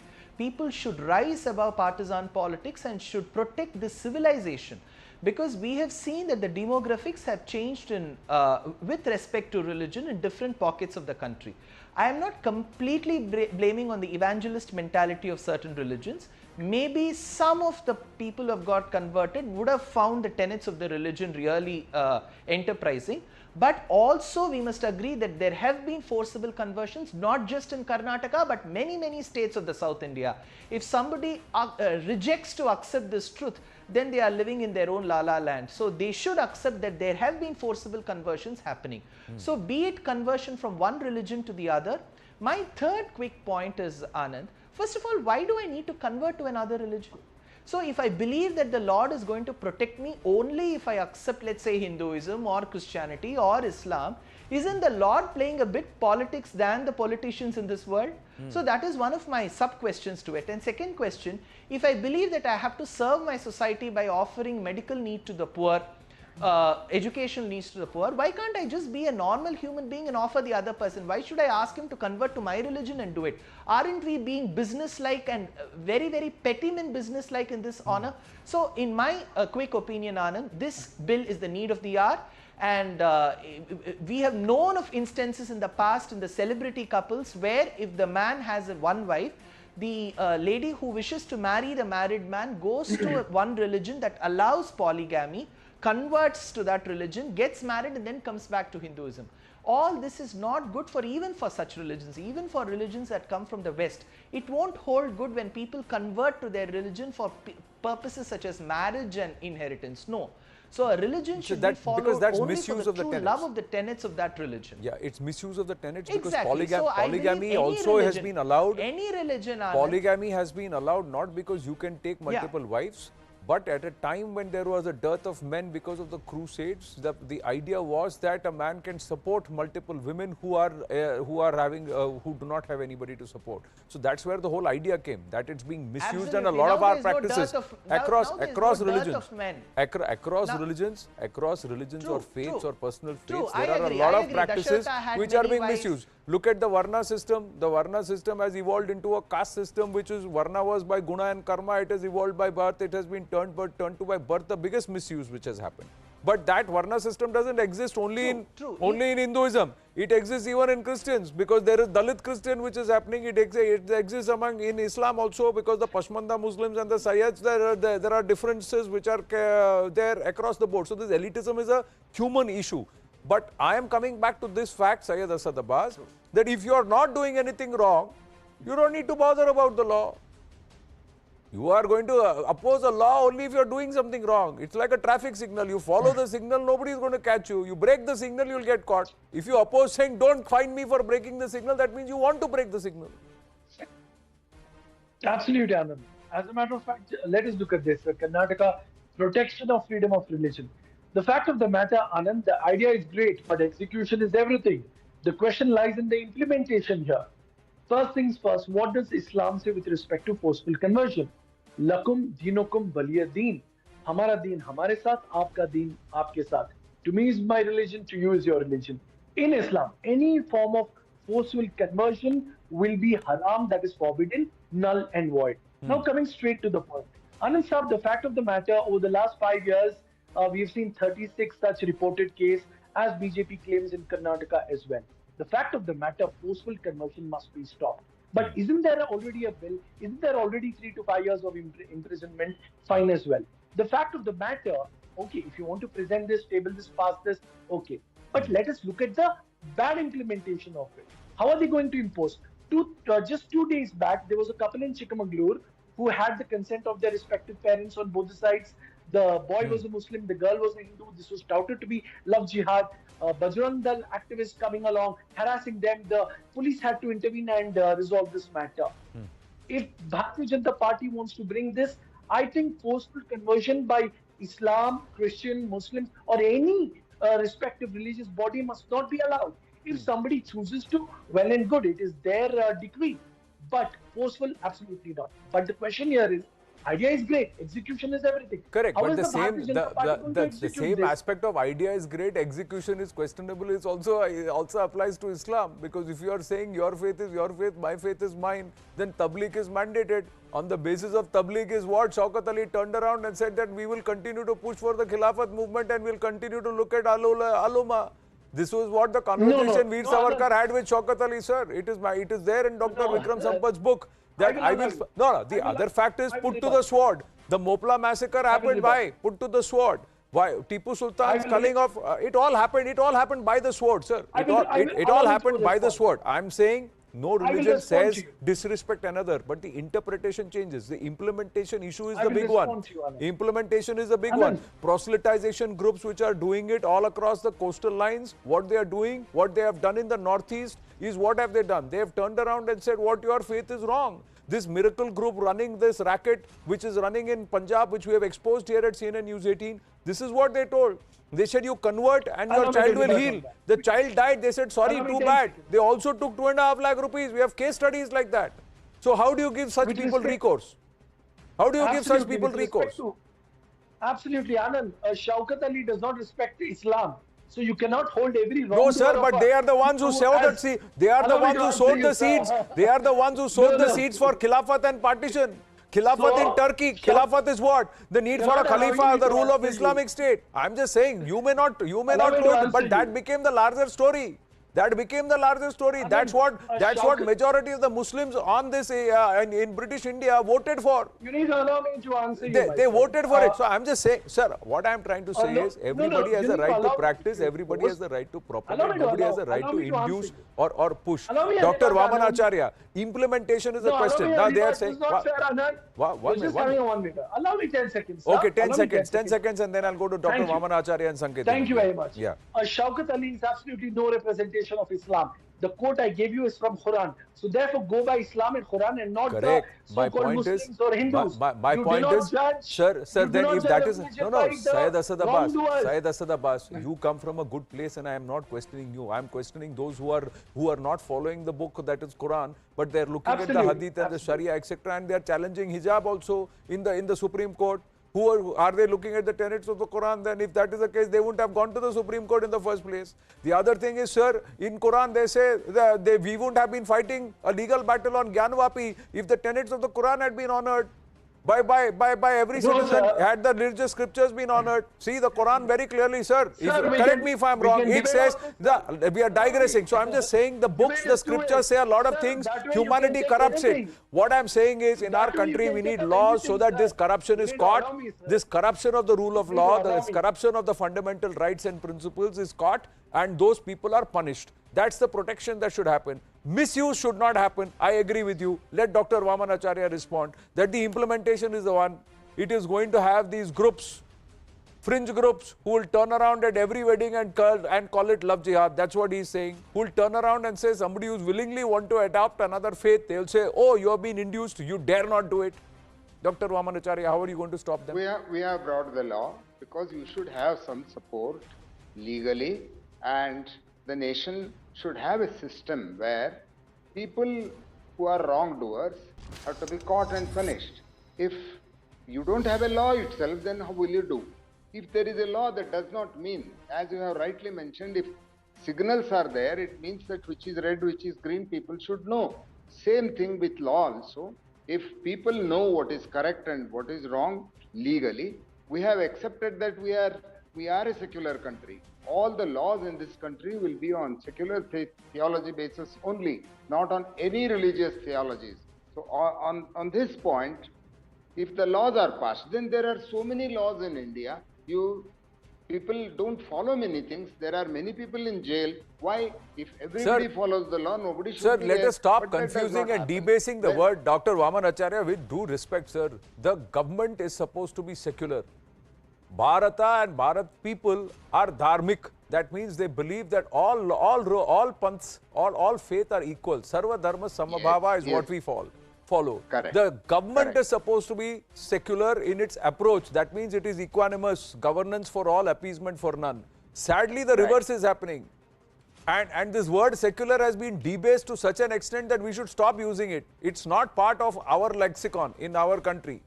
It's been misused. Secular does not mean helping one community over the other. It is totally delinking religion from law or functioning of the state. And that came because, sir, the Catholics and the Protestants were saying who will control the king and who will have the ear of the king. That's where this entire history of word secular itself came. So let's correct ourselves. Let's not use this word and let's not debase it any further.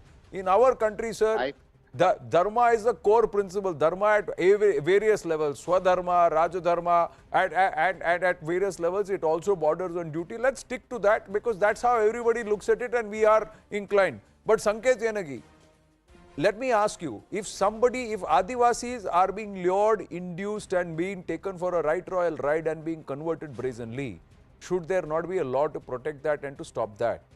If Vanvasis are being misled? It's not just marriage, no? There is a force which is leading this issue. Number two, let us see the repercussions of this law. Firstly, A and B who are adult, attain the age of majority and free to marry of their own choice. Getting married, they don't have objections against each other. Third party is being enabled to file complaint against them unnecessarily, number one, and to harass them. But do you have a proof that this is how it is being done, or are you just creating it? If A and B get married, 1 year, 2 years after marriage, 2 years after marriage, after both of them have had an offspring, Mr. Yenagi, A tells B that if you want any more, if you want to be my partner, if you want to live in this house, you convert. You change your faith, change your religion, and the offspring will follow my faith and not yours. Is that fair? Is that forceful conversion or not then? Please let me ask you as a lawyer, what would you deem it as? No, that's what I'm saying. Firstly, it is taking away one's freedom of choice because it is being propagated. See, if A and B are linked to marry, both are married, and they want to basically apply it before the deputy collector, the concerned authority. That should be placed in the notice board. They should intimate the general public unless they are having any referral. No, I am asking you, Mr. Yenagi, as a lawyer, I am asking you, sir, I am A, there is B, A and B get married, we get married, we have an offspring. After some time, B turns around and tells me, if you want to live in this house, you have to convert. And the offspring will follow only my faith. You will follow my faith, the offspring will follow my faith, otherwise get out of here. Now, is this forced conversion? Is this inducement? Is this not impingement on my rights? Please tell me, what should I do? Which law applies to me? Where should I take recourse? Whoever is having objections to this, whoever having a grievance about the same is the person who has been converted.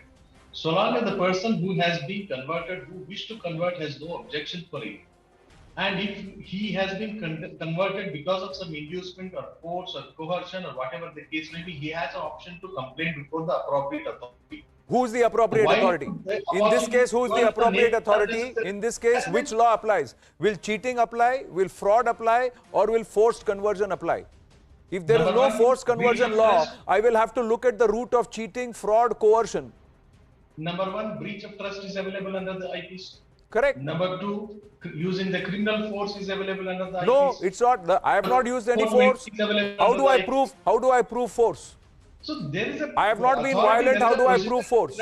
If I am every day turning around and saying, change this idol will not be here, this photo will not be here, you have to wear this, you have to cover your head, you have to walk like this, you have to wear this, this is how you have to do, otherwise I will go and get another partner, otherwise you get out of my house, I will not give you maintenance, I will not take. So then what happens? Is this not conversion? Is this not forced conversion? If that is the case, which law applies if there is no anti-conversion bill? Not the government to interfere in one's rights to marry or not to marry, or to marry of his own No, sir, I am asking you, two questions I asked you. If the Vanvasis are told that your faith is wrong, the Santals are told that what you are doing, who you are worshipping is wrong, that is a false god, you cannot do it. You have this magic water, that is water mixed with paracetamol, your fever will go away and that's a miracle. That's why you have to follow my God and you have to start coming to my place of worship and you have to break down your place of worship. What do I tell these Vanvasis? How do I support these Vanvasis and how do I say what's happening with you is inducement, what's happening with you is fraud and these people needed to be arrested? Should they be arrested for cheating or for a devious, malicious intent of converting somebody from their faith into their own? Now the question is, specific in a case of Adivasis. If in the case of Adivasis, if there is an evidence available already, sir, the authorities themselves can take cognizance of the matter and deal with it. How do we do it? On what grounds? What grounds do I do it? What grounds? Tomorrow somebody will knock the doors and say, on what grounds have I done? I have not cheated anybody because I have not taken anything from them. I have not forced anybody. If I am making a suggestion to somebody, can I be pulled up? Anand, let us be practical. The questions about it. Sir, number one, why the other person would have a grievance so long as A and B have no objection to marry each other or for the conversion for the purpose of marriage? Number one. Number two, who are they to question it? So long as they have a fundamental right. Number three, why would their marriage be disclosed or their Sir, don't I have a fundamental right to be protected from these kind of agents who will force, induce, cheat, or somewhere lure me into because they come with a devious intent that they want to increase their tribe and reduce mine? What's the protection? If I'm not doing anything like that, then this law doesn't apply to me. So whether that law is there or not, how does it matter? I have to wind up. I leave you with that thought. I've run over time. I thank all our guests. We're going to take a very short break. When we come back, we turn the spotlight towards the SCO summit in Samarkand, where in a short while from now, Prime Minister Narendra Modi will touch down. He's already en route. He's en route Samarkand. The first time these leaders will meet face-to-face post-COVID-19. And at a time when Bharat is going to stake the claim to become the Vishwaguru, the fulcrum to bind this entire region and keep it together. Prime Minister Narendra Modi, touchdown Samarkand in a short while from now. Stay with us.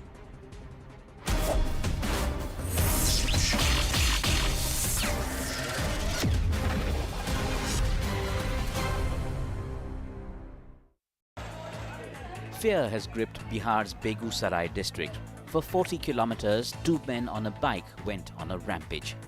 They kept firing indiscriminately at people along the way, killing one and injuring 9 others. And even 24 hours on, the gunmen are still at large. Police have announced a 50,000 rupee reward for anyone who has information on the bikers, who are believed to have been drunk and deranged. सभी जगह नाकेबंदी कर दी। Police की जो अलग team थी, investigation team, उनके द्वारा सीसीटीवी फुटेज प्राप्त किया गया। Meanwhile, BJP workers protested against the law and order situation in Bihar.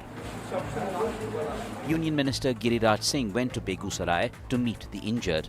Law and order की स्थिति इतनी बिगड़ गई है कि आम लोगों का कहना है रोपे बबुल तो आम कहां से हुए। 7 police officers have been suspended for dereliction of duty. The Gujarat ATS seized a Pakistan boat which had 4 kilograms of heroin, which amounts to over 200 crore rupees. 6 Pakistani nationals were apprehended by the ATS. The consignment was reportedly ordered from a Nigerian origin man who is currently lodged at the Kapurthala jail. In fact, the Pakistani fishermen were about to hand over the entire consignment when they were arrested. The Enforcement Directorate has seized more than 90 kilograms of gold and almost 350 kilograms of silver, collectively valued at just a shade under 50 crore rupees. They concluded search operations at 4 premises in Mumbai. The raids were conducted in connection with a money laundering case where the company duped banks and took loans to the tune of over 2,000 crores, which was then siphoned off by layering through various shell companies. 8 laborers were killed after the elevator of an under-construction building in Ahmedabad came crashing down. The elevator was carrying the workers when it crashed to the ground from the 7th floor. While the incident happened at 10 a.m., the Fire and Emergency Services Department of Ahmedabad Municipal Corporation says they received no communication. The fire and police team reached the spot only around 1 in the afternoon. The high-rise building is being constructed near Gujarat University. Since it's a private building, the construction plans and other approvals will be inspected during an inquiry into the incident. The Supreme Court has accepted the BCCI's plea seeking to do away with a mandatory cooling-off period between tenures of office bearers across state cricket associations as well as the BCCI itself. Now, this paves the way for the Cricket Association President Sourav Ganguly and Secretary Jay Shah to continue in office.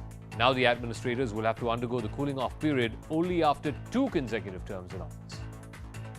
Chinese President Xi Jinping and Russian President Vladimir Putin will be meeting at the SCO summit in Uzbekistan, which begins Thursday.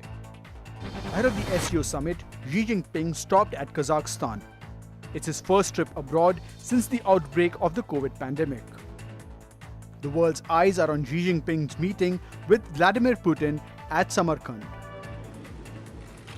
While Xi's at loggerheads with the US over Taiwan, Putin's ties with the West are at a rock bottom over Ukraine. Together, both men will hope to be the alternative to the Western world. Xi and Putin will discuss the Ukraine war and other international and regional topics.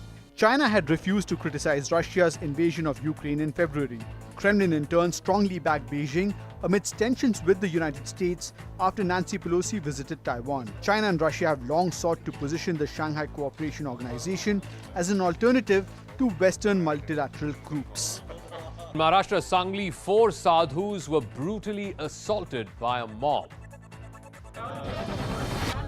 The sadhus who hailed from Uttar Pradesh were travelling in a car and heading towards the temple town of Pandharpur. They made a stop at Lavanga village in Sangli, according to the police. The men asked a boy for directions. The locals confronted the sadhus on the pretext of checking their Aadhaar card and then tried to drag one of them out of the car by grabbing his leg. They went on to assault him with a belt. The other 3 sadhus were also beaten black and blue. Finally, the police reached at the spot and took the sadhus to hospital. While the sadhus didn't file a complaint, 6 accused have been arrested for causing hurt and rioting. A labourer set a Mercedes-Benz on fire outside a bungalow in Noida. The labourer poured flammable liquid on the car worth 1 crore rupees and then set it on fire. He was reportedly angry with the Mercedes owner for allegedly failing to settle his dues of 2 lakh rupees for installing tiles at the house. The accused has been arrested. A minor altercation over collision of 2 bikes turned ugly when a youth, along with his accomplice,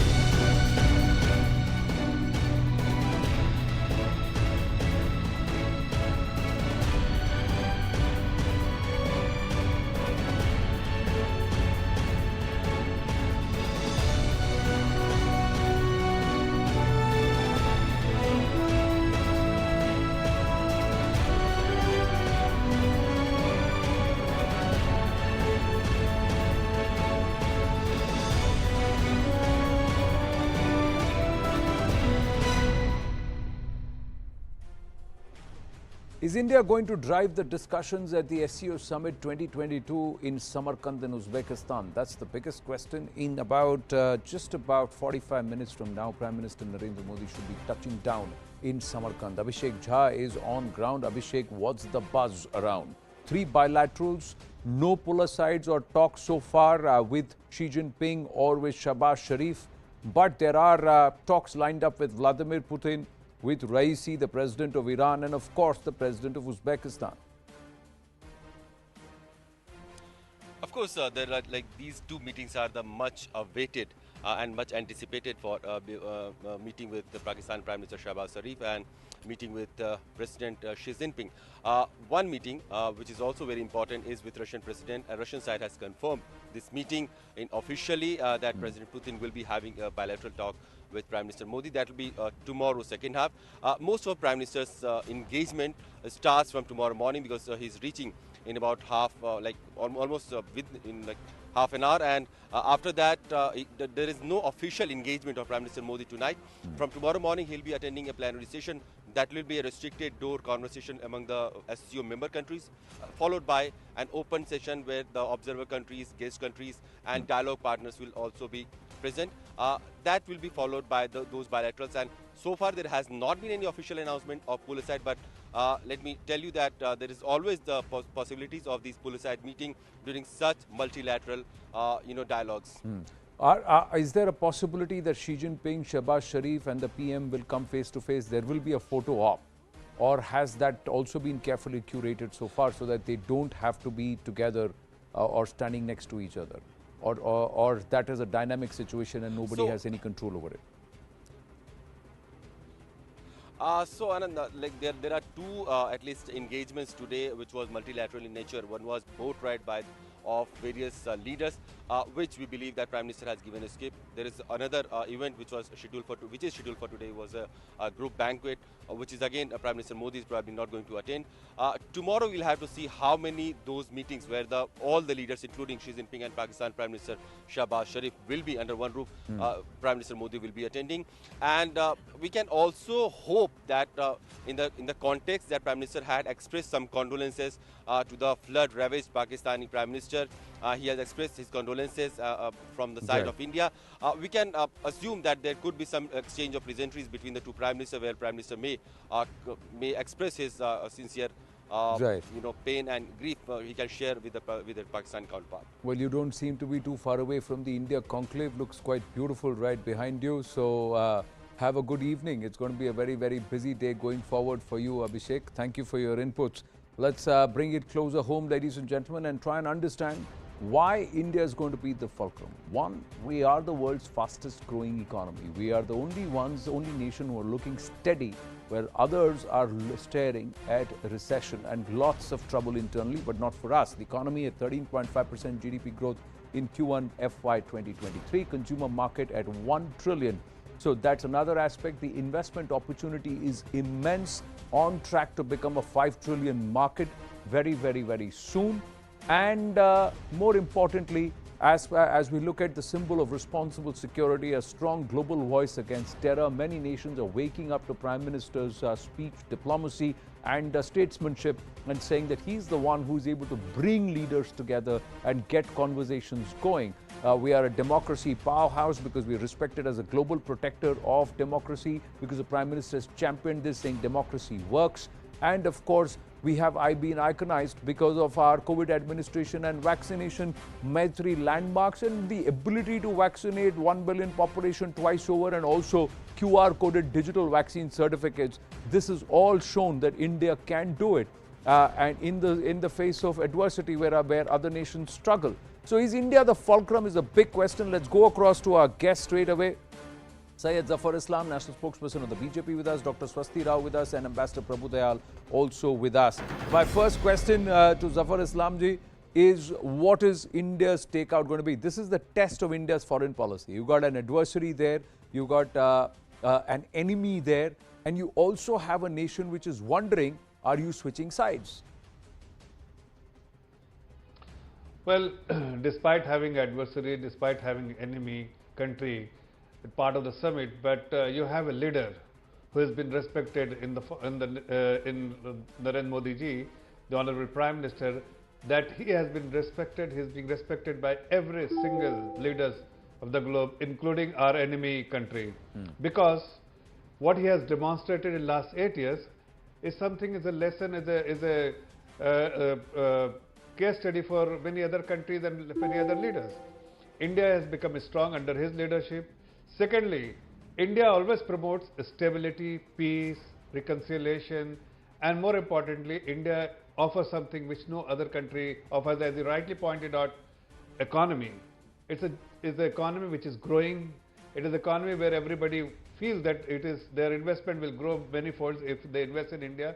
India offers something which no other countries, in terms of cheap labor, in terms of market, in terms of many other benefits which India offers, which no other country offers. So India definitely has been approached by many other countries, and with bilateral discussions, India will definitely. But how do you walk the tightrope between Russia, between wanting to buy crude oil from Russia and also perhaps keeping the Americans happy, but on the other hand give them a little bit of a warning because they are already saying that we'll help you with the F-16s, Swasti Rao. So balancing, walking that tightrope is not going to be easy.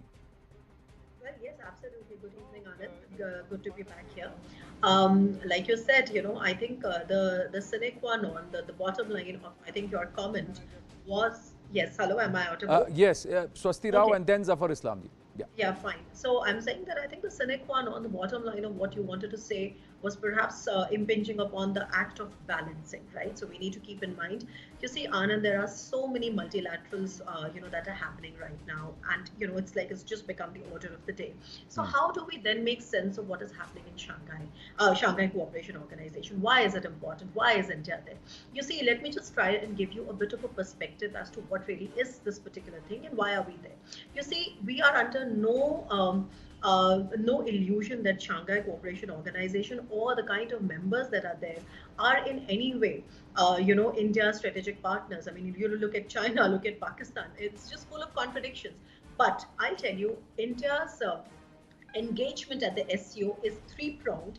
Basically, it is three issues that take us there. One is to definitely engage the Central Asians, the Iranians, and the Russians. Okay, Iranians, why? Because we are looking big time at the International North-South Maritime Corridor and Chabahar.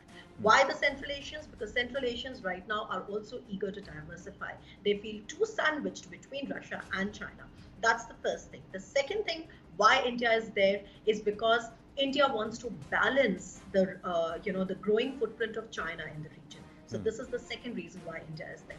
And the third reason why India is there, because India does not want to leave a security vacuum in Afghanistan, because there are important factors and important players that do play a role in Afghanistan. Okay, so it's because of that, we are under no illusion that we are by that, because of the regional anti-terrorist structure that SCO has. We are under no illusion that by that we are going to be combating terrorism in South Asia, because come on, isn't it contradictory?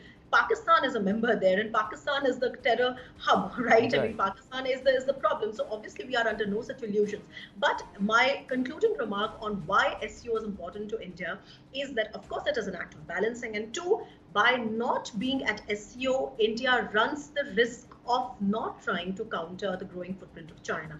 Being there, maybe the outcome may not be big enough, but missing the bus in terms of our not marking our participation would perhaps leave that entire area again over to China. So somewhere culturally we are also more amenable to the Central Asians because the soft power works there. Ambassador Prabhu Dayal, before I go back to Zafar Islamji, quick, just bringing in Ambassador Prabhu Dayal.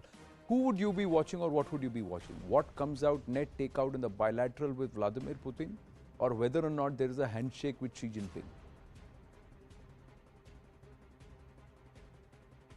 Ambassador Prabhu Dayal, can you hear me?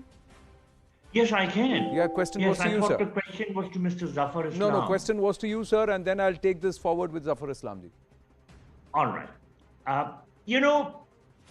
India's participation in the SCO summit is extremely important for a number of reasons. Firstly, it emphasizes the fact that we are playing an increasingly important global role. We are the 5th largest economy, and our voice is heard in all centers which matter. Secondly, it emphasizes the fact that we pursue an independent foreign policy. Now, of course, the Americans may not be happy, but so what? The Americans have given Pakistan the F-16 upgrade equipment, despite the fact that we have conveyed our concerns to them. Correct. So we pursue an independent foreign policy which suits our own interests. Now, what are our interests vis-a-vis the SCO? Firstly, we do not want it to be driven by China and Pakistan to pursue their agendas. Our participation is important to neutralize things in this regard. Secondly, if there are concerns about Russia being a participant there, so what? We have time-tested and well-established relations with Russia. And if the Europeans could be buying energy from them, so what? We can also be buying. Thirdly, as was mentioned by some earlier panelists, with Iran, we have historical ties. I have served in Iran for 3 years, and I know that there is a lot of goodwill in that country for India. Now, we should even consider buying not just from Russia, our oil needs, but even look at the Iranian option, because everyone is pursuing a policy to meet their own interests first. Right. And as Dr. Swasti Rao mentioned, the Central Asian countries are very important. Let me also remind you that Kazakhstan is a major oil producer, and Turkmenistan is the 5th largest producer of natural gas in the world. So by engaging with the member countries of the SCO, we would be serving our interests, we would be able to actively pursue our foreign policy, and if some countries don't like it, so be it. But this route to Kazakhstan, Turkmenistan will all go via Chinese and Pakistani occupied territories, and that's going to present the biggest challenge because historical blunders will come back to haunt us. But Zafar Islam, what are you looking at? 2 big 3 takeaways that India should actually look for, and you would come back and talk post this summit and once the Prime Minister comes back. Well, Anand, first of all, you have to understand last 8 years, India has emerged as a very strong country because of the policy we have adopted, foreign policy we have followed. And I agree with our former diplomat, Mr. Dayal. He was spot on when he narrated exactly what is the dynamics of SCO and what India is aspiring to achieve in this from this summit. But having said that, one thing is very clear, and that is what we have demonstrated under the leadership of the Honorable Prime Minister, that we will always safeguard our interests, we will always prioritize our interests, and we will never compromise with our interests. That is something which time and again we have demonstrated. We know exactly what we need to achieve from this summit, and we will eventually achieve because we have certain interests, and we know that there are member countries with whom we have a scheduled bilateral discussion like Ibrahim Raisi of Iran, and for that matter, the President of Kazakhstan. But we know exactly what the conversation will take place in that meeting and what we need to achieve out of this and what should be the outcome of the conversation and the dialogue between the two leaders. And we are confident that if Xi Jinping comes across and tries to get the Prime Minister's attention at that photo op, when it will happen at the summit, there will be a time. What will be India's reaction? How should if a Shehbaz Sharif walks out of the way to meet the Prime Minister to score that point ahead of the FATF on-site? See, these are the issues. These are things which will happen. No, India is known for a courteous country, and if a leader of another country walks up to the Honorable Prime Minister and he wants to shake hands, I'm sure that the Honorable Prime Minister will take a call whether to meet him or not to meet. But we know that in such summit, shaking hand means nothing. It is the bilateral discussion, it is the bilateral engagement. Well, if a nation's leader walks up to the Prime Minister to shake hands or to greet him, that itself means a lot. And that's what we have to see, ladies and gentlemen. Thank you to all our panelists. Winding up this edition of The Right Stand, Zakir ready with you, with Brass Tacks.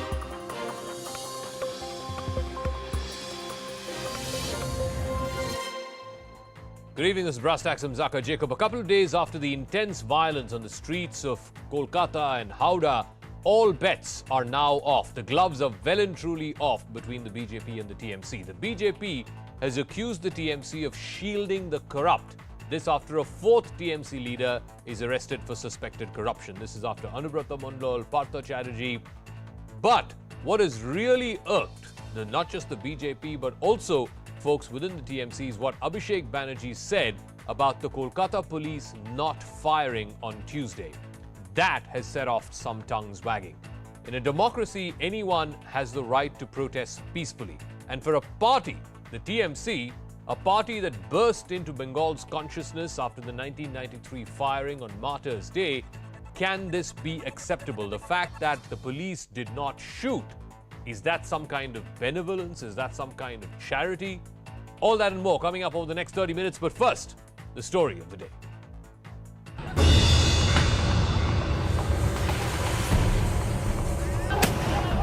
Days after the fierce clashes over BJP's Nobonno Cholo march, Bengal is still simmering.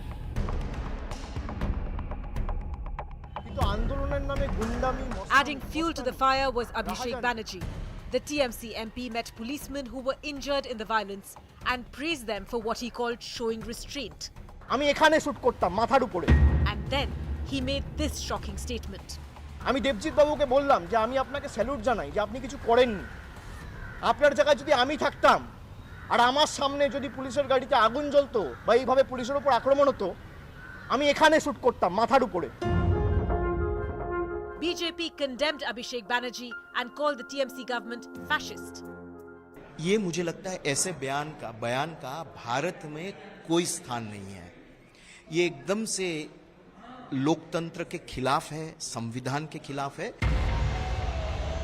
That wasn't the only showdown today. There were fireworks in the Bengal Assembly. TMC and BJP MLAs armed with placards charged at one another. Leader of the opposition, Shubhendu Adhikari, sought an adjournment motion, wanting to speak about the Bengal teachers' recruitment scam and corruption. The speaker turned down the motion, citing that the matter is sub judice.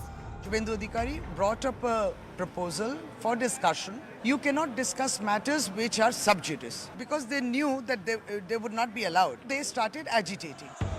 TMC carried placards which said, "Don't touch my body," a dig at Shubhendu Adhikari for his now viral comment on the day of the Nobonno Cholo march. ये बंगाल का जो culture है Ramakrishna mission से लेकर हमारी जो rich culture है, ये रिच कल्चर को ये टीएमसी पार्टी कंपनी तोड़ रहा है। बंगाल की पॉलिटिक्स का जो गरिमा है उसको खत्म कर रहा है। Amidst the war of words, the question is, who's behind the baval in Bengal? Let me go across to our guests who are joining us on the talking point this evening. GVL Narasimha Rao, a member of parliament of the BJP. Riju Datta is TMC spokesperson. Anirban Banerjee, political analyst. Jaydeep Majumdar is associate editor with Swarajya magazine. And Som Mondol is an advocate. Let me start with Riju Datta. Your general secretary of your party, Abhishek Banerjee, saying today that had I been in the place of the police, I would have shot them in the head. I would have shot them in the forehead. Is this responsible talk by virtually the number 2 of your party? I mean, how can anybody who is in public life say, if I were in the police's place, I would have shot them in the head? Zaka, good evening to you. See, first of all, what Abhishek Banerjee said, there are a lot of narratives about it because it has been twisted and turned. Let me start off by saying, in Bengal, what happened in the Nabanya Abhiyan, the BJP leaders have been campaigning for more than 3 weeks. Nobody was lathi charged. Nobody was not given permission. But on D-Day, just because you cannot get people, you import hoodlums from neighboring states by booking trains, and you destroy public property. You beat up our assistant commissioner, break his hand. You set fire to a police car, and then you expect the Calcutta police and the Bengal police not to do anything. They were doing their job. Is it your position? Is it your party's position? Abhishek Banerjee, I'm coming to that. Sir, is it your party's position that the police should have shot the protesters in the head? That's what your General Secretary said. Absolutely, absolutely not. My General Secretary as well as the Chief Minister and our party chairperson has said the police has shown tremendous restraint in dealing with these hoodlums. If us as general member of the public or a layman would have been there, we would have probably shot them in the head. But that does not mean that we are doing it, because last we have seen of incidents like this was in 1993 when the CPM government shot 13 of our political cadres. And let me remind your viewers that it is not the first time somebody made a comment like this. BJP Union Minister Anurag Thakur said Goli Maro Salo. The viewers should also remind that. So Riju Datta, you are the party of Shingur and you are the party of Nandigram and you are the party of 1993 Martyrs Day, and your General Secretary says I would have shot these people on the forehead. I mean, I leave it to the people of Bengal to decide. I mean, this is to my mind how much the TMC has traversed over the last 20-30 years as a political party. But be that as it may, GVL Narasimha Rao, please respond to what Riju has been asking. You set police vehicles on fire. You beat up police persons. There is, I think, a DCP level officer whose arm was broken, who's in hospital today. Surely none of that can be justified. Zaka, good evening to you and the viewers of the channel. The allegations are bizarre and completely. Thousands, tens of thousands of BJP cadres have been arrested, detained, not allowed even to participate in the protest. They have resorted to one undemocratic means to not to allow a protest to happen.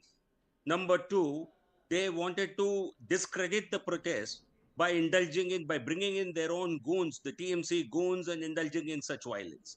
So it is undemocratic. TMC has proved not just to be undemocratic, fascist, and in fact, I think they have brought politics to a no by spreading violence and then blaming the BJP for their violence. And the statement of their General Secretary is the new lowest in Indian politics. I think he's actually trying. He's possibly egging on TMC goons to go and shoot people in the head if it doesn't suit their politics. This kind of statements are unpardonable. I want to know whether TMC government will they at least apologize. I don't expect them to book a case and arrest him because he is the ladla of the chief minister. He is the relative of the chief minister. But will they at least have some shame and no, take but action GVL, against him, specific question that's being asked is no, 1 second, Riju, I'll come back to Riju, but GVL, specific question that's being asked is, when the farmers wanted to come to Delhi and protest, the government did not allow them to do so. There were other protests. There's 144 around Parliament. Similarly, there's 144 around Nobunno. So why is the treatment meted out by the TMC government any different from what you've done to the farmers? No, certainly. You see, what is the Delhi's case is very different. And certainly we did not. Whether it's the case of farmers or it's the case of Shaheen Bagh, people have actually protested for months together on public, squatting on public property.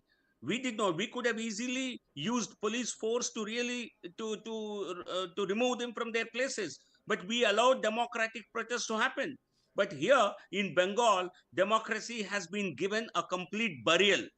Mamata Banerjee wants to rule only by police force and by brute force. Riju This is what we are Datta, objecting. respond. You can say there is 144 around Nabonno, but why are you stopping them 20 kilometers away from Nabonno? Why are you stopping them in Howrah?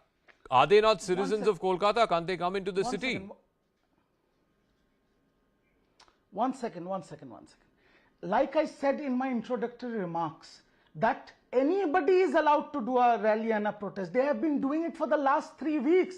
The main barricade where they were stopped and water cannons were discharged was only 2 kilometers away from the Secretariat of West Bengal, which is the seat of administration. If tomorrow TMC goes to Gherao the parliament, will BJP allow it? It does not work that way. Sir, And Shwendu Adhikari was stopped in Howrah, and Howrah is 20 kilometers away. 1 second.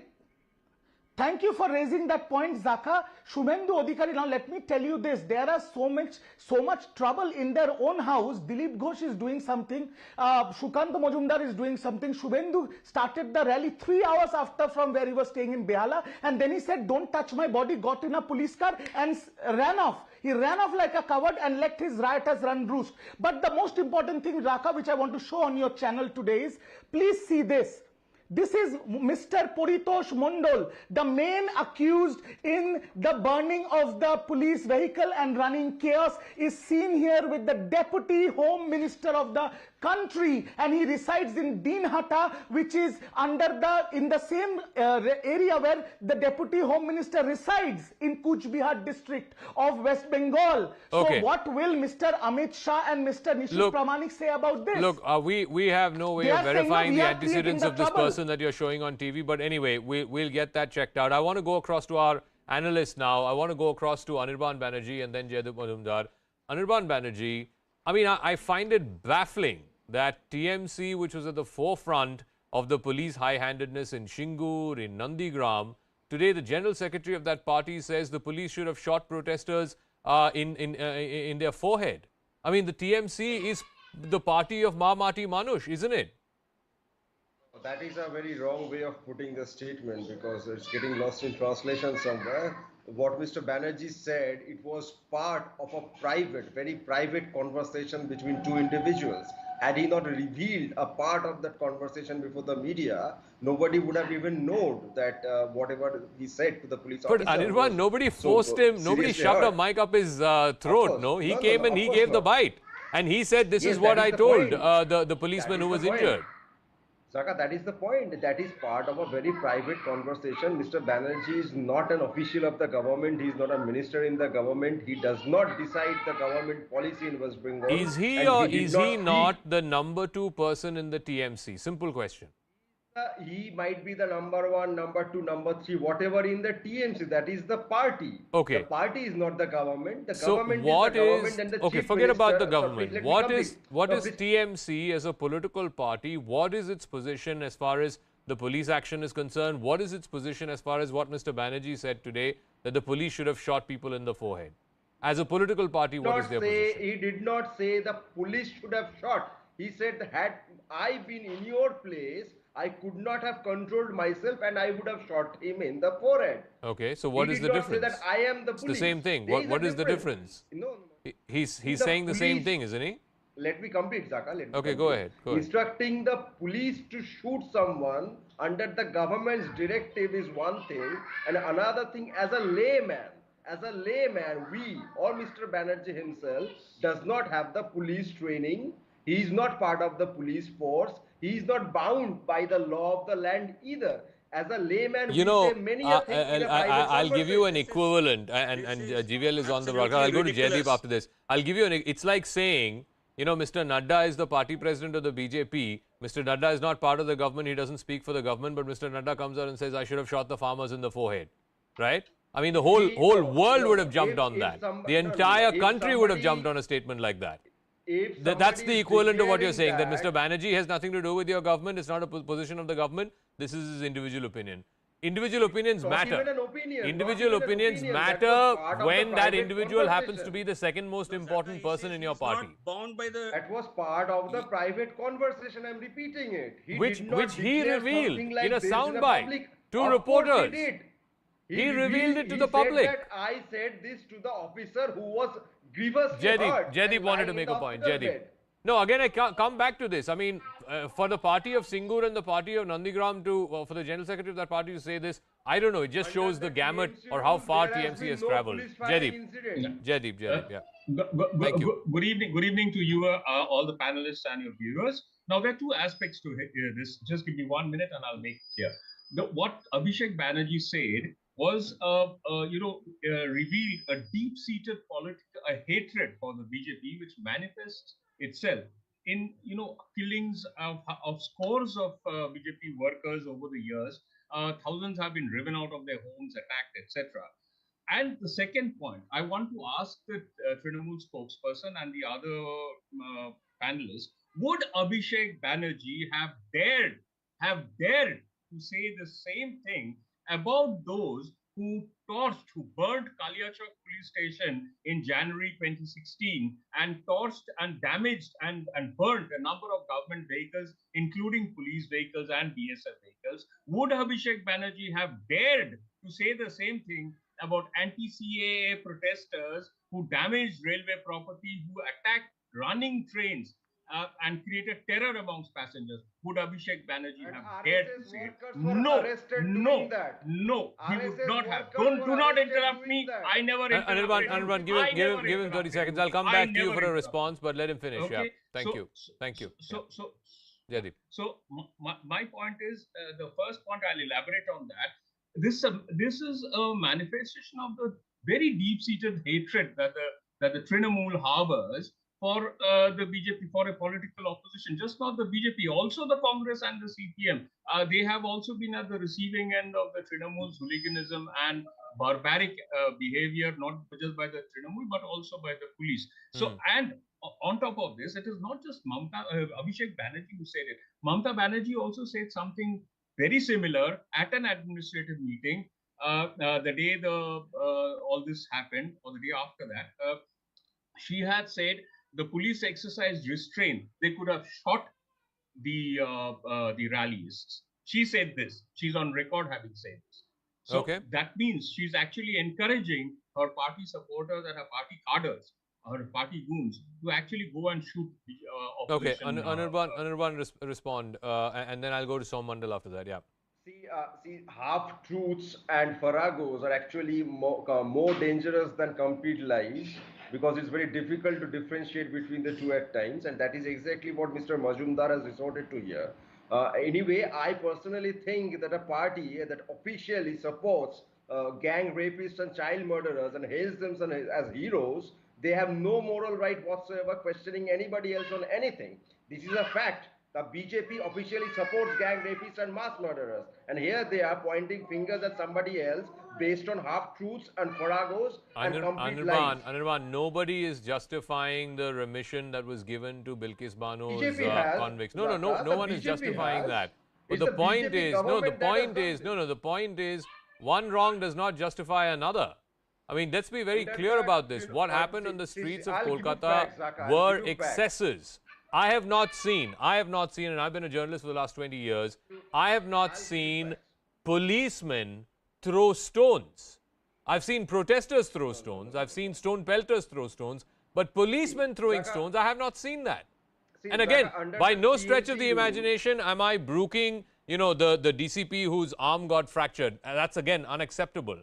But to say that opposition parties cannot protest and they'll be stopped 20 kilometers away from the seat of power. Come on, that's not a democracy. That's not democratic principle. There's a difference between political protest and vandalism. So, what we witnessed yesterday was vandalism. Okay, Som Mandal is also joining us. Som Mandal. Again, the question that's being asked, I've heard, BJP leaders and spokespersons say that this whole thing was orchestrated by the TMC. If that were the case, then they should put that out in the public domain. They should go to court saying that, look, this whole thing has been done to tarnish our image. They should put it out in the public domain that these are the TMC goons dressed up in BJP colors who did this in order to ensure that that protest, the Nabanno Chalo Abhiyan, ended up in failure. That is how, I mean, a political fight has to be fought on the streets. It has to be fought in the public domain. So, Mandal.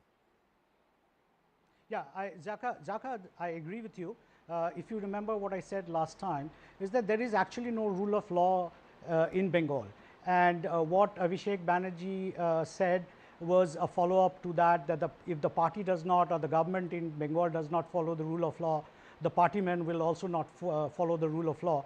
And as such, he made a very irresponsible statement for which actually there can be some cases for inciting public and all. Although he was directing his statement towards the police and giving his personal view, as some of the speakers mentioned today. But I think what you said about whether the BJP should take out the cases, as I mentioned last time, it is a case where BJP, rather than BJP, it is an independent inquiry that is required. And I think whether it is BJP or TMC, everybody will be pointing fingers at each other. Okay. And the truth will only come out if there is a proper sit constituted by the High Court in the investigation or the case that is being pursued before the Calcutta High Court, and the Calcutta High Court properly institutes a sit and where an inquiry is made, a proper investigation into actually who is the culprit. Does it worry you so, Mandal, as a resident of Kolkata? We've had the post-poll violence cases. Again, the state said, oh, these were minor skirmishes, the TMC was not in power, the Election Commission was still in charge of law and order, and then look at what the High Court said. We've seen that in the Birbhum case. Again, the High Court had to intervene. Numerous cases where the courts have had to intervene when the state said that all was hunky-dory or things were not as bad as the media made it out to be. Yeah, as I said earlier as well, that in Bengal, because of lack of rule of law, I mean, what does the citizen and people of Bengal do? They have to rely upon courts to sort of look at what the government is doing. Okay. Unfortunately, that is what the state of affairs in Bengal today is, that the court has to intervene in running the government. If the government is not responsible and looking after the citizen of the Bengal, then who else but the court, the people of Bengal has to look upon the court to give the right judgment. It's not just riot cases, even corruption cases. Look at Partho Chatterjee's case. Look at Anubrata Mondal's case. It's the courts that are intervening. It's the courts that are bringing in their power to bear. Yeah. Zaka, I have a very big problem when people I have a very big problem when people and residents of Bengal come on national TV to malign Bengal. NCRB gave Calcutta as the safest city. You want to destroy Calcutta, what will the police do? Aapko phool chandan se puja karenge wo. What they did was perfect. Now, second, I am asking you, in terms of murder, kidnappings, rape, just see the NCRB list where Bengal is and where the other BJP ruled states are. I am not drawing a rhetoric here. Now, you talk about corruption. Investigation is going on. I will request all the central agencies, conduct your investigation, but fast track it. Don't take it 10 years. If they are being convicted in the court of law, put them behind bars. But when you are doing a Nabani Abhiyan and you are saying I am doing this protest rally against corruption, your rally is led by a person called Shubhendu Adhikari, who is mentioned in the ED and CBI charge sheet of Naroda and Charoda scam. Just because he is in the BJP, he has gone through the washing machine and he is a clean sheet person right now. And GVL Nasimha Rao, the honorable member of my country, is stooping down to the level of this lowlife Amit Malviya and saying Trinamool has created this ruckus. Once again, Riju, today a fourth leader of your party has been arrested on suspicion of corruption. I mean, you can't just wash away your hands saying, oh, the cash was recovered from Arpita Mukherjee's residence and it has nothing to do with us. Partho Chatterjee was in your government, as I understand, amongst the top 3 in your government. He was Mamata Banerjee's right-hand man. To say that, oh, it got recovered from some aide who has nothing to do with our party or government, that just doesn't cut it.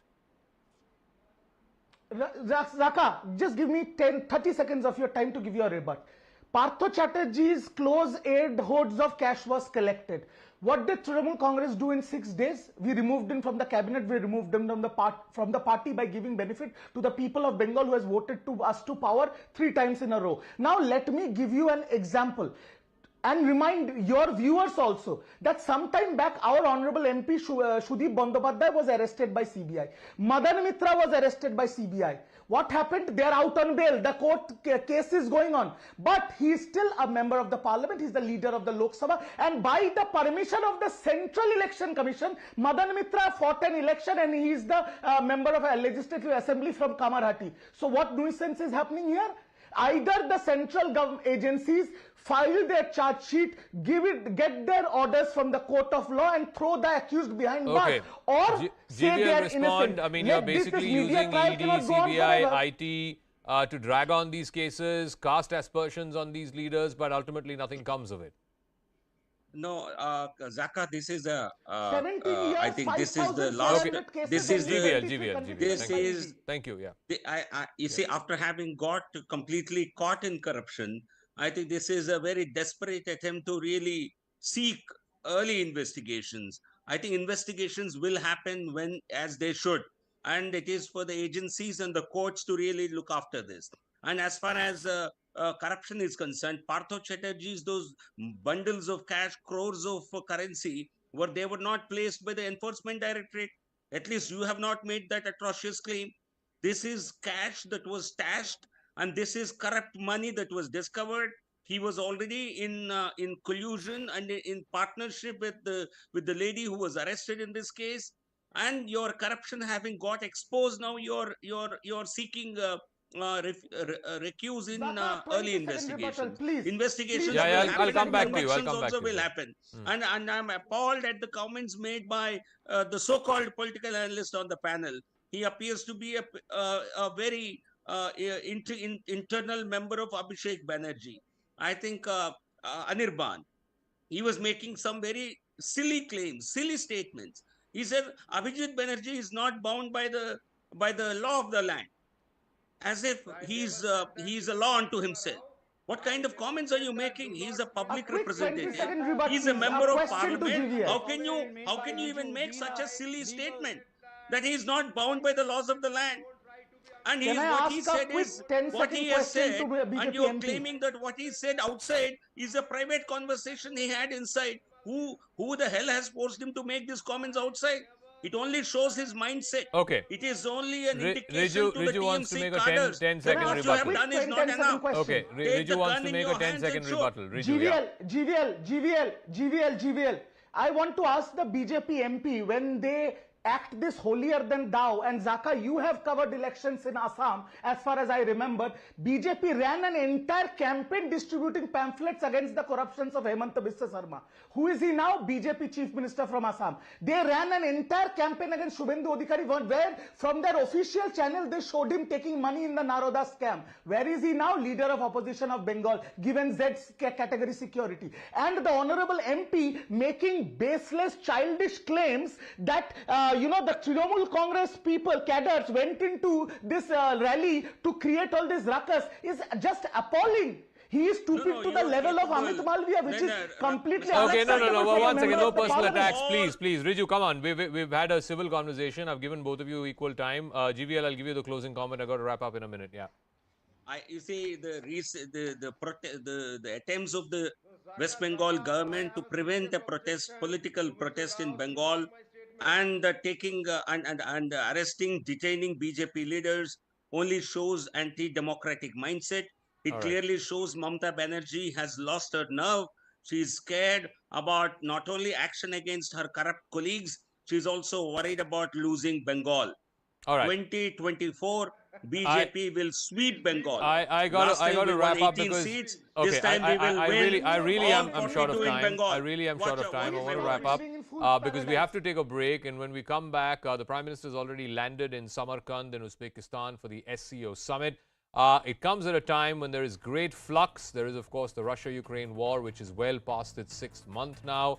There seems to be a great churn going on geopolitically. Quick break. When we come back, we'll take you live to Samarkand, as well as we'll be joined by a panel of experts on what to expect over the next 2 days at the SCO summit.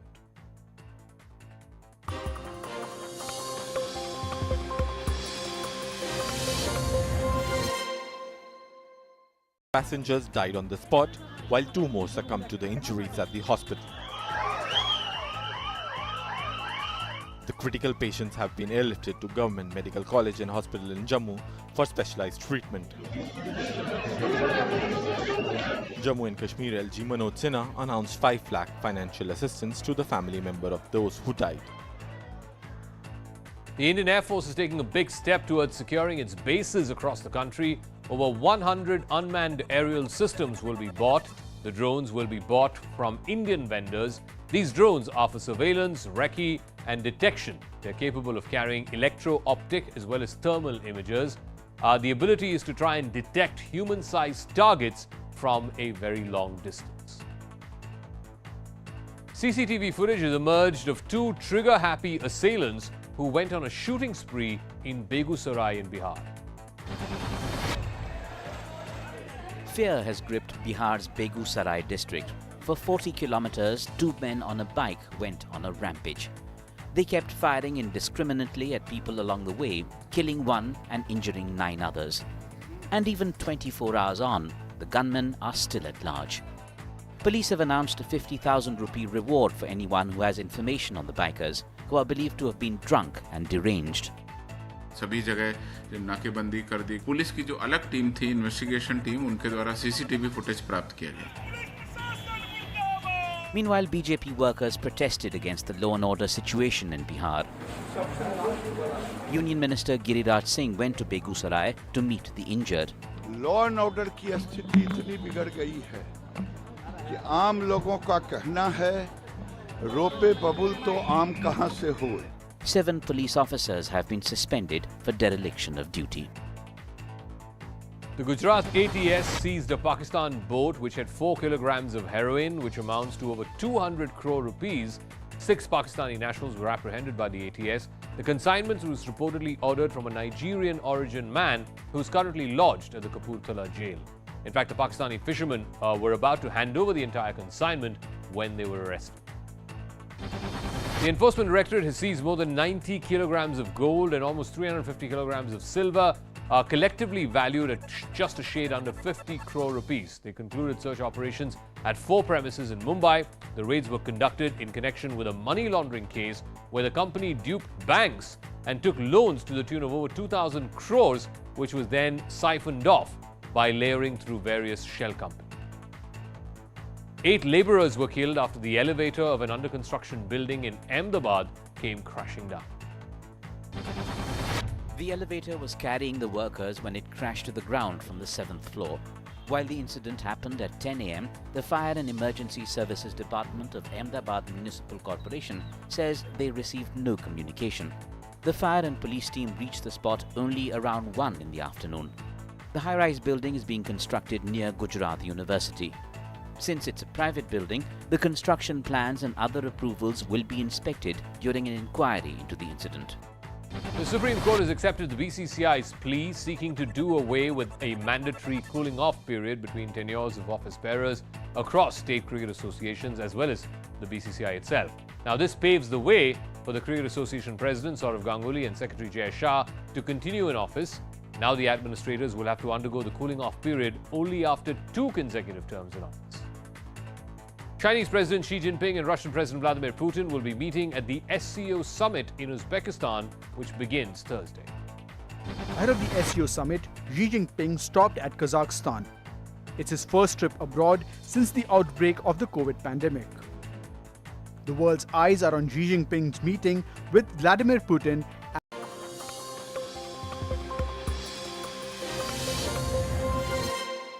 Welcome back to Brass Tacks. The other big story tonight, Prime Minister Modi has just landed in Samarkand in Uzbekistan. He will be attending the Shanghai Cooperation Organization Summit. He will be sharing the stage with leaders of 7 other countries, including Russian President Vladimir Putin and Chinese President Xi Jinping.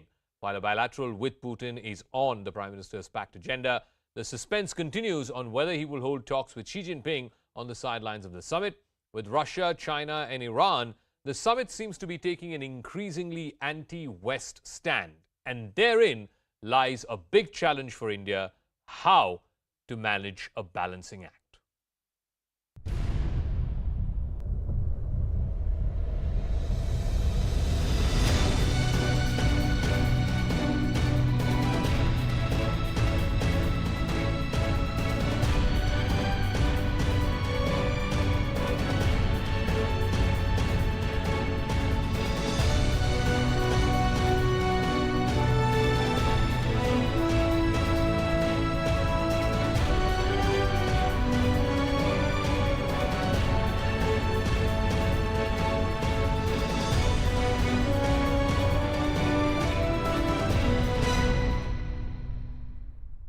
I want to go across to our MEA correspondent Abhishek Jha, who's joining us live from Samarkand in Uzbekistan.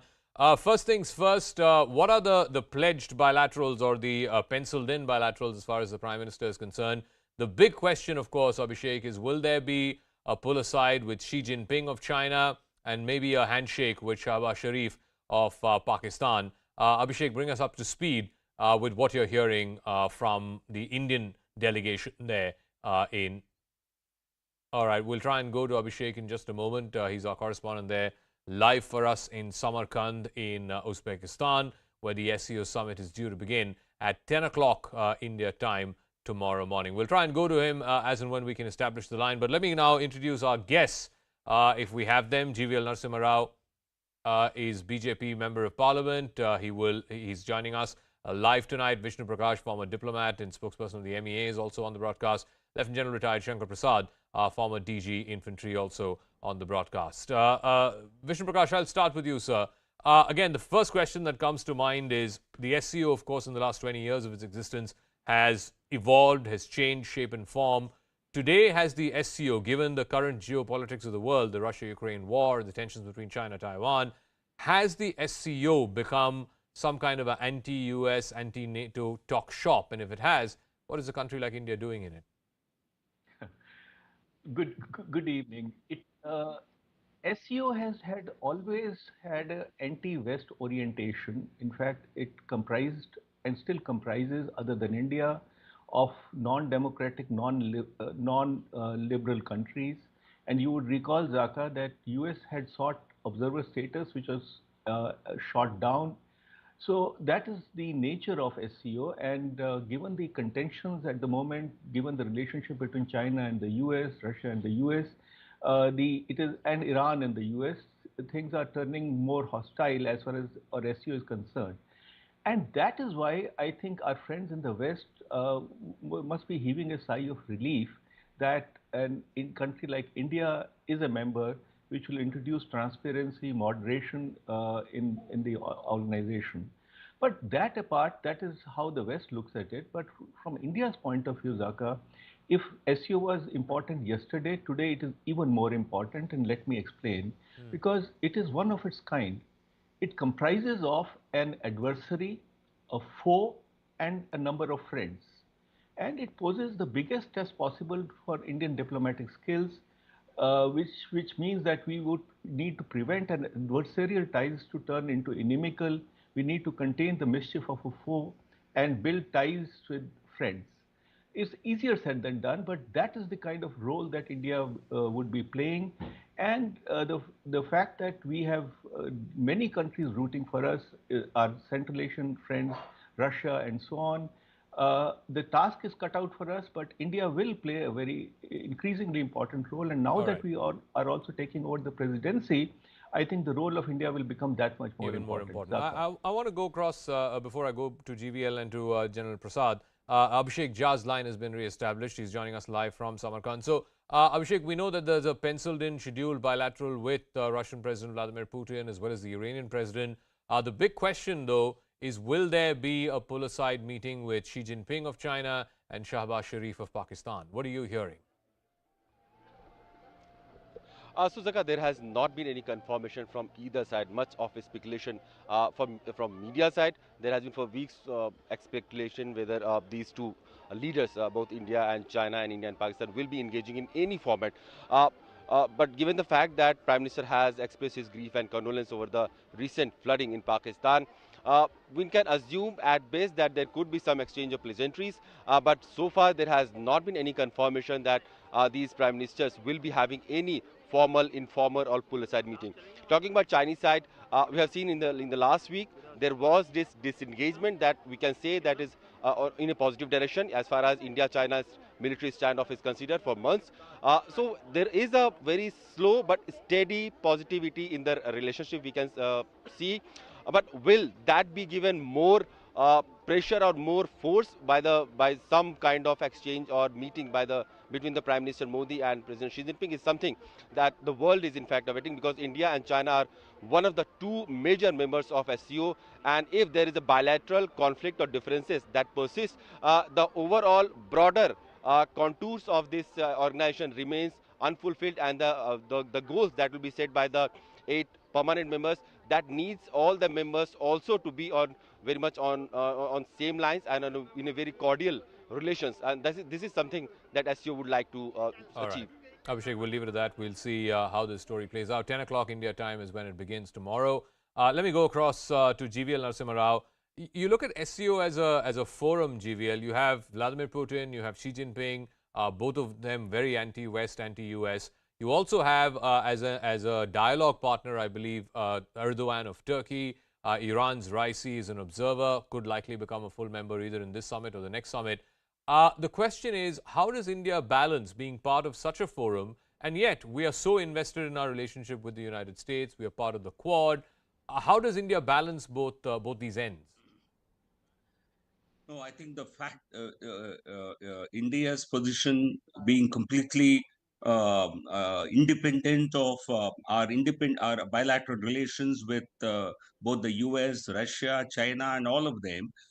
Our presence in SCO, as Ambassador Prakash said, only is reassuring to the Western countries that this does not become a kind of an anti-US, anti-West grouping. And India, I think, has actually brought some moderation and also a sense of balance to all these bodies, whichever multilateral body that we are a part of. I think India's presence actually makes it quite independent of any grouping in of whether Russia or the China grouping or the US. Certainly, I think India's presence in all these groups also enables us to protect and promote our national interests. You see, what is foremost to us and perhaps to any country is to work all the levers of your foreign policy to work to its national advantage. And I think we have been attending the SCO meetings has certainly given us that additional leverage. And I don't think there should be anyone insecure about India's participation in whether it is in the Quad grouping or in the SCO. Okay, let me ask General Prasad. Of course, the big backdrop to this is the India-China standoff. Just a few days ago, we had the pullback in the 4th place, which was PP15, Gogra Hot Springs. So I think in 4 out of the 6 places, there's been disengagement. 2 more, Depsang and Demchok, still remain.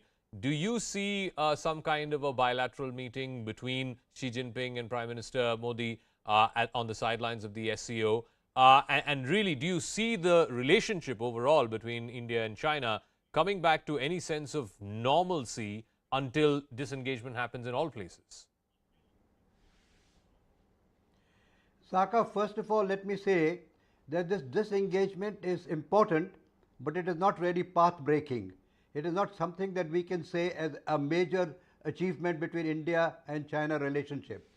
The standing policy of India, which has been enunciated by our foreign minister more than once, that unless this tension on the border is removed, unless the border issue is resolved, relationship cannot be normal. Yeah. We cannot just do economic activity without having to solve the border issue. Today, the important things are 2 and 3, which you've been talking about ever since the program started. Where does India stand today? India stands today at a very simple, straightforward position which the entire world has recognized. We were non-aligned at one point in time. Today we are multi-aligned. Today we have a flexible alignment.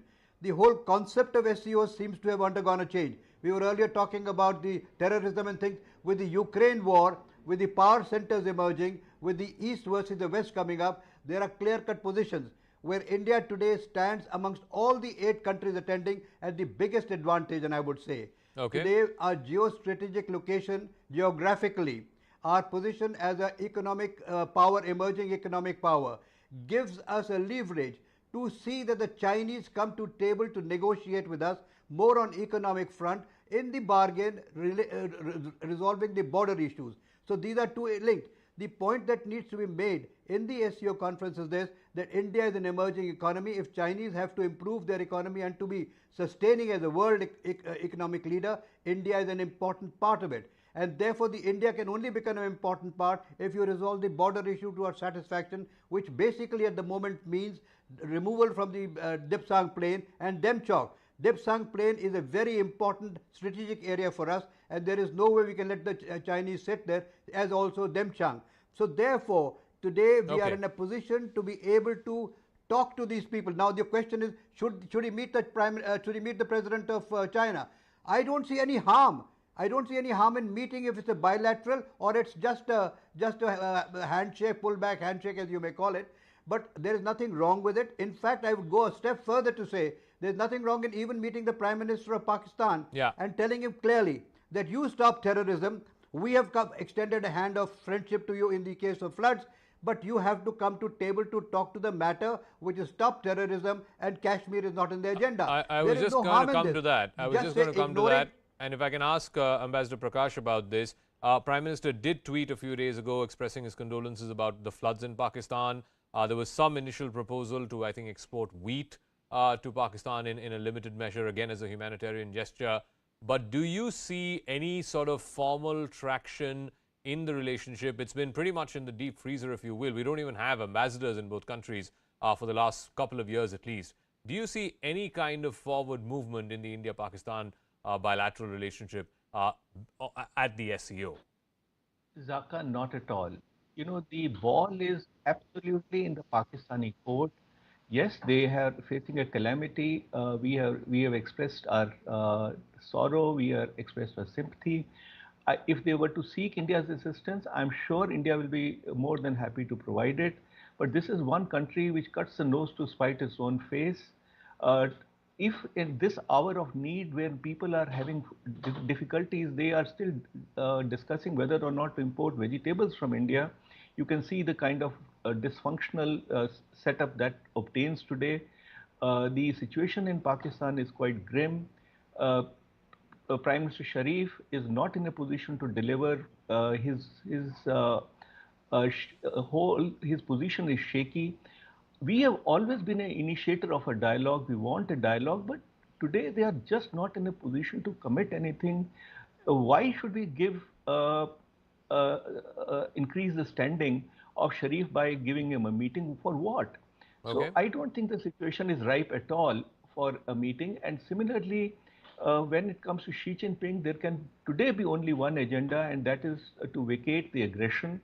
For that, you cannot see Prime Minister meeting with the President, because he is not going to negotiate. Their leaders are not going to negotiate. And Xi Jinping is not a person who is given to gestures.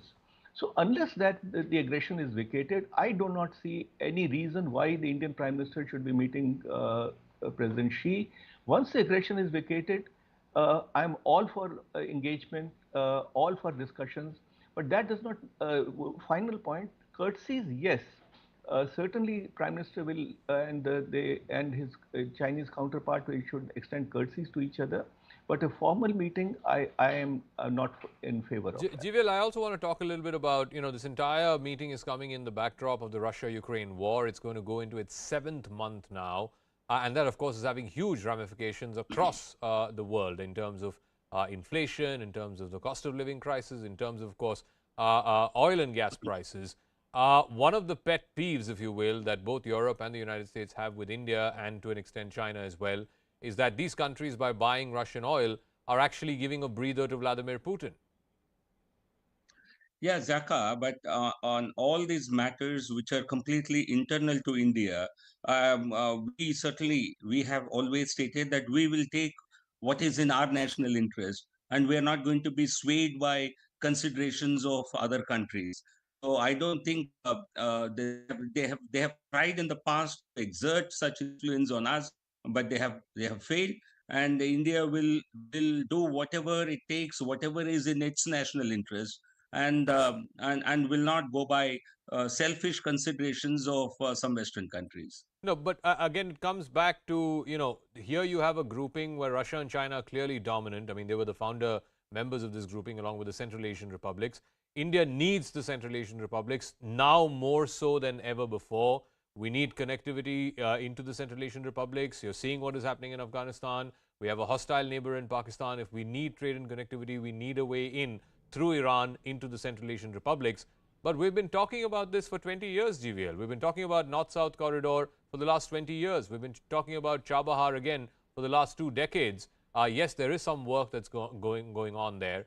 But given how intensely hostile the Iranian regime is to the West, how long will we continue talking about these connectivity projects, and how long before we actually see connectivity happening through these countries?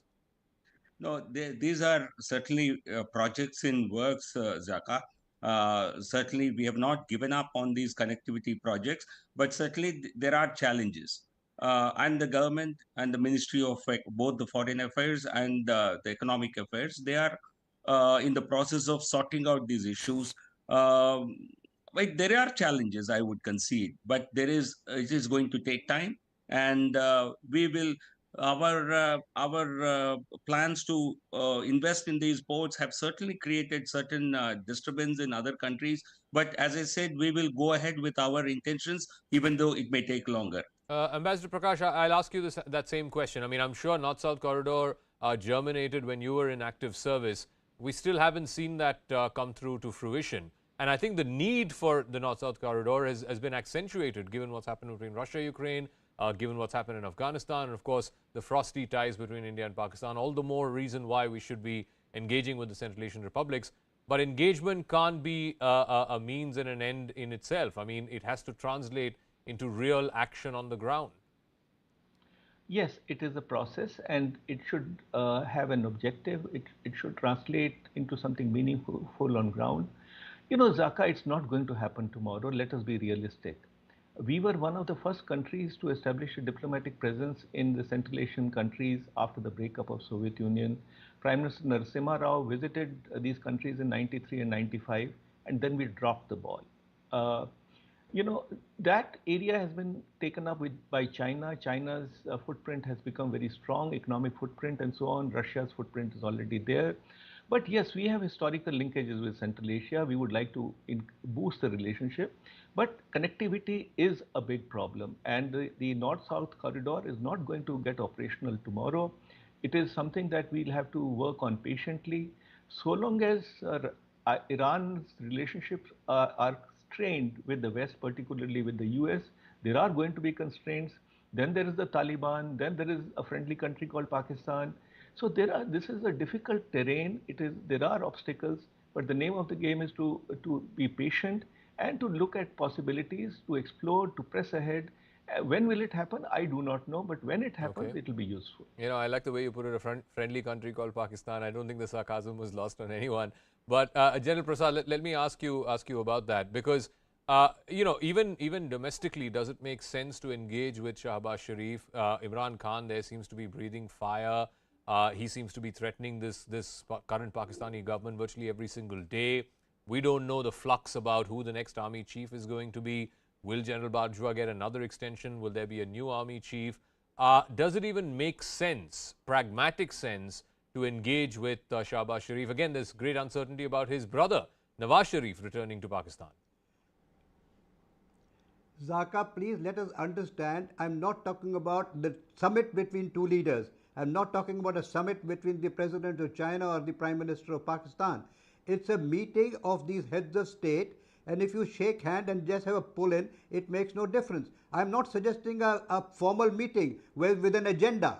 The issue today is this: India is no longer a weak country. India is an economically strong country. India's position in the Committee of Nations is much higher today than ever it was before. Our foreign policy is being quoted as an example by the large number of countries saying national interest comes first. We will go wherever we need to go. If we need to go to the west, we'll go to the west. If we need to go to the east, we go to the east, and we will do what exactly we want. Therefore, this position of superiority, this position of power cannot be let go like this. Yes, there is going to be a more structured meeting perhaps with the Russian president, but certainly not a structured meeting with the Chinese or the Pakistanis. Yet, we have to project ourselves as a country which is economically strong, which means something great for China. They must see the light and come for a summit later. Unless we talk, unless we... Please don't understand the saying, let's make Jappi Maro to the Chinese Prime Minister, President, and to the Prime Minister. No, we cannot. Because unless Pakistan amends its ways, in any case, Pakistan is in total shimozzle today.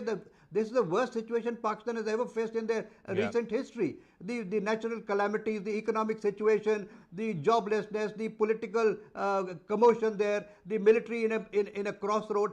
Pakistan is in a very horrible situation. But that doesn't mean that we cannot shake hands at a meeting like this to show we are so much superior.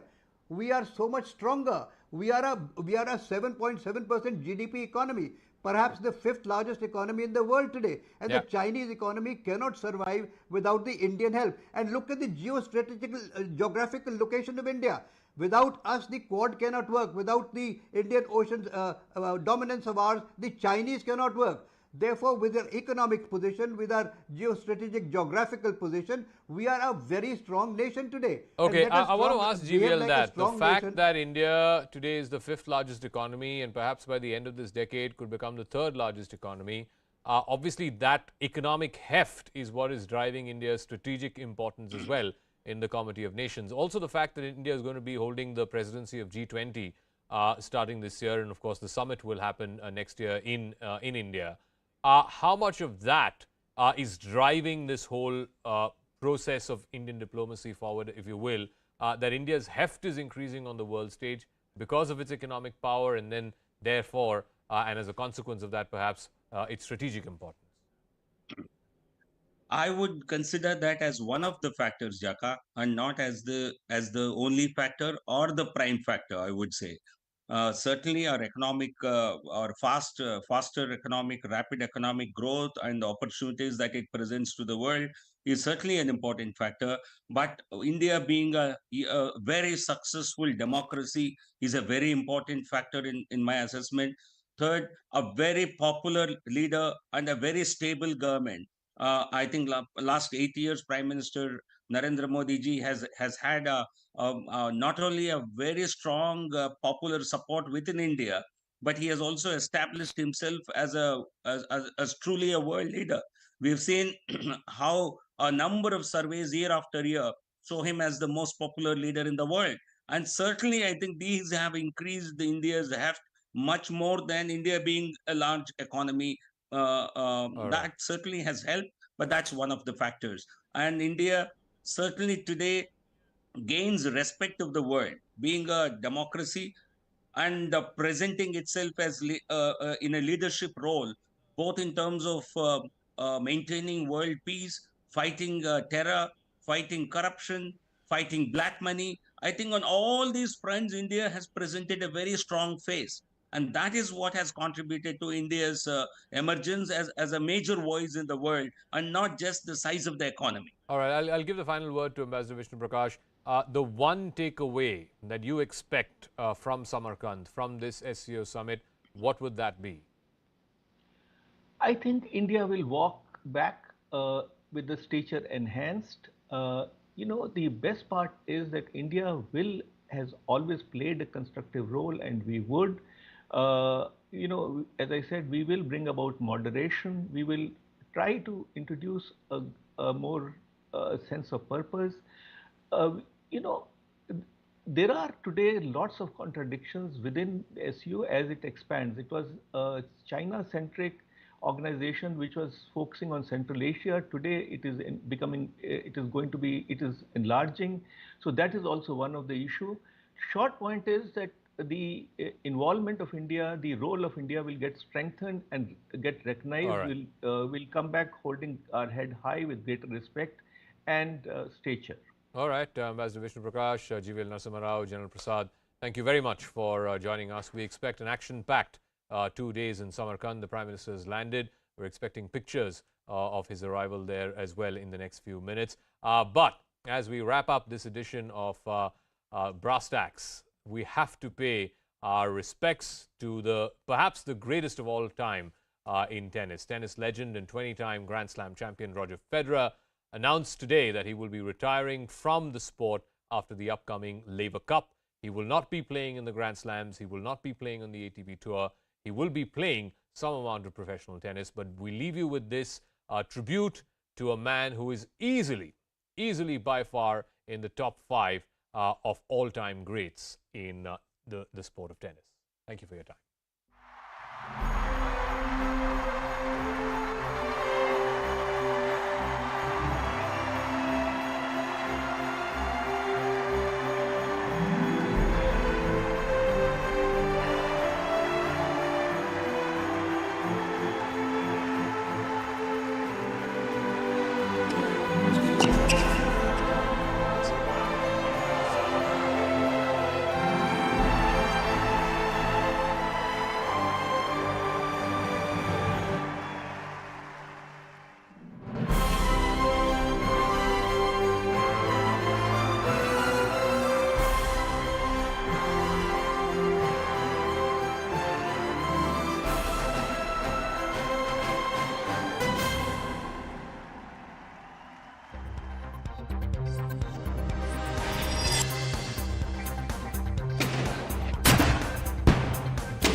And we are going straight to Samarkand, where Prime Minister Narendra Modi has arrived for the SCO summit.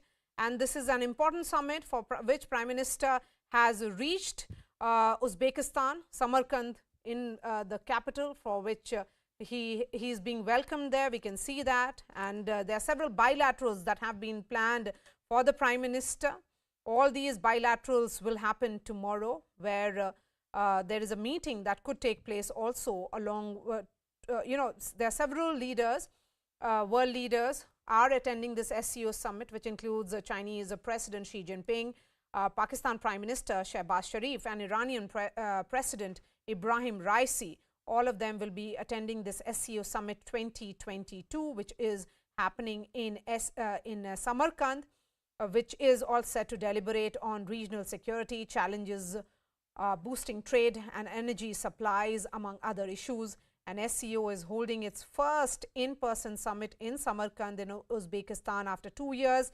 The summit will also see the participation, as I was saying, of Russian President Vladimir Putin, Chinese President Xi Jinping, and Prime Minister Modi is expected to hold bilateral meetings on the sidelines of this summit, including with Putin, Uzbek President, among other leaders. And we had heard from Arindam Bagchi, who is the Ministry of External Affairs spokesperson, who said that some other leaders who are attending the summit is what he had said when questions were asked about the bilaterals that Prime Minister Modi will be holding. So it's a crucial summit.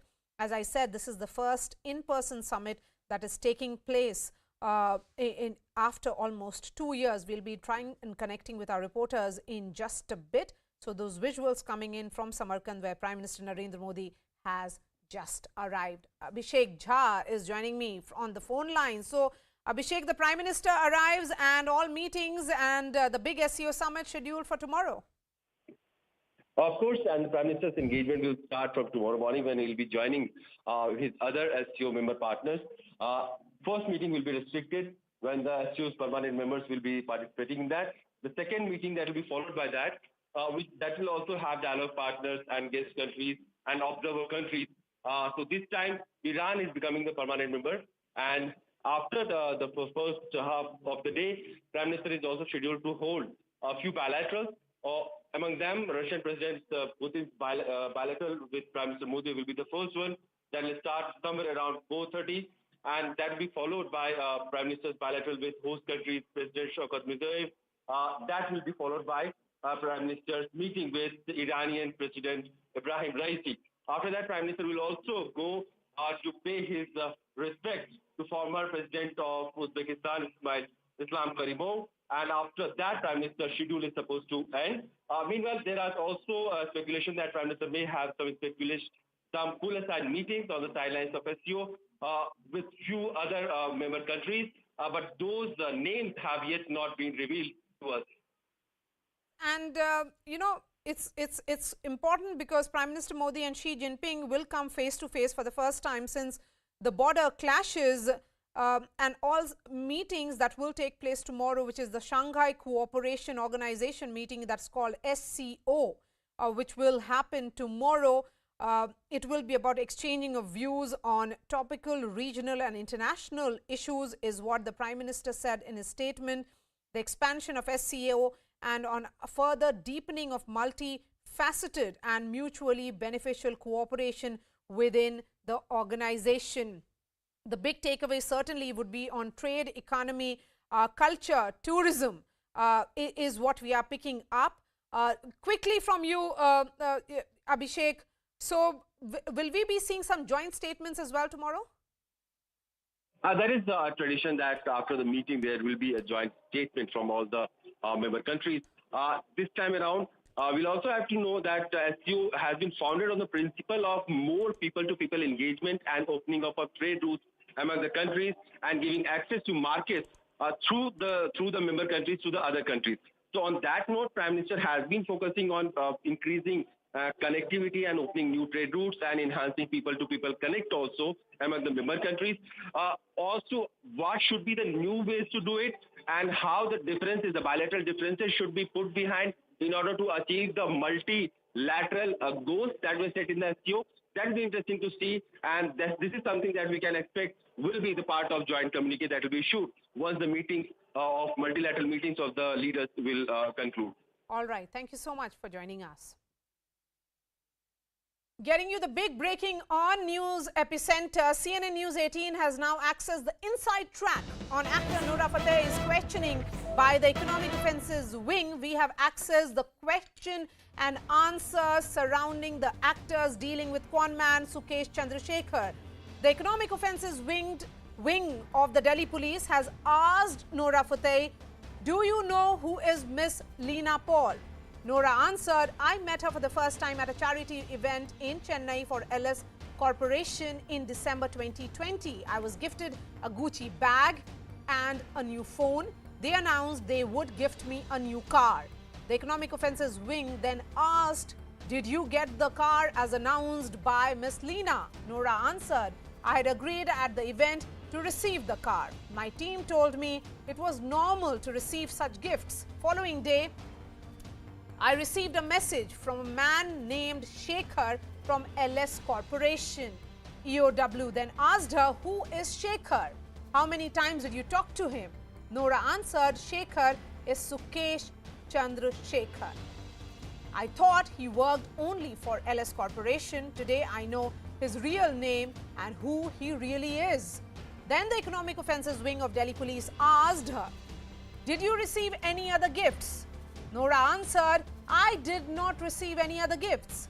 CNN News 18 has also accessed the chat that happened between Noora Fateh and Sukesh Chandrasekhar. Sukesh Chandrasekhar writes, "This is Shekhar from LS Corp." And this is all part of the documents that we have accessed. Then Sukesh Chandrasekhar says, "Would like to know what's the kind of car you like." And this is a message that has been sent to Noora Fateh, the actor. "SUV, luxury, sedan and favorite color. I will personally make sure the car is delivered to you." Noora then replied, "Thank you so much. It is very kind of you." Sukesh Chandrasekhar replied, "This is a Christmas gift from our side." Noora then answers saying, "Honestly, I'm very bad at selecting. Whatever you guys feel will suit me." Sukesh Chandrasekhar then writes, "Mercedes E-Class is top of the line. BMW 530M is top of the line." Noora then replied, "I already have a Mercedes, so I'll go with the BMW Black." Sukesh Chandrasekhar then replied, "Fantastic, consider it done," making it very clear that it's being given with no intention or any kind of motive. Noora then replied, "If there is anything you would like me to post on Instagram related to your charity, feel free to share it." So she's thought that this was a charity event that she had gone for and then that was part of the deal of that charity event, she attending that charity event. So there are several twists and turns that have come in, and these documents that Ashish Mehrishi, who tracks ED for us, has accessed, actually talks about that exclusive chat that happened between Noora Fateh and Sukesh Chandrasekhar, where he says that he's Shekhar. He did not reveal his full name, and he also did not say the real intention as to why he was going to give her that gift. Ashish Mehrishi, why would she receive a gift from anybody, and who really is Miss Leena here? So Leena is basically supposed to be the wife of Sukesh Chandrasekhar. We all know that after some time, Sukesh and Leena basically they both enjoyed the proceeds of crime, and in fact there have been many cases where Leena has been named as an accused. But here, to get into that periphery of Bollywood, they basically organized you can say a dummy charity event where Noora Fateh was called, she was invited, she was given a gift. In fact, if you go through the WhatsApp chats that we have been able to access, it clearly shows that she is being lured by gifts. He's trying to make relationship by throwing money or splurging gifts on Noora Fateh. Now it's very unusual that somebody gifts a BMW. And if nobody, you go through the chats, and you don't expect, even offered. Yes. How does it actually work that you receive a BMW car and that person is not expecting anything and you don't get suspicious of it? So it's very surprising, it leaves everybody perplexed, flabbergasted absolutely on why somebody should accept a BMW as a gift, and the person writes in his chats that there is no motive behind it. So obviously one has to get suspicious on why would anybody give that kind of gift. It's an expensive 5 Series BMW is a very expensive car, but interestingly she accepted that gift and she said that you please register in the name of the husband of her sister, that is Bobby Khan. And ultimately, in fact, Bobby Khan, since he was facing some financial difficulties, even he sold it off. Interestingly, the payment came through some hawala channels, through some shell company for to the dealer of BMW, and the registration was done in the name of Bobby Khan. Okay. So it leaves everybody surprised on why should Noora Fatehi accept such an expensive gift, and where Sukesh how does it actually work here? Because there are several actors' names that have come out now, and here on CNN News 18, Ashish Merishi has been breaking all those details. Nasir Abdullah, how does it actually work? I mean, actor attends an event and then somebody saying that I'm part of that company, I would like to give you a gift, and they accept thinking that it's normal. What is the sense of entitlement that you accept a BMW as a gift from someone? I don't know. I've never been offered very much, unfortunately, because I'm a man and I'm not very attractive. That's another story. But, many years ago, the great actors, all these Khans and the Govindas and Jackie Shroffs and everybody, they had to comply with invitations sent by the underworld dons for marriage functions, etc. The parties, they had to go. It's a known fact, Govinda, everybody included. That was a long time ago. Another story. Deal, in my opinion. And this Noora Fatehi, I don't know where she's from, it doesn't matter. They accepted gifts as goodwill, whatever gestures. They are not criminals. Let's get. But Nasir Abdullah, BMW as a goodwill gesture, obviously Noora Fatehi should understand what it comes with it. Don't put words into the thoughts into mind. I am saying somebody claims to be something, willing to give you a gift, you take it. There's cause for really any suspicion. The fact remains, Noora or Jacqueline are not criminals. They are trying to do this to them as they have done this to Shah Rukh Khan's son. They tried to implicate him that he is the head of a drug cartel. Can you imagine? Shah Rukh Khan's son, who can have everything, gets into a cheap business of drug dealing. Okay, but I think it goes beyond just, the Bollywood being seen as some kind of an easy target. Here, there are two actors. Noora Fatehi, she says that she never met Sukesh Chandrasekhar. First day of questioning is over. Let's see who else will be called by ED. Who else? Ashish, who else will be called by ED now? So, ED charge sheet is almost complete. So, they have filed the final supplementary charge sheet as well. The court has summoned Jacqueline Fernandez on this 26th. It's a very important date because the court decides whether she goes to jail or whether she gets a bail. So that's going to be really, really important day for Jacqueline Fernandez. Noora Fatehi has already been questioned, but she's not been named as an accused into the matter by the Enforcement Directorate. But here, Maria, most important aspect here is that the predicate offence needs to stand. So the charge sheet of Enforcement Directorate, where she has named, where Jacqueline Fernandez has been named as an accused, that predicate offence needs to stand. So EOW in all likelihood will also file a charge sheet, a supplementary charge sheet, where Jacqueline Fernandez in all likelihood will be named as an accused. All right. Thank you so much for joining us, Ashish Merishi and Nasir Abdullah. Shifting focus to our big debate on News Epicenter. Shocking crime came to light in Lakhimpur Kheri in Uttar Pradesh, where two Dalit girls were found hanging from a tree in a sugarcane field.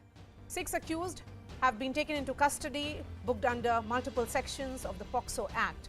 One of the accused, a man named Junaid, was nabbed after an encounter where he was shot in the leg. The autopsy report shows the girls were raped and strangled to death. After accusing the state police of taking no action, the family agreed to conduct the last rites after an assurance of financial aid and a fast-track trial. They have demanded the death penalty. That same demand has also been echoed by the head of the National Commission for the Protection of Child Rights. However, politics was not far behind. Rahul Gandhi targeted the Yogi government, saying women's safety cannot be expected from those who get rapists released and respect them.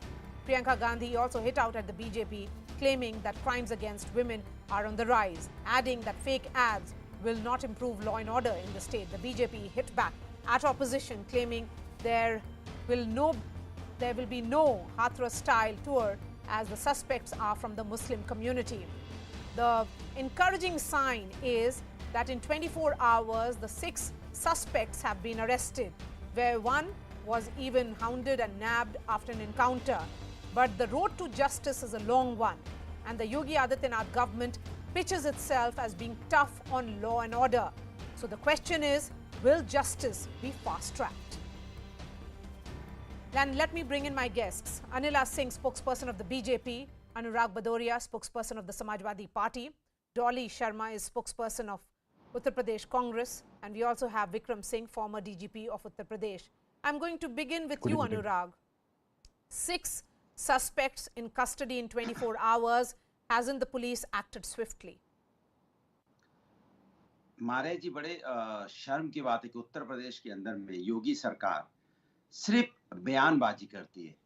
लगातार 6 सालों से बस यही कहती है कि जो अपराधी हैं वो बख्शे नहीं जाएंगे, कड़ी से कड़ी कार्रवाई होगी, नजीर पेश करेंगे, लेकिन महिलाओं पे अत्याचार बढ़ता चला जा रहा है। उत्तर प्रदेश महिलाओं के अपराध में नंबर 1 हो गया और दलित के अत्याचार में भी उत्तर प्रदेश नंबर 1 हो गया।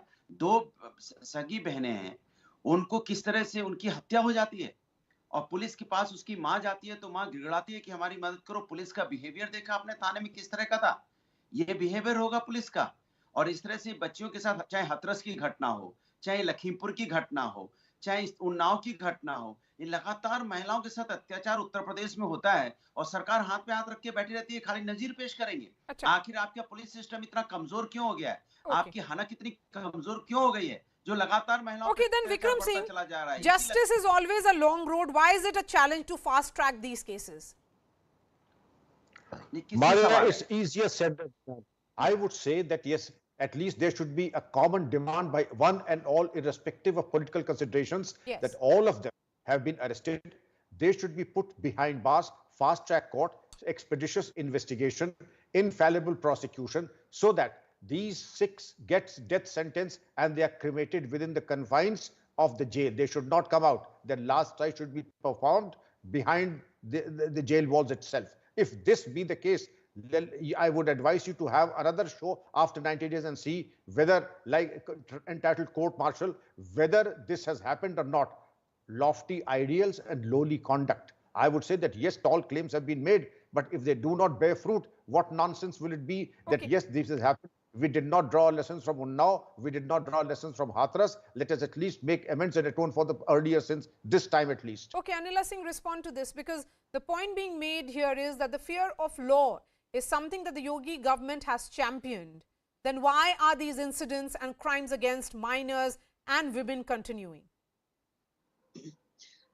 My ram ram to everyone. Definitely crime has gone downwards since the Yogi government has come in Uttar Pradesh.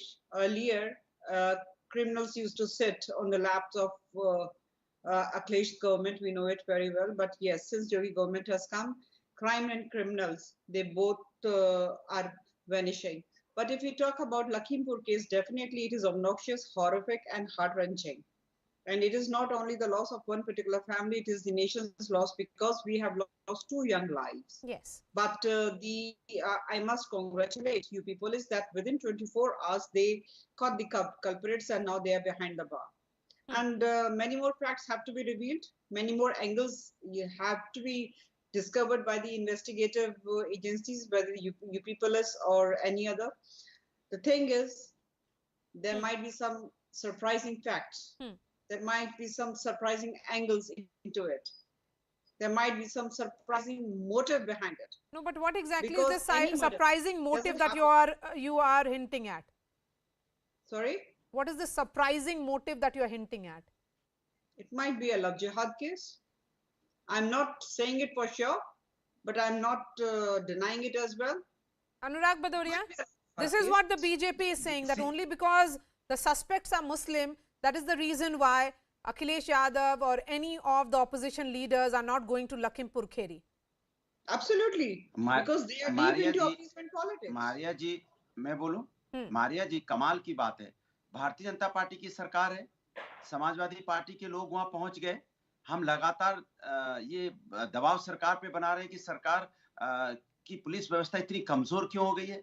But अपराधी अपराधी होता है, उसकी कोई जाति धर्म नहीं होती है।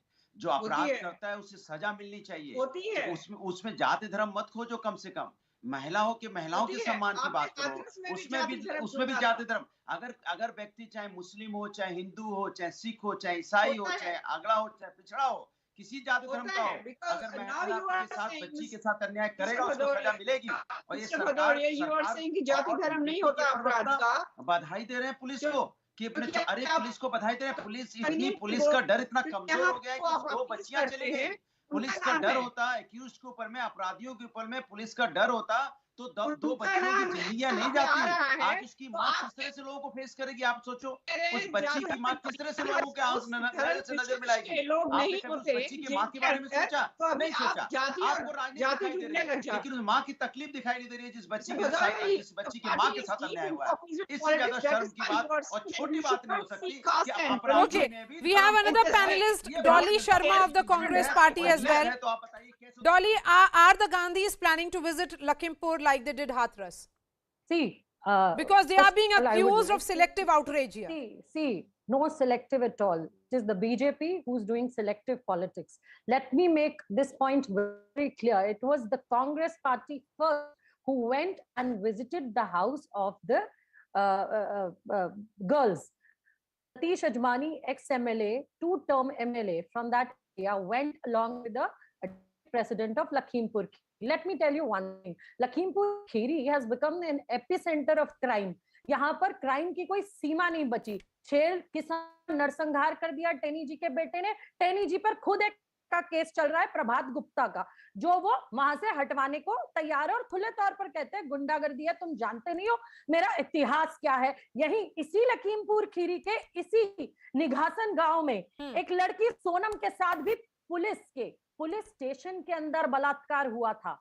इसी सरकार में हुआ था। और अभी अनिला सिंह जी कह रही थी, I want to come to this point as well, कि यहाँ केसेस कम हो गए हैं। तो मैं आपके साथ डेटा के साथ आई हूँ विद द होमवर्क। मैं आपको पढ़कर बताऊंगी और 1 साल के अंदर के सुनिएगा, मुझे सिर्फ 30 सेकंड दे दीजिएगा और मैं पढ़ के सुनाना चाहती हूँ। बारात में 6 साल की मासूम बच्ची के साथ रेप किया 27 अप्रैल 2022। बरेली में 6 साल की बच्ची के साथ रेप किया 11 मार्च 2022। कानपुर में 6 साल की मासूम बच्ची के साथ अधेड़ व्यक्ति ने दुष्कर्म किया 29 जून 2022। संभल में मस्जिद में रेप किया 30 मई 2021। 6 साल की बच्ची को अगवा कर रेप किया। हापुड़ में 6 साल की बच्ची के साथ रेप किया 5 दिसंबर 2021। अनिला जी, जब आप बोली मैं नहीं बोली, तहजीब में रहिए। जब आप बोली मैं नहीं बोली, this is my chance to speak, this is my chance to speak, you can not take my screen time. Madam आप अगर इनको बोलेंगी कि ये चुप रहे, क्योंकि ये जब बोल रही थी तो मैं नहीं बोली थी। ठीक है अनिला सिंह आप सवाल सुन लीजिए। Anila Singh yes, okay you don't have to get so angry Dolly. No. Always do this. Okay, Dolly, calm down. Calm down. There's no shouting and screaming on my shows. 10 seconds. Finish your point. बच्चियों के साथ बलात्कार हो रहा है madam, औरत को दिल दर्द होता है। काम डाउन कैसे हो जाओ, आपका भी दिल दहलता होगा। हापुड़ में 6 साल की बच्ची के साथ रेप 5 दिसंबर 2021। अयोध्या रेप के 7 साल 3 मार्च 2022। गोरखपुर में 8 8, 18, 22 में हुए हैं और ये तो बहुत छोटी लिस्ट है, अभी ये पन्ना भी भरा पड़ा है। अनिला सिंह जवाब दीजिए। क्राइम रेट कम हो गया है। अनिला सिंह जवाब दीजिए। महिलाओं के साथ बलात्कार के एनसीआरबी के आंकड़े चलिए अनिला सिंह कि क्या पहले के मुकाबले उत्तर प्रदेश में अपराधों में कमी आई है कि नहीं आई है? 25 करोड़ की आबादी वाला ये प्रदेश है। 25 करोड़ की आबादी वाला ये प्रदेश है। क्या यहाँ पे जब से योगी सरकार आई है अपराध में कमी आई है कि नहीं आई है? परंतु ये उत्तर नहीं देंगी, ये जवाब नहीं देंगी कि इनके नेता क्यों कहते हैं कि जब बलात्कार नहीं रोक पाओ तो उसका आनंद उठाओ, उसके मजे लो। इनके नेता कहते हैं बलात्कार नहीं रोक, मेरे नेता नहीं कहते। आपके विधानसभा में बैठकर बलात्कार बढ़ गए। मेरे नेता नहीं कहते, मेरे नेता नहीं कहते, शर्म कीजिए।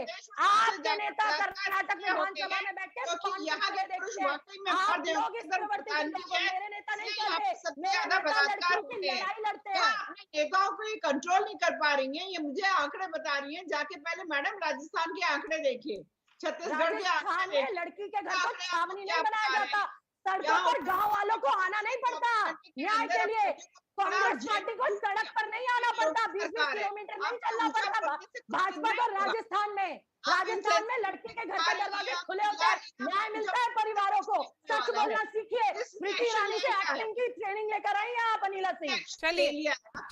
चलिए आपको जवाब भी सुनना चाहिए। हाँ बोलिए। कैसे बच्ची जो है उनका बलात्कार हुआ, उनकी हत्या हुई, पता नहीं लव जिहाद है कि नहीं है, ये तो आगे जब इन्वेस्टिगेशन होगा पता चल जाएगा।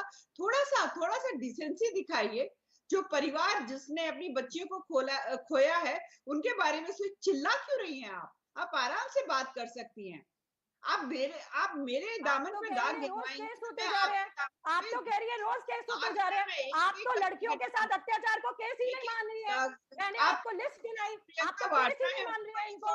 आप तो राजस्थान से कंपेयर कर रही है। हम लखीमपुर खीरी की बात कर रहे हैं ना, आप इस पर बात करिए। जो चिट्ठा मैंने बताया उसमें चर्चा कीजिए। एरिया क्राइम केस कम हो गया। खुद की राजनीतिक दल में महिलाएं सुरक्षित नहीं है। आपके राजनीतिक दल में सुरक्षित है। आप क्या कर्नाटका में फोन पिक्चर देखते हैं विधानसभा में बैठ के? आपके कुलदीप सिंह लड़कियों का बलात्कार करते हैं, चिन्ह में औरतों से मालिश कराते हैं, वीडियो वायरल होते हैं। हिमाचल के नेताओं को देख लीजिए। Okay. Let me bring in Anurag Bhadoria now. Anurag Bhadoria. You know, the point being made here about selective outrage, that is what opposition is being accused of. Here is an incident of crime, a heinous crime. Shouldn't there be sensitivity in political comments that are made when there are crimes against minors and women? कितनी शर्म की बात है कि Bharatiya Janata party के प्रवक्ता कह रही हैं 32 करोड़ के प्रदेश है, तो घटनाएं जितना मैं सुन पाया हूं कि घटनाएं तो होना 32 करोड़ के प्रदेश में अगर आपकी बात मान ली जाए तो क्या उसमें ये घटनाएं होने दी जाए? कमाल की बात कर रहे हैं आप, जस्टिफिकेशन दे रहे हैं। उत्तर प्रदेश की सरकार कानून व्यवस्था पूरी तरह ध्वस्त हो गई है, बच्चियों के साथ अन्याय हो रहा है, तो आप राजस्थान की बात कर रहे हैं। आप राजस्थान पे चले आबादी वाला प्रदेश है, इसमें आंकड़े कम हुए हैं। अगर आपने नहीं सुना है तो प्लीज गलत मत कोट करिए। यहाँ सुन तो लीजिए। अरे आपकी बात मान ली, मत गलत सुनाइए। यहाँ पे गलती हुई, आपकी बात मान ली। तो आप क्या चाहती हैं? मैंने कहा है आप यहाँ खत्म करना चाहती हैं कि आंकड़ों में ही खेलना चाहते हैं? आंकड़े ऊपर नीचे करके आपको सेटिस्फेक्शन है? मतलब अत्याचार रोकना, अत्याचार खत्म करना आपकी जिम्मेदारी नहीं है। अत्याचार खत्म करना आपकी जिम्मेदारी नहीं है। महिला के अत्याचार में उत्तर प्रदेश महिला अपराध में नंबर 1 हो गया, और आप कह रहे हैं आंकड़े खत्म हो गए। दलितों के अत्याचार में उत्तर प्रदेश नंबर 1 हो गया, आप कह रहे हो आंकड़े खत्म हो गए। मैं आपसे पूछना चाहता हूँ, बच्ची के साथ अन्याय हुआ तो आप उसमें धर्म क्यों खोज रहे हो? बच्ची के साथ अन्याय हुआ है, अपराधी ने अन्याय किया है, अपराधी होता है, उसकी कोई जाति धर्म नहीं होती, चाहे किसी जाति धर्म का हो, उसे सजा मिलनी चाहिए। आपको ये बात कहने में क्या दिक्कत है? आप उसमें धर्म क्यों खोज रहे हो? आप उसको धर्म खोजने की बात करोगे, आप इस तरह की बातें करोगे, कल फिर कोई हाथरस की बात होगी तो फिर क्या होगा? सही कहा, आपके यहाँ मालिश करवाता हुआ पकड़ा जाता है तो क्या आपने उसको जेल में डाला? आपका जो वीडियो वायरल हुआ था एक चिन्मय स्वामी कौन से थे मालिश कराते हुए, ये आपके नेताओं के लिए आदतें हैं क्या? उन्नाव में जिस तरह की घटना हुई थी आपके विधायक की, ये आदतें हैं आपकी है क्या? इस तरह के जो केसेस लगातार बच्चियों के साथ अन्याय उत्तर प्रदेश की सरकार जब से आई है बीजेपी की हो रहा है और आप उसको जस्टिफिकेशन देने में लगे हो, आप जस्टिफाई करना चाहते हो। आपके लिए घटना दुर्दांत है, आपके लिए योगी सरकार महिलाओं का सम्मान नहीं बचा पा रही है। Okay, I have just enough time now. Anila Singh. Uttar Pradesh की पुलिस सम्मान नहीं दे पाती है थाने में। Anurag Bhadoria, you have made your point. I think just about everybody has spoken. Let me give the final words to Vikram Singh now. Vikram Singh, post-mortem and arrests in 24 hours. We are seeing, you know, the religious and also the caste profiling which happens of the criminals, which has happened in this particular case as well. And the opposition is being accused of selective outrage. There is that angle of love jihad that has been brought in as well. The motive of crime is very, very important because the girls were raped and then hanged. When you look at these incidents of crime, what next for the police? Maharaj, this is a very disconcerting feeling, and I would be very happy if my political friends had at least shown unanimity that at least one case there should be no politics, there should have been unanimity that absolutely the most deterrent punishment to the perpetrators. Now the job of the police is, yes, 6 arrests within 24 hours, a matter that has given me tremendous satisfaction. But what has left me a little uncomfortable, that the deceased mothers has alleged that there was bad treatment to the parents when they reached the outpost and they were bashed up by a woman police officer. Then the response of the after the accident could have been even better. Then the encounter that had happened, yes, there was a gunshot injury on the lower leg of the accused, but I would be much happy if the gun was aimed on the third button or in between the eyes. Why should the gun on such a perpetrator should have been aimed as such low, as below the knee? My advice to Prashant Kumar would be aim at the jugular. Aim, you come down like a ton of bricks on such perpetrators. There should be no element of mercy towards such criminals. We have Mr. Prashant Kumar joining us now. Anila Singh, Anurag Bhadoria, Dolly Sharma and Vikram Singh, thank you so much. Let me go straight to Prashant Kumar, ADG Law and Order of Uttar Pradesh, joining me from Lucknow. Mr. Prashant Kumar, really appreciate your time, sir. The Lakhimpur murder case of 2 minors again raises the question of Uttar Pradesh's law and order. And this is happening on the 2nd anniversary of Hathras gang rape and murder. The question is that are you in control of law and order in the state, particularly because of the rise in crime against women and children? No, it's, I think the generalization is not correct. The NCRB data, which has been released recently by NCRB, clearly indicates that the conviction rate is the highest related to women cases, and the crime rate is also very favorable as compared to the other states. However, so far this particular case is concerned, yesterday a case was reported by the deceased mother that a few people came and forcefully taken her daughter. Immediately, police swung into action, and within 24 hours, we got hold of all the culprits who were from one person was named and 5 more people came into light. They are from the same village. So the police action was very effective, and immediately everybody was apprehended and sent to jail. Yes, because you're talking specifically about this incident now. 2 minor girls raped and killed. Could you give us more details? Because the mother says that the daughters were abducted by youth from a neighboring village, but police is saying that the primary investigation reveals that the 2 sisters left their village after being persuaded by the 2 accused. Because there are 2 versions that are coming in. Give us more details, sir. No, there is no contradiction, and the version of the victim is supreme for us, and the satisfaction of the victim family is supreme for us. So exactly as per the version of the victim's, the deceased mother, FIR has been lodged, and FIR has been lodged in proper sections, and accordingly, we are investigating things. And I have also appealed that as a father, as brother, or as a general person, we should be very sensitive in cases related to women. Yes. Especially when the government is having a policy of zero tolerance against crime against women and children. So in this case also, you must have seen that a very senior officer have been sent from the Lucknow, and the action was very quick, and we will go as per the version of the complainant, and in this particular case, the version of the mother. Okay, so you're of the saying deceased. the victim's mother here is that is the version that the police will be going with. There are reports, Mr. Prashant Kumar, that are coming in that the boys got angry with the girls and strangled them with the dupatta because of it's very disturbing, to say the least, about the manner in which the events have unfolded, and these incidents shame the society like no other. Definitely, I have appealed everyone that we should respect the version of the deceased family. And so far as the investigation is concerned, the postmortem clearly sees that the death has occurred because of the strangulation. And rest other things, we are fully aware of our responsibility and towards the law. And we are taking all precautions. All minor things, forensic evidences and other things have been collected. And during the postmortem, and postmortem has been done by a panel of doctors containing a lady officer. And we are very sensitive that no evidence should be left.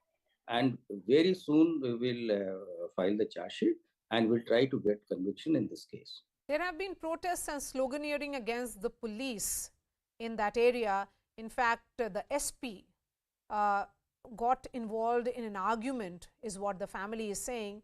For a family which has gone through such a horrific incident and the police behaving in an insensitive manner, it also talks about that there is a need to sensitize the police.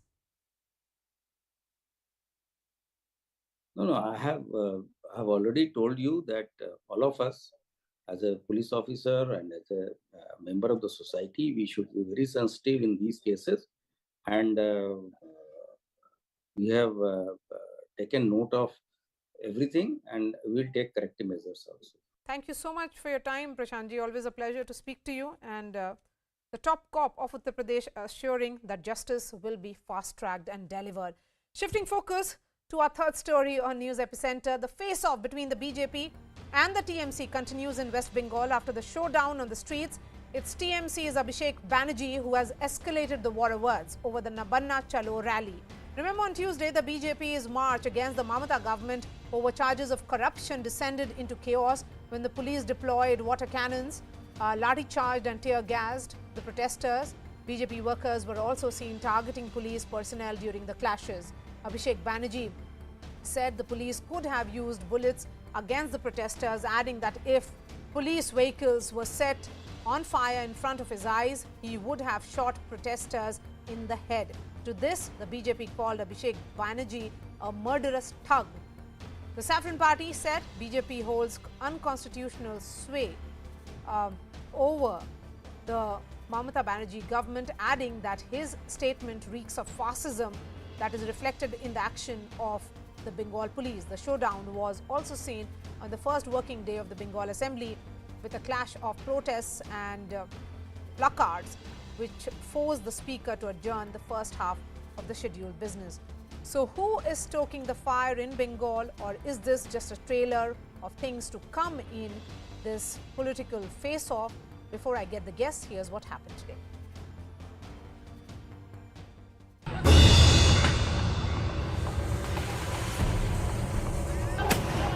2 days after the fierce clashes over BJP's Nabanna Chalo march, Bengal is still simmering.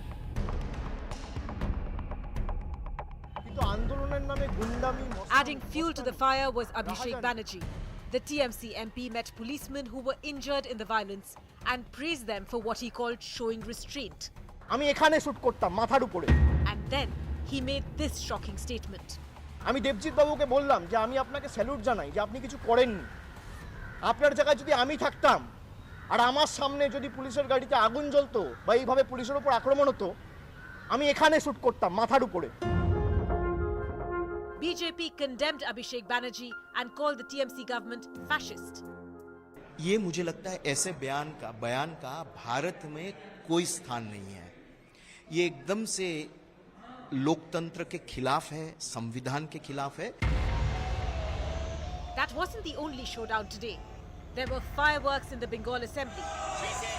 TMC and BJP MLAs armed with placards charged at one another. Leader of the opposition, Shubhendu Adhikari, sought an adjournment motion, wanting to speak about the Bengal teachers' recruitment scam and corruption.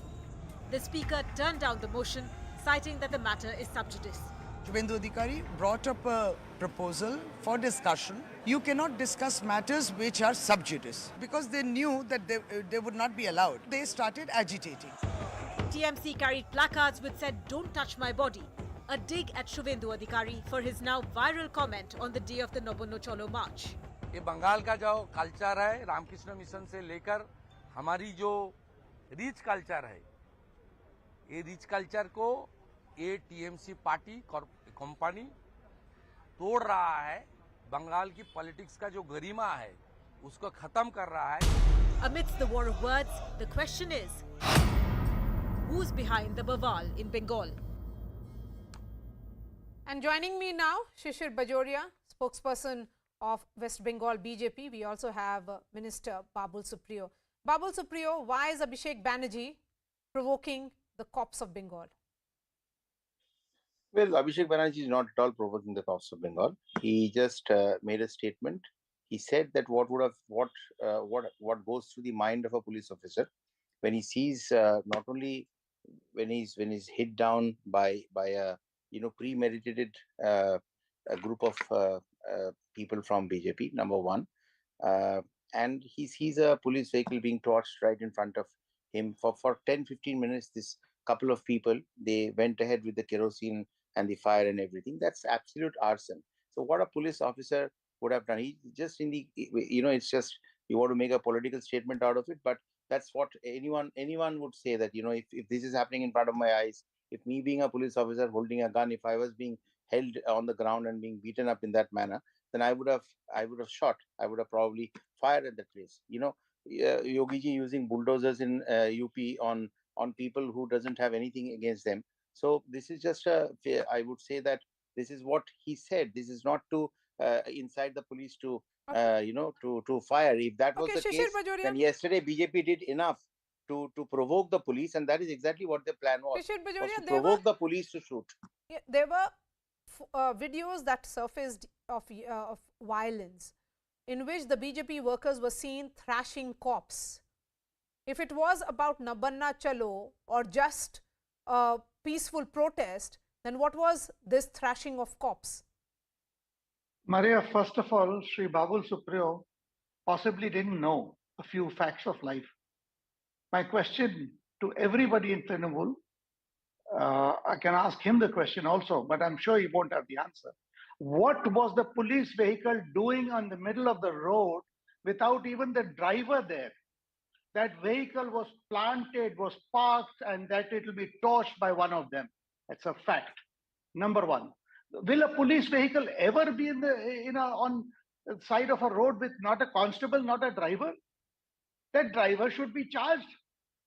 Number one. Number two, this now they are at the defense of their crown prince. The fact is, he said shoot here, that is shoot to kill. And by the way, a bulldozer does not injure people, does not kill people. Oh, really? Number three, this point that you've made a very good point, Maria. We wanted a peaceful march. That's what we had told them. See the way they put up barricades. All that Calcutta police and West Bengal police did not do, they did not lay down road mines, land mines, because they didn't have. Otherwise, they did everything. Iron shield, iron walls being grouted, holes being dug with a vibrating drill machine. grouted in the street. Come on, this is only a procession. You think we were bringing in dumpers or heavy vehicles while you try tear and down? defend Abhishek Banerjee's comment, my question is, on one hand, he says there is restraint, and on the other hand, he instigates them to say, go ahead and, do something.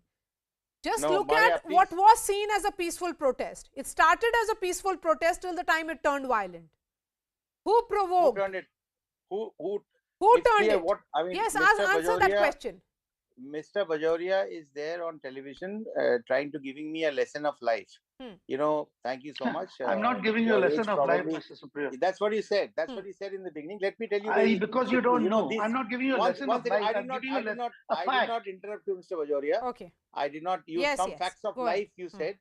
So did not interrupt you. Please let me speak. You have your point, you go ahead with it. You already made a point which you said something which makes no sense. A police, you want to do makes no sense. March to the secretariat. You want to march to the secretariat of the city of the state. You have you are doing a protest from all sides of the secretariat. That's fine. But who gets into this kind of violence? You're beating up a policeman. What are you talking about? You are saying that was supposed to be a peaceful thing. You had come armed. Where did this kerosene come from? The police vehicle had every business to be there on the ground. Maybe the police who were in there, they had gone to a different spot where you were creating controversy. How you're creating some kind of arson? You see a police vehicle, you're going to burn it down, and you are putting your own karyakartas, making them the sacrificial lamb. There is camera everywhere. Some person with a kerosene in hand takes 10 minutes to burn the police vehicle, beating the police person down, and you're saying these are peaceful protests. The government is not going to try to stop you. The police is not going to try to stop you. There were enough grounds in any other BJP ruled state. They would have been firing, and that is exactly what you wanted to do. You failed because the police showed restraint. You failed because police showed restraint. Can I come in, please? No, but let me finish. What kind of a logic is that? Just don't go on. Don't keep going on. Let me finish, Mr. Bajoria. Mr. Supriyo. Learn to listen. Okay. Since you have made your point. You are saying that should be charged. My question is, why are you attacking the police? The administration, the Bengal administration has been questioned multiple times. Babul, let's not forget the observations that have been made by the NHRC and also by Calcutta High Court against the Bengal administration and cops on ground. That it is almost an extended arm of the government there. So the questions will be asked that if the intention was just a peaceful protest, then why wasn't it allowed first? And why did it escalate to such level? What was the need of putting up those steel barricades? Why not? That's exactly what the police is supposed to do. You want to march to the secretariat, the headquarters of the state administration, and you want the police to leave the roads empty for them to go and torch the secretariat of a state. What are you talking about? Shishir Bajoria, what exactly is happening here? In the sense that there are reports that are coming in from the ground, Shishir Bajoria. Babul Supriyo ji. Okay. Let me remind Babul Supriyo ji, he possibly does not know this part of the history of his present party. 21st of July, 1993, it was Mamata Banerjee who did a writer's chalo where 14 people, youth of West Bengal, were shot dead. That was exactly a similar march, and that was that for is voter exactly ID why card. CPM is for not in voter power. ID card. That is exactly why CPIM is not in power.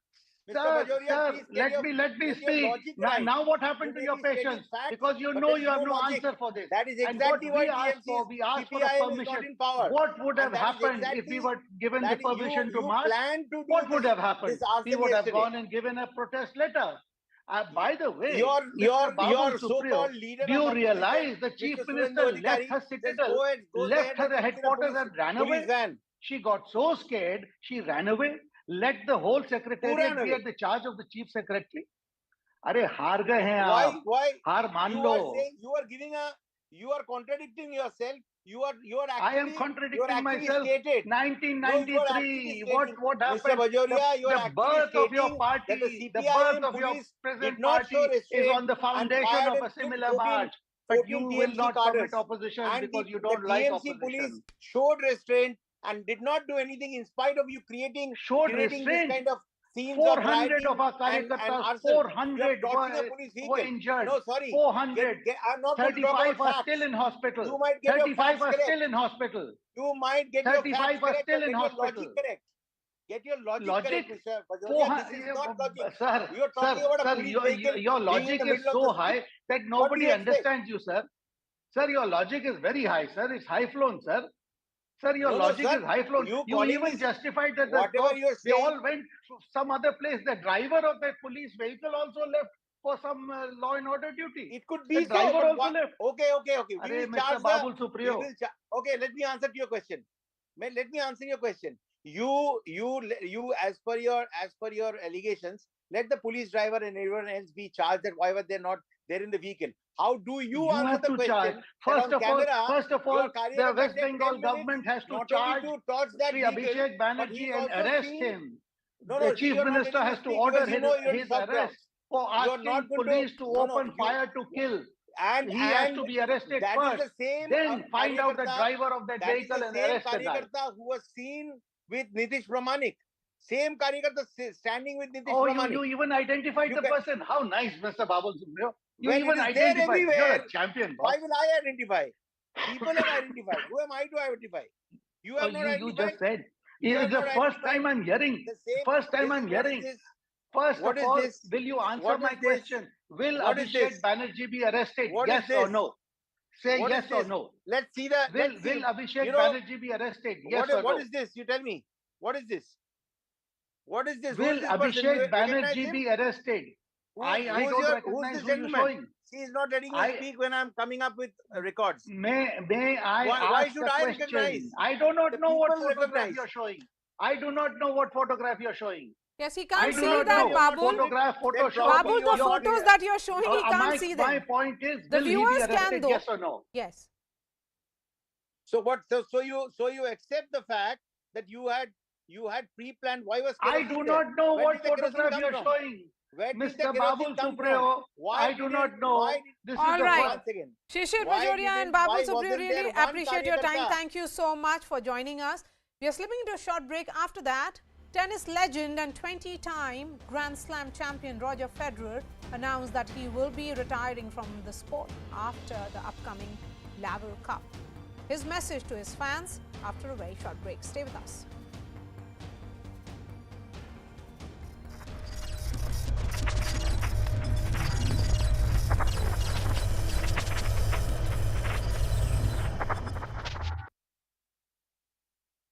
Unmanned aerial systems will be bought. The drones will be bought from Indian vendors. These drones are for surveillance, recce and detection. They're capable of carrying electro-optic as well as thermal images. The ability is to try and detect human-sized targets from a very long distance.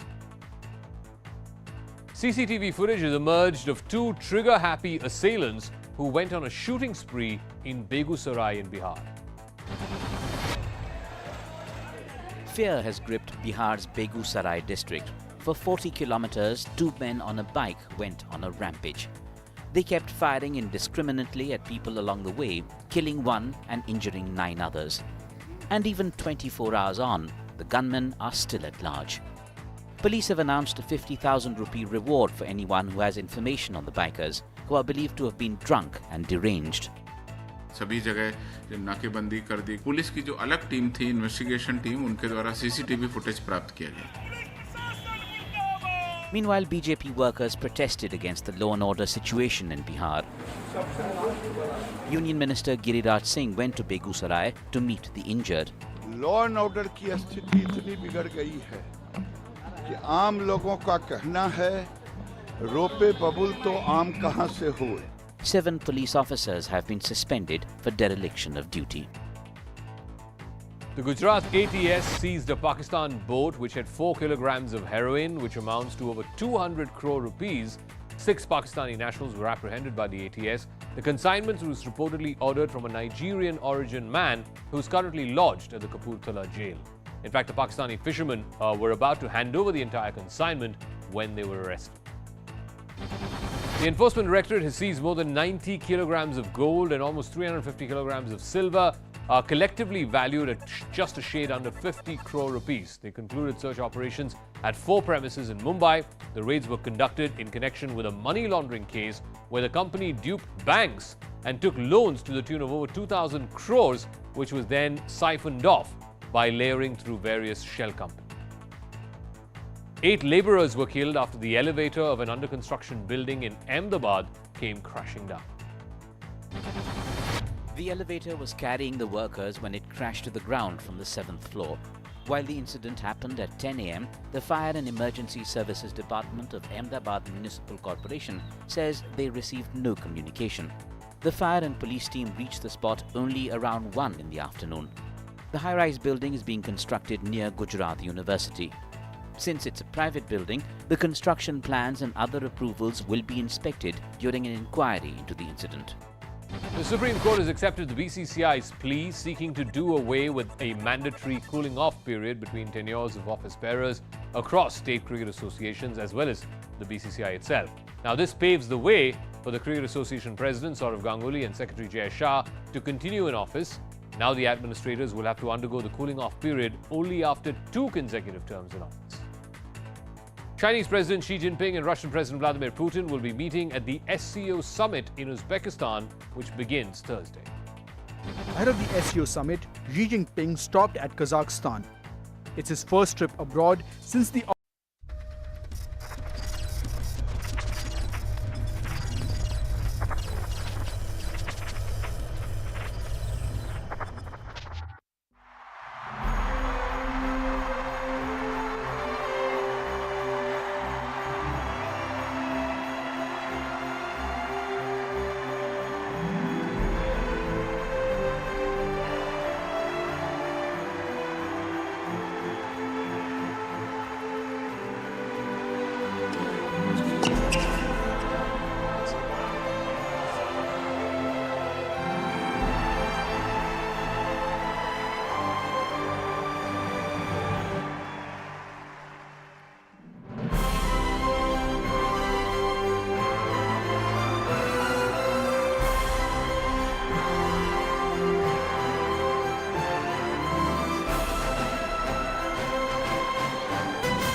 tried to drag one of them out of the car by grabbing his leg.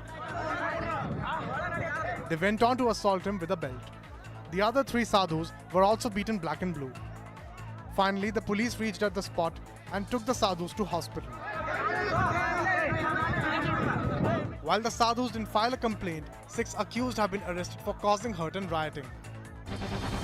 A labourer set a Mercedes-Benz on fire outside a bungalow in Noida. The labourer poured flammable liquid on the car worth 1 crore rupees and then set it on fire. He was reportedly angry with the Mercedes owner for allegedly failing to settle his dues of 2 lakh rupees for installing tiles at the house. The accused has been arrested.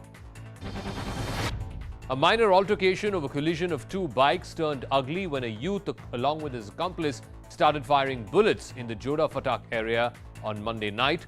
In fact, the incident was captured on CCTV. 1 person was reportedly injured after the clash. The accused has been identified and a case has been registered by the Punjab police. An emergency evacuation took place after smoke filled the cabin of an Air India Express flight that was preparing to take off from Oman. Smoke billowed from the plane, which had been taxiing for departure for Kochi. Slides were deployed and all 141 passengers and 6 crew were safely evacuated. Heavy rains in Akola in Maharashtra have put 1 biker's life at serious risk. The biker was trying to cross a completely inundated road, but the water was flowing with such force that the biker lost his balance. What followed was bone-chilling. The biker got swept away in the flood waters. He was dragged all the way to the edge of a drain. On seeing the biker's plight, some bystanders jumped into the flood waters. They pulled the biker to safety right in the nick of time.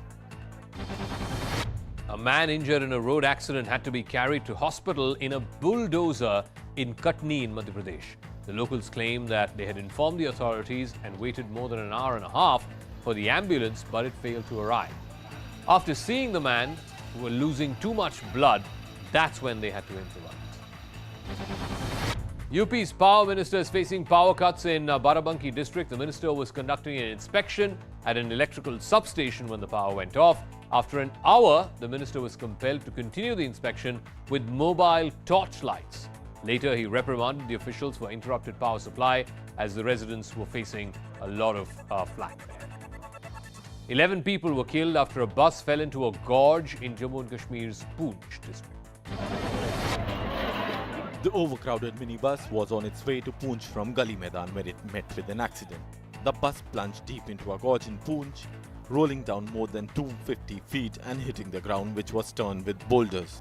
A joint rescue operation was carried out by army, police and local villagers. 9 passengers died on the spot, while 2 more succumbed to the injuries at the hospital. The critical patients have been airlifted to Government Medical College and Hospital in Jammu for specialized treatment. Jammu and Kashmir LG Manoj Sinha announced 5 lakh financial assistance to the family member of those who died. The Indian Air Force is taking a big step towards securing its bases across the country. Over 100 unmanned aerial systems will be bought. The drones will be bought from Indian vendors. These drones are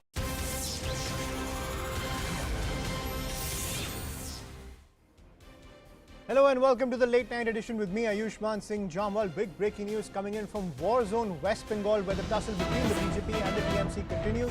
Now, BJP National President JP Nadda has formed a 5-member panel to probe the violence on BJP Karyakartas in West Bengal during the Nabanna Chalo march. The committee consists of BJP MP Brijlal, who also served as DGP of Uttar Pradesh, former Union Minister Rajyavardhan Singh Rathore, BJP MP Aparajita Sarangi, former MP Sunil Jhakar and Rajya Sabha MP Samir Auran. So that's the piece of breaking news that's coming in. The BJP continues to up the ante against the TMC, and now the BJP forming a 5-member panel to probe that violence which took place during the Nabanna Chalo Yatra, where the BJP claimed that they were targeted by the TMC. I'm joined by my colleague Shaugata Mukhopadhyay on the broadcast, who's getting us this piece of breaking news. Shaugata, give us the details.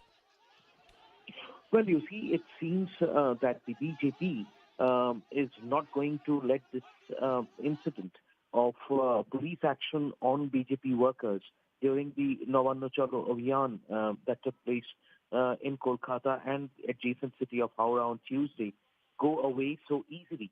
Now, obviously, in the run-up to the pujas, when the BJP has already decided that they have to keep the pace up as far as opposing the Trinamool Congress, the ruling Trinamool Congress in Bengal is concerned. And that is the reason why the party has now decided, obviously, to take the matter even further. And that's the reason why perhaps the party president, JP Nadda, has formed this 5-member committee to probe the incident and submit a report to the party, to the president of the party. Right. Shaugata, I'm sorry to interrupt. I'm joined by BJP MP Brijlal, who is a part of this 5-member panel. Mr. Brijlal, thank you for joining us on CNN News 18. What is the mission of this 5-member panel, and how do you respond to the TMC charges that it's your party that is stoking the violence in West Bengal? I have been made the convener of the committee. Besides me, Colonel Rajyavardhan Rathore ji,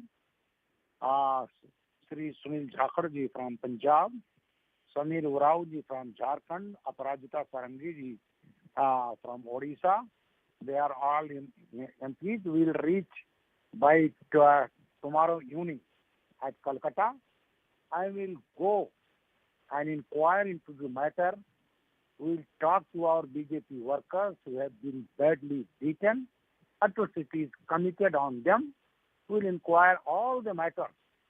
And we'll, after inquiry, we'll come back to Delhi, prepare a report and submit to our national president, respected JP Nadda. Yes. Right. So you are saying that you're just going there to ascertain the facts, but how do you react to the charges of the TMC that it is you who stoked the violence on Tuesday? They will say like that. We know what is happening in Bengal. We know our many party workers have been killed there after election, during election. So they will say that. But we know that a crime has been committed. But since I am a convener of the inquiry committee, we will raise there, we will inquire thoroughly into the matter and submit the report. Right. Thank you, Mr. Brujal, for joining us on the broadcast and giving us the outline of this panel that the BJP has formed when it comes to investigating the clashes and the violence which the BJP alleges was unleashed by the TMC against Karyakartas during the Nabana Chalo Yatra. We'll continue to track all the developments which are coming in from West Bengal, but some more breaking news, this one coming in from Jammu and Kashmir. It's a big news coming in from Jammu and Kashmir, namely the Jammu region, where the BJP says that the long pending demand of the Jammu region to declare a holiday on the birthday of Maharaja Hari Singh, which is on the 23rd of September, has been accepted by the Jammu and Kashmir Lieutenant Governor Manoj Sinha, and the official notification will be issued soon. Now, celebrations have erupted in the Jammu region. Remember, Maharaja Hari Singh signed the historic instrument of accession, which united Jammu and Kashmir with the Union of India in 1947. So a long-standing demand of the Dogra community in Jammu has now been met by the Lieutenant Governor of Jammu and Kashmir. This coming also right ahead of the elections, which sources say will take place in 2023. That's the piece of breaking news that's coming in. Let's listen into the reactions. ये पूरे जम्मू कश्मीर के लिए एक बहुत बड़ी जीत है। इसमें युवा राजपूत सभा ने एक लीडिंग रोल प्ले किया है, लेकिन ये किसी एक कम्युनिटी की जीत नहीं है। मैं समझता हूं कि जम्मू कश्मीर के तमाम आवाम, तमाम लोगों की जो एक पॉपुलर डिमांड थी, उस पर आज सुनवाई हुई है और मैं आभारी हूं सेंट्रल गवर्नमेंट का, स्टेट गवर्नमेंट का, एडमिनिस्ट्रेशन का कि उन्होंने हमारी आवाज़ सुनी, उस पर गौर किया और 23 सितंबर की छुट्टी डिक्लेयर करी। ये हम सभी के लिए जम्मू कश्मीर में और पूरे भारतवर्ष में एक बहुत बड़ा गर्व का दिन है। आप सबको मेरी तरफ से, मेरे संपूर्ण परिवार की तरफ से बहुत बहुत बधाई। Joined by my colleague Tejinder Singh Sodhi, who's reporting from Jammu. Tejinder, a long-standing demand of the Dogra community of the Jammu region finally accepted. Indeed, Ayushman, this has been a long pending demand of the Dogras in Jammu, who have been continuously demanding that the government should declare a holiday on 23rd of September, which is the birthday of the erstwhile Maharaja of the erstwhile princely state of Jammu and Kashmir, Maharaja Hari Singh. They have been demanding for, this demand has been rather there for the past couple of years, but for last couple of months, more than 6 months, this demand has taken the shape of an agitation. There were regular protests that were happening, and the demand every single day, people in Jammu region, they started demanding that the government should declare 23rd September as a holiday.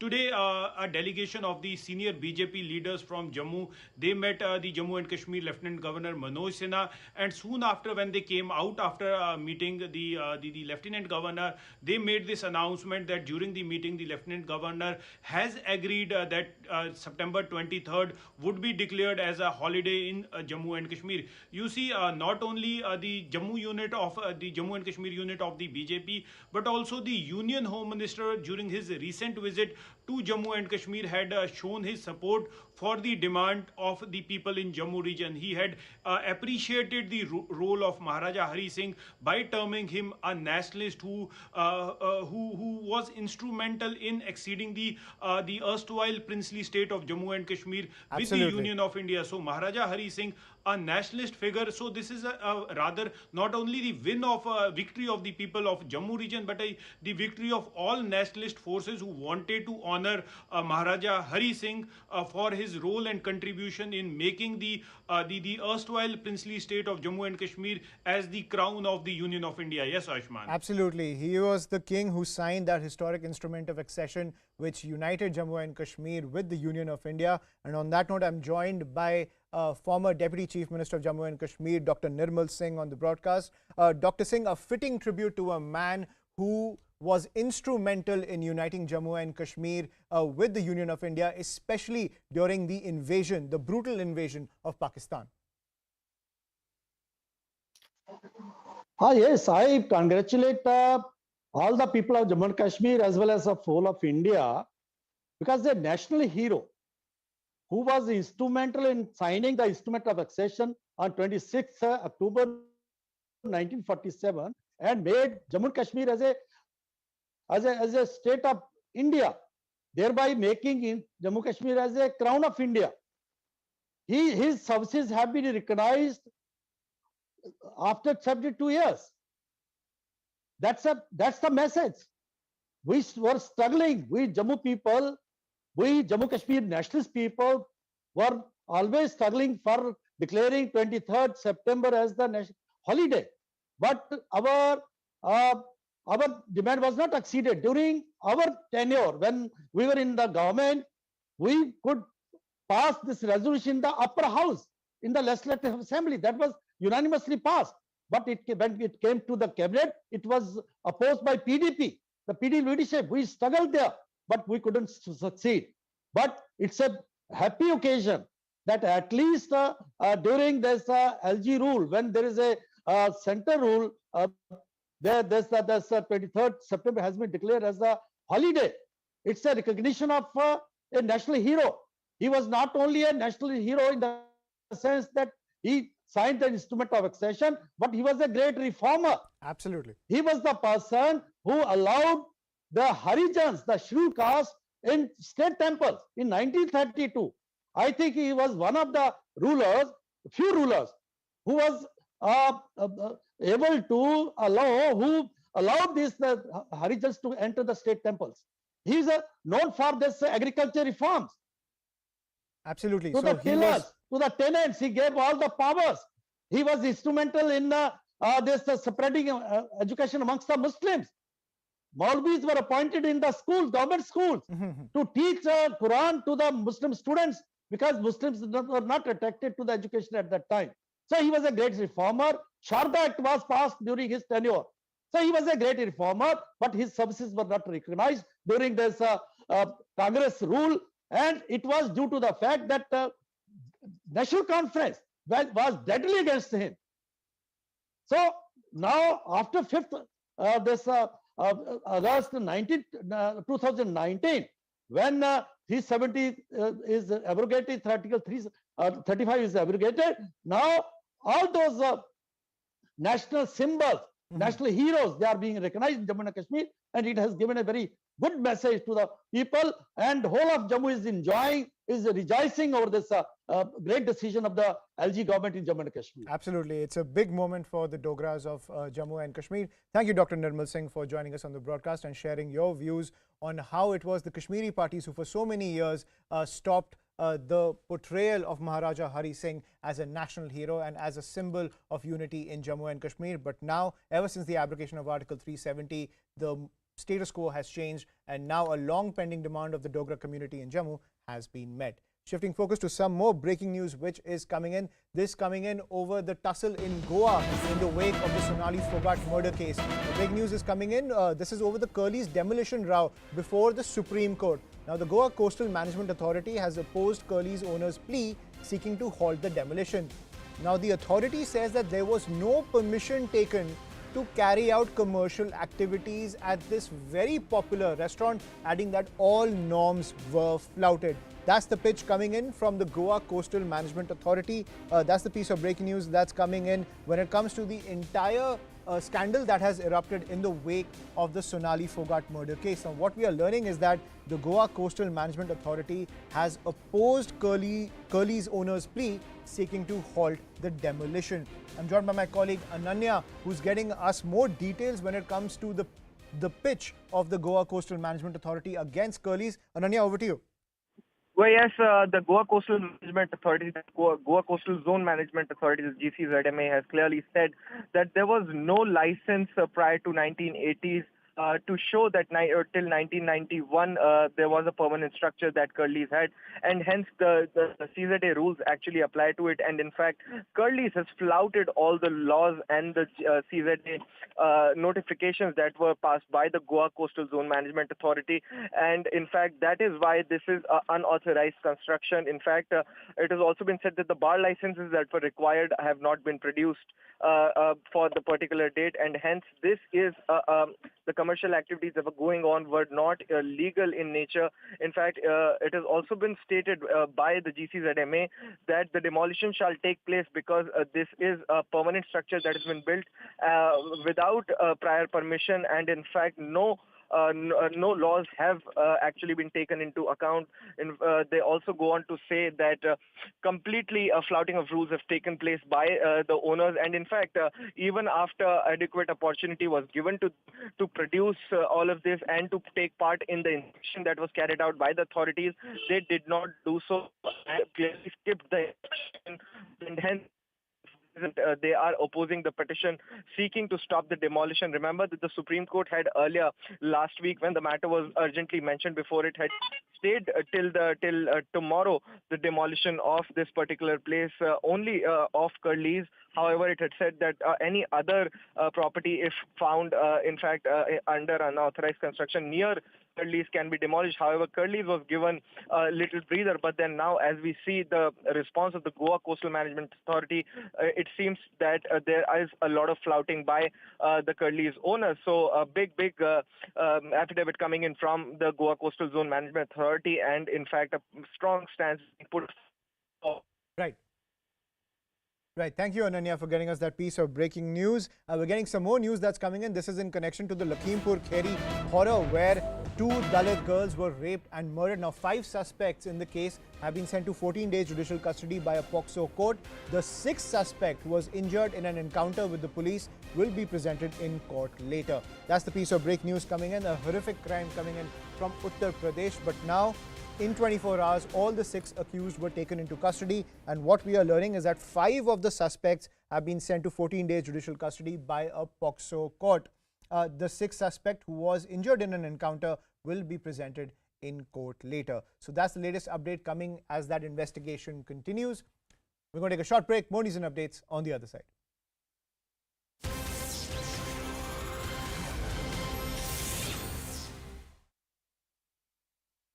Power supply, as the residents were facing a lot of flack there. 11 people were killed after a bus fell into a gorge in Jammu and Kashmir's Poonch district. The overcrowded minibus was on its way to Poonch from Gali Maidan when it met with an accident. The bus plunged deep into a gorge in Poonch, rolling down more than 250 feet and hitting the ground, which was strewn with boulders. A joint rescue operation was carried out by army, police and local villagers. 9 passengers died on the spot, while 2 more succumbed to the injuries at the hospital. The critical patients have been airlifted to Government Medical College and Hospital in Jammu for specialized treatment. Jammu and Kashmir LG Manoj Sinha announced 5 lakh financial assistance to the family member of those who died. The Indian Air Force is taking a big step towards securing its bases across the country. Over 100 unmanned aerial systems will be bought. The drones will be bought from Indian vendors. These drones are for surveillance, recce and detection. They're capable of carrying electro-optic as well as thermal images. The ability is to try and detect human-sized targets from a very long distance. CCTV footage has emerged of 2 trigger-happy assailants who went on a shooting spree in Begusarai in Bihar. Fear has gripped Bihar's Begusarai district. For 40 kilometers, 2 men on a bike went on a rampage. They kept firing indiscriminately at people along the way, killing 1 and injuring 9 others. And even 24 hours on, the gunmen are still at large. Police have announced a 50,000 rupee reward for anyone who has information on the bikers, who are believed to have been drunk and deranged. सभी जगह नाकेबंदी कर दी। Police की जो अलग team थी, investigation team, उनके द्वारा सीसीटीवी फुटेज प्राप्त किया गया। Meanwhile, BJP workers protested against the law and order situation in Bihar. Union Minister Giriraj Singh went to Begusarai to meet the injured. Law and order की स्थिति इतनी बिगड़ गई है कि आम लोगों का कहना है रोपे बबुल तो आम कहां से हुए. 7 police officers have been suspended for dereliction of duty. The Gujarat ATS seized a Pakistan boat which had 4 kilograms of heroin, which amounts to over 200 crore rupees. 6 Pakistani nationals were apprehended by the ATS. The consignment was reportedly ordered from a Nigerian origin man who is currently lodged at the Kapurthala jail. In fact, the Pakistani fishermen were about to hand over the entire consignment when they Straight to Samarkand, where Prime Minister Narendra Modi has arrived for the SCO summit, and this is an important summit for which Prime Minister has reached Uzbekistan, Samarkand in the capital, for which he is being welcomed there. We can see that, and there are several bilaterals that have been planned for the Prime Minister. All these bilaterals will happen tomorrow, where there is a meeting that could take place also along. There are several leaders, world leaders are attending this SCO summit, which includes Chinese President Xi Jinping, Pakistan Prime Minister Shehbaz Sharif, and Iranian President Ibrahim Raisi. All of them will be attending this SCO summit 2022, which is happening in Samarkand, which is all set to deliberate on regional security challenges, boosting trade and energy supplies, among other issues. And SCO is holding its first in-person summit in Samarkand in Uzbekistan after 2 years. The summit will also see the participation, as I was saying, of Russian President Vladimir Putin, Chinese President Xi Jinping, and Prime Minister Modi is expected to hold bilateral meetings on the sidelines of this summit, including with Putin, Uzbek President, among other leaders. And we had heard from Arindam Bagchi, who is the Ministry of External Affairs spokesperson, who said that some other leaders who are attending the summit is what he had said when questions were asked about the bilaterals that Prime Minister Modi will be holding. So it's a crucial summit. As I said, this is the first in-person summit that is taking place after almost 2 years. We'll be trying and connecting with our reporters in just a bit. So those visuals coming in from Samarkand, where Prime Minister Narendra Modi has just arrived. Abhishek Jha is joining me on the phone line. So Abhishek, the Prime Minister arrives, and all meetings and the big SCO summit scheduled for tomorrow. Of course, and the Prime Minister's engagement will start from tomorrow morning, when he will be joining his other SCO member partners. First meeting will be restricted, when the SCO's permanent members will be participating in that. The second meeting that will be followed by that, that will also have dialogue partners and guest countries and observer countries. So this time, Iran is becoming the permanent member, and after the first half of the day, Prime Minister is also scheduled to hold a few bilaterals. Among them, Russian President Putin's bilateral with Prime Minister Modi will be the first one. That will start somewhere around 4:30, and that will be followed by Prime Minister's bilateral with host countries, President Shaukat Mirziyoyev. That will be followed by Prime Minister's meeting with the Iranian President Ibrahim Raisi. After that, Prime Minister will also go to pay his respect to former President of Uzbekistan, Islam Karimov. And after that, Prime Minister's schedule is supposed to end. Meanwhile, there are also speculation that Prime Minister may have some pull-aside meetings on the sidelines of SCO with few other member countries. But those names have yet not been revealed to us. And, it's important because Prime Minister Modi and Xi Jinping will come face to face for the first time since the border clashes, and all meetings that will take place tomorrow, which is the Shanghai Cooperation Organization.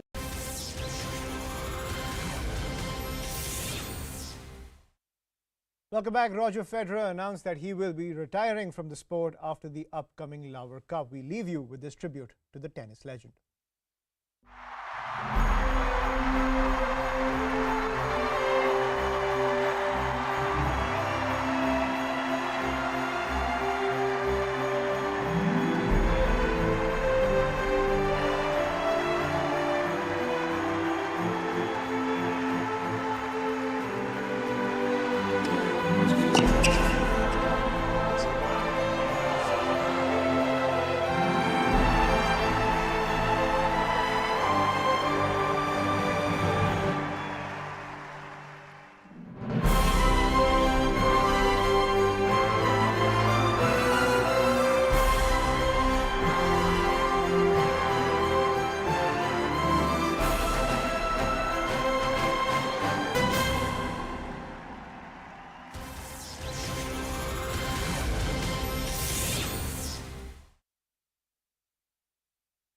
the bilateral differences should be put behind in order to achieve the multilateral goals that were set in the SCO.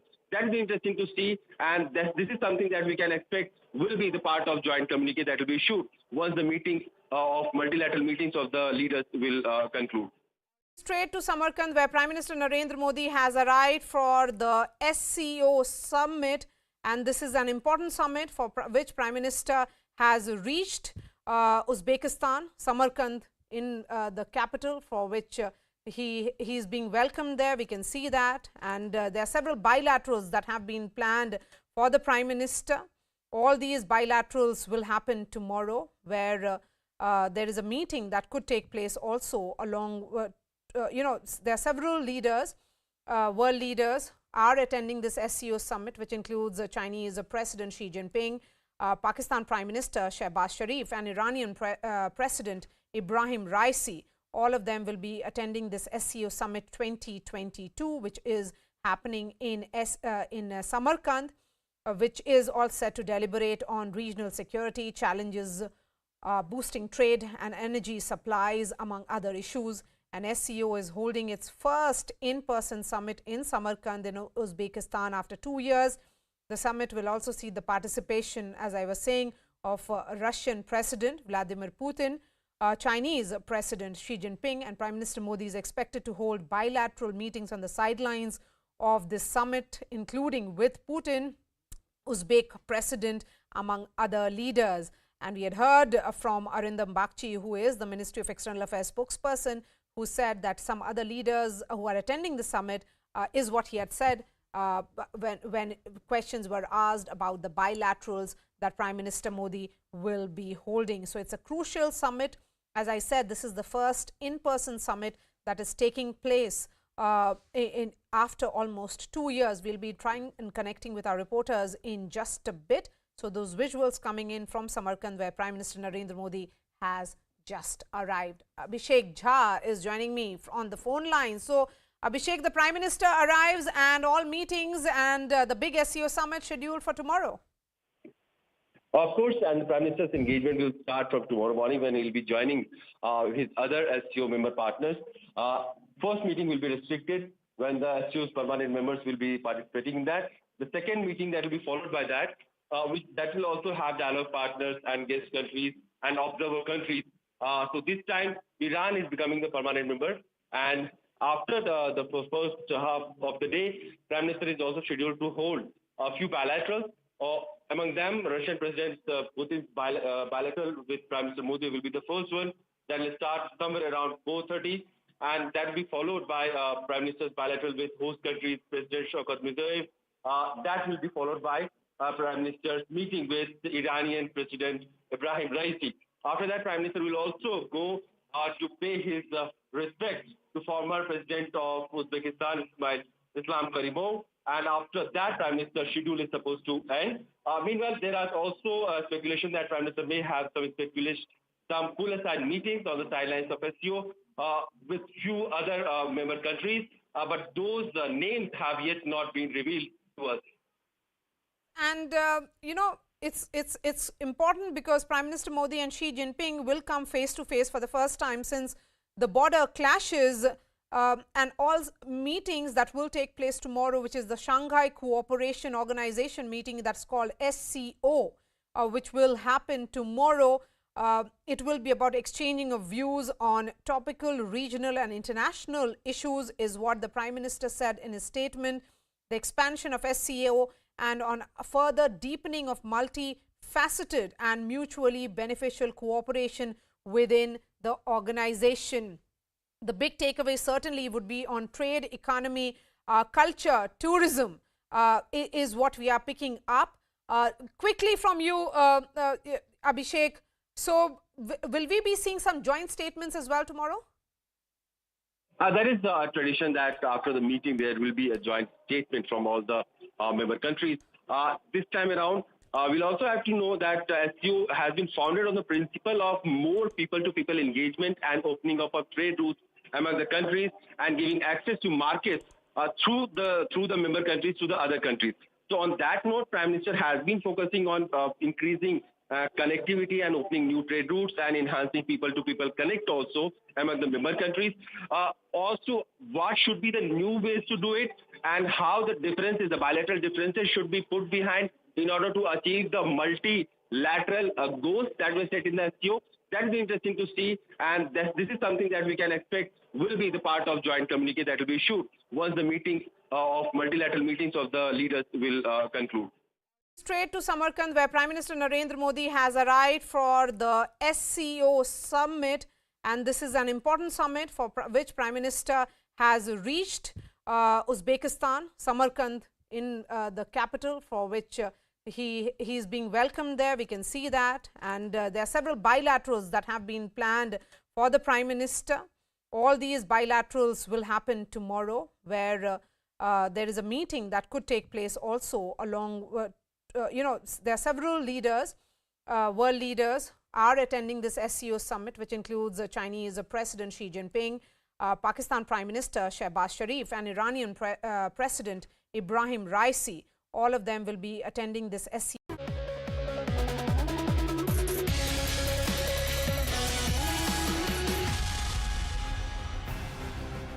And welcome to the #1 news channel in the country, CNN News 18. #1 on television, #1 on YouTube for the last 21 weeks.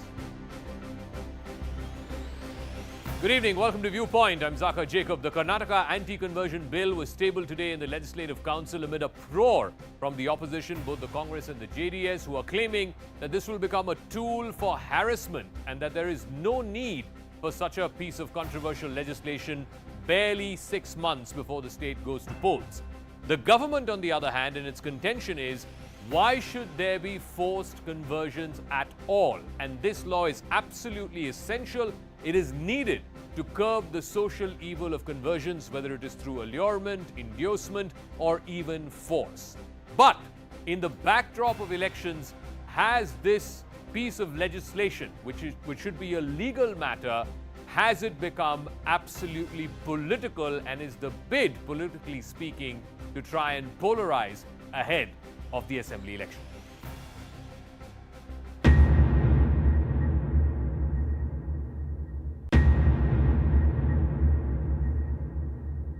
हर गांव में प्रलोभन करके झूठ बोल करके conversion करने का एक माफिया के जैसे काम हो रहा है, उसका रोकने की जरूरत है।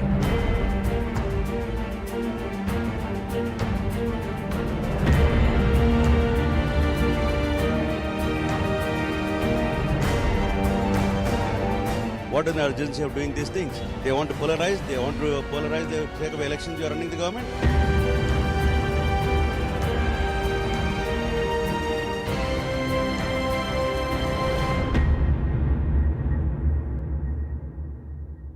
All right, let's go across to our guest now. Mohan Mishra, spokesperson of the Karnataka BJP. Bhavya Narasimhamurthy, Karnataka Congress spokesperson. Arun Anand is consulting editor with First Post, and T.R. Prasad Gowda, senior leader with the JDS.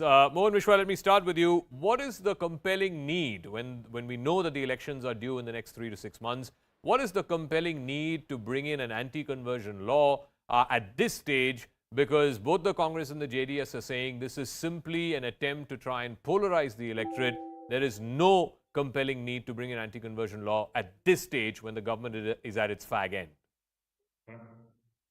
See, there is no connection between this law or the state election. If you remember, the discussion started about this an year back in the media, when we wanted to bring this bill. So when the discussion started an year back, there was no 6 to 8 months election. It was more than 2 years. Okay, so you should not connect this legislation with the coming election within 6 to 8 months. So we are, discussing about this since we came to power, and this particular legislation is already there in Gujarat, it's already there in Madhya Pradesh, even in Uttar Pradesh, and also in Uttarakhand, and also Assam, Arunachal Pradesh, Himachal Pradesh. This is not something new. So there is no connect between, bringing this legislation and the No, but Mr. Mohan Mishra, this legislation also says it's not just force, fraudulent means, allurement or inducement, but also for purposes of marriage. Can't two people of different faiths marry each other? I mean, that's unconstitutional if you're saying that for purposes of marriage, you cannot convert. See, Zaka, it's not the purpose of marriage, it's the promise of marriage. See, there is a difference between purpose of marriage and promise of marriage. If somebody promises to marry a girl or a boy, that one, if she marries or if he marries, then he should or she should get converted to his or her religion. Then this act triggers. So it's not applicable to, as you said, it's a purpose of marriage. It's No, but basically, shouldn't that person, if a that person is promise a of the major, marriage. is So above please do 21 years understand. of age, Mr. Vishwas, that person is capable and constitutionally empowered to take a decision. If he or she wishes to convert to Hinduism, convert to Absolutely. Islam, convert to Yes. Christianity for purpose of marriage, so be it. Absolutely. Everybody has a right to get married to any religion, any caste for that matter.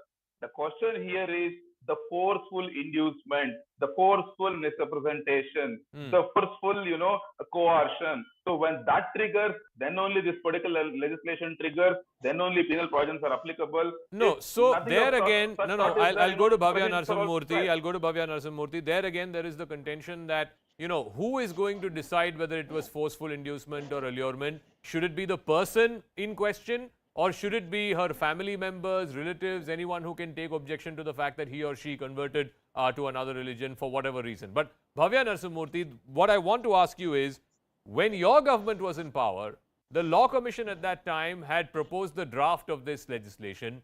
Siddaramaiah was Chief Minister. He gave his assent. In fact, the cabinet of Siddaramaiah gave its assent.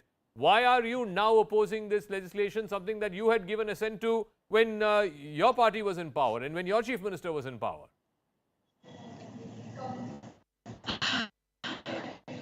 So there will are details. In this particular bill, they're not talking just about the forced conversion. Here, they're talking about every case of conversion, and right after someone gives an proposal to convert themselves or, gets themselves registered either through marriage, they're going to post their detail outside a government office, and any stranger can actually come and file an objection, including their family members or relatives or anyone. That is the whole point here. There is no right to privacy. Ma'am, that happens in the you case go of into the normal details of marriages the also. You go to a registrar office to get a marriage registered. You have to paste your notice there for 30 days. Yes. That happens in normal marriages also, not even interreligious or interfaith marriages. Even Hindu marrying Hindu, Muslim marrying Muslim. If it's a registered marriage, then the notice has to be pasted at the sub-registrar's office for 30 days. What is new about it? But why should it be? Oh, no, that is not just about the notice. It's about anyone, either of their family members or some relative, they can actually file an objection. Yes, that is true for normal marriages also. The whole purpose of having at the sub-registrar's office your details being posted saying these two individuals intend to get married in the next 30 days' time. It says, people who have objection, please intimate the sub-registrar. That is done. Forget about interfaith marriages. Even Hindu to Hindu marriage, Muslim to Muslim marriage, you have to do that. Forcefully converted or not. That's the point here. Yes. And one more very important point I want to make is, if today Dr. B.R. Ambedkar were alive, he would be arrested under this act because 14th October 1956, he converted to Buddhism with 3,65,000 of his followers. Basavanna and Ambedkar, both of them who, fought for social justice, who are like, both of them would have been arrested under this particular act by the BJP government. Mohan Vishwa, quick response, then I'll go to T.R. Prasad Gowda as well as Arun Anand. Yeah, Mohan Vishwa, quick response. If Ambedkar converted today, what he did in 1956, I think, he would have been arrested as per this law. This is the problem with the Congress. If that was the case, then Siddaramaiah was the first person who bought that, and he was the one who was responsible for Ambedkar getting arrested. So she should answer that. She has not answered your question till now. So when they were the one who tabled for the first time in this power, today they're objecting just for the sake of, making some sort of political cheap tricks. That's all. And so Ambedkar also, see, he was very upset with the kind of, the issues which he undergone during his school days or college days, or even during his political career by the same Congress party, where they themselves stood his own personal secretary against election, and they were the one who was responsible for defeat of Dr. B.R. Ambedkar. Okay. And when he gets converted into Buddhism, that doesn't amount to, what do you say, the forceful conversion. Here, that is a willful conversion. He himself has clearly told why he has not converted to Christianity, why he has not converted to, Islamic religion, why he went to Buddhist religion. So there are a lot of documentaries where he himself has told very categorically. Okay. So that is nowhere connected here. Tihar Prasad Gowda, the reality is... No, one second. Let me ask Tihar Prasad Gowda. Thank you very much, Mohan Vishwa as well as Bhavya. The bill only seeks to regulate forced conversion. The reality of not just Karnataka but many states across the country today is there is conversion through allurement, through inducement. Sometimes people convert for reservation. We have seen that happen in the past as well. And sometimes there are forceful conversions under coercion or threat. The bill only seeks to regulate that. The bill does not ban conversion. If you can convince a district magistrate that you are converting of your own free will, then what's the problem? Yes, you are right. But one thing I would like to mention at this point of juncture, that BJP-led government, I wanted to tell BJP friends also, how long we are going to rule the state or country is not matters. How you are going to rule the country or state, it matters. You please underline this word, my BJP friends. And I will talk about this anti-conversion bill. BJP has forgotten yesterday Hindi Divas, they have imposed Hindi Divas. Today they are making anti-conversion bill. See, just they thought developmental works and administration only you go by provoking the minds of the people.